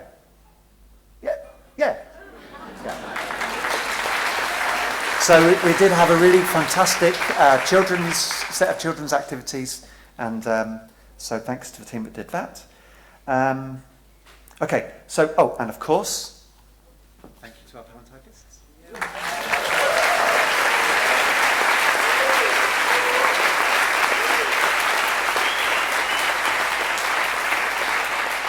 Wow, okay, so if we could go to the next slide just briefly.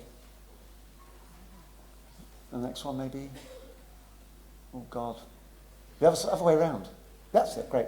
So we've got two films, which I suspect will start at 6. But with a small hall and George Fox, Design for Life, Permaculture in Schools. And then at 7, maybe 7:15, we'll have the UK premiere of Inhabit, which is an absolutely awesome film. We will need to kind of clear the space so that people can come back in a bit later. But you know, 6:45, we all need to be out so we can then come back in. Next slide, please. Oh, I just could use this. So just a convergence note. It's a real terrifying pleasure to know that 400 of you are coming to the convergence in tomorrow. Just get yourself to Chingford. There's loads of great public transport. Do something fun in London. Go to the British Museum or British Library, Kew Gardens, enjoy the parks, have some time off, relax, contemplate, reflect, sit next to Gandhi. Don't come until after lunchtime. If you've got any questions, then ask at reception. A little research note. Tomorrow we've got, for the people that have been invited and have already booked, we've got a research meeting in the George Fox room at 9:15. Okay, so basically when I go like this, I'm back to the start, which means we've ended. Thank you all so much.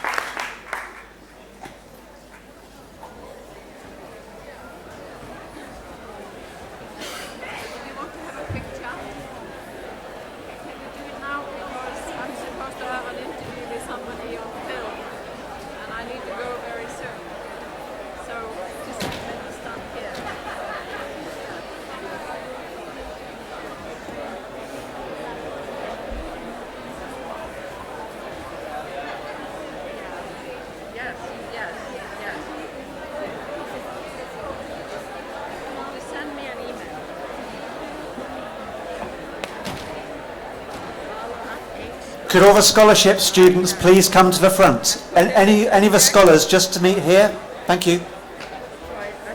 And Rebecca Lawton.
think something's going to happen on the stage. Don't know. I'm going to try and do that now. I'm not doing that. Yeah, but yeah, why not? Get out of here. Yeah. You get this side and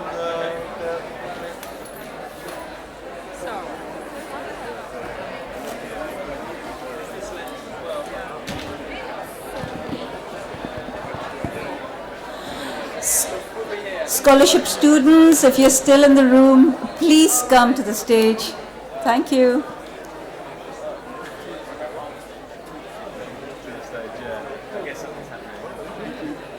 Sorry, there's something.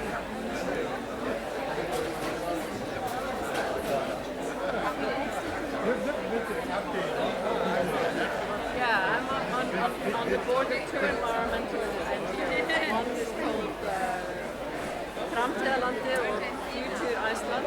The other one is called Landvernd, which is, means land protection. So I'm new on the board, so I've only been to one board meeting. I don't think that they are thinking about claiming rights.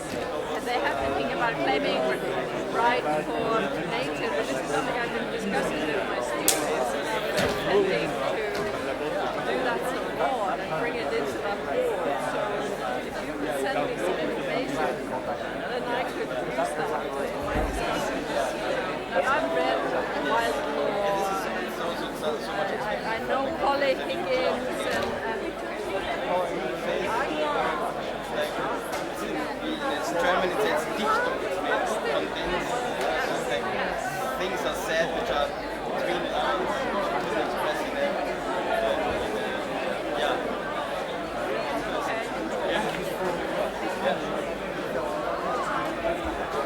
This guy's done an amazing job.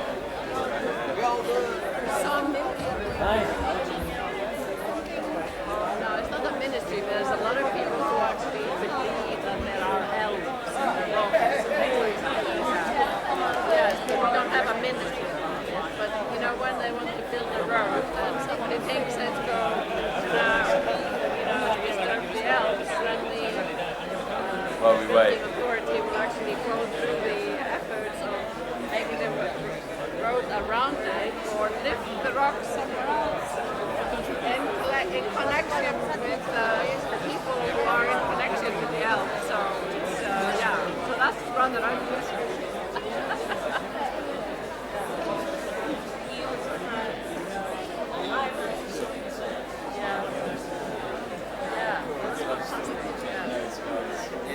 Just asking, 1600 is not for lawyers or in your I go down to 8. No, I'm just asking. As in mine works up to 20,000. That's the highest. Okay. See, I think this will, there will be people, a lot of people interested in this because when Polly Higgins came to Iceland, I know it's the ecosystem. Yeah, I think so, yeah. I organized a meeting and I had no idea what it was. Only the talks. And I thought, well, the people Are you in here? protection people, I don't know. But that was not the case. It was just the general public. Hey, that was really interesting. Yeah, so this concept, I think,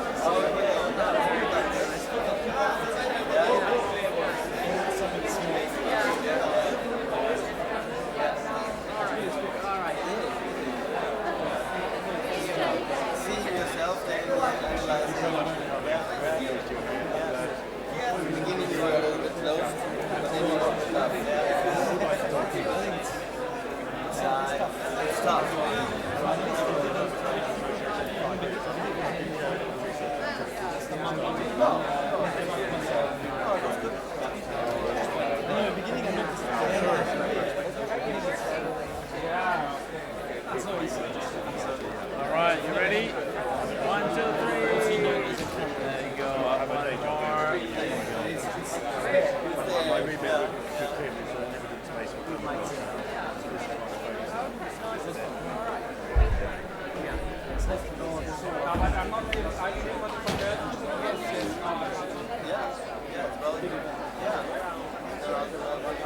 line.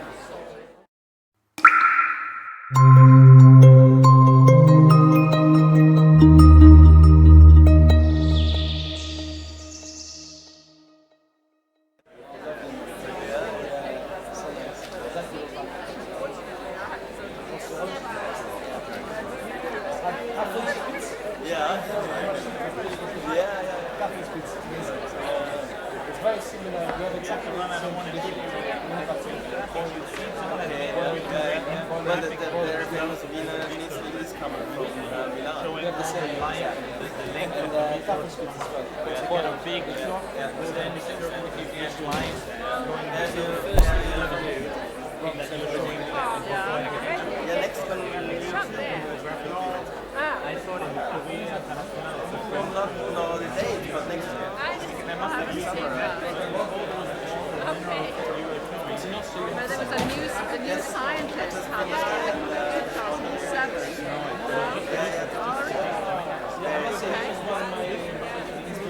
Yeah, but we have published some. We have published individual sources and sorts of papers over here. But they have a proper find it. Maybe you can send it to me. I was thinking that you might be the Korean now was taking it from some graphic designer who had I think so. I want to have it myself. We can just start a farm ourselves. Look, let me give you my thank you for your business. Okay. Okay.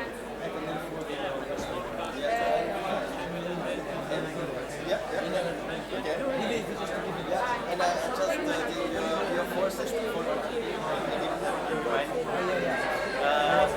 I guess your four sisters here. I thought to my girlfriend we have to do that. Yeah, I have to try. The four sisters is sunflower stuff. The ones you said to us very The one that works is before, which is the squash, sunflower, and sweet.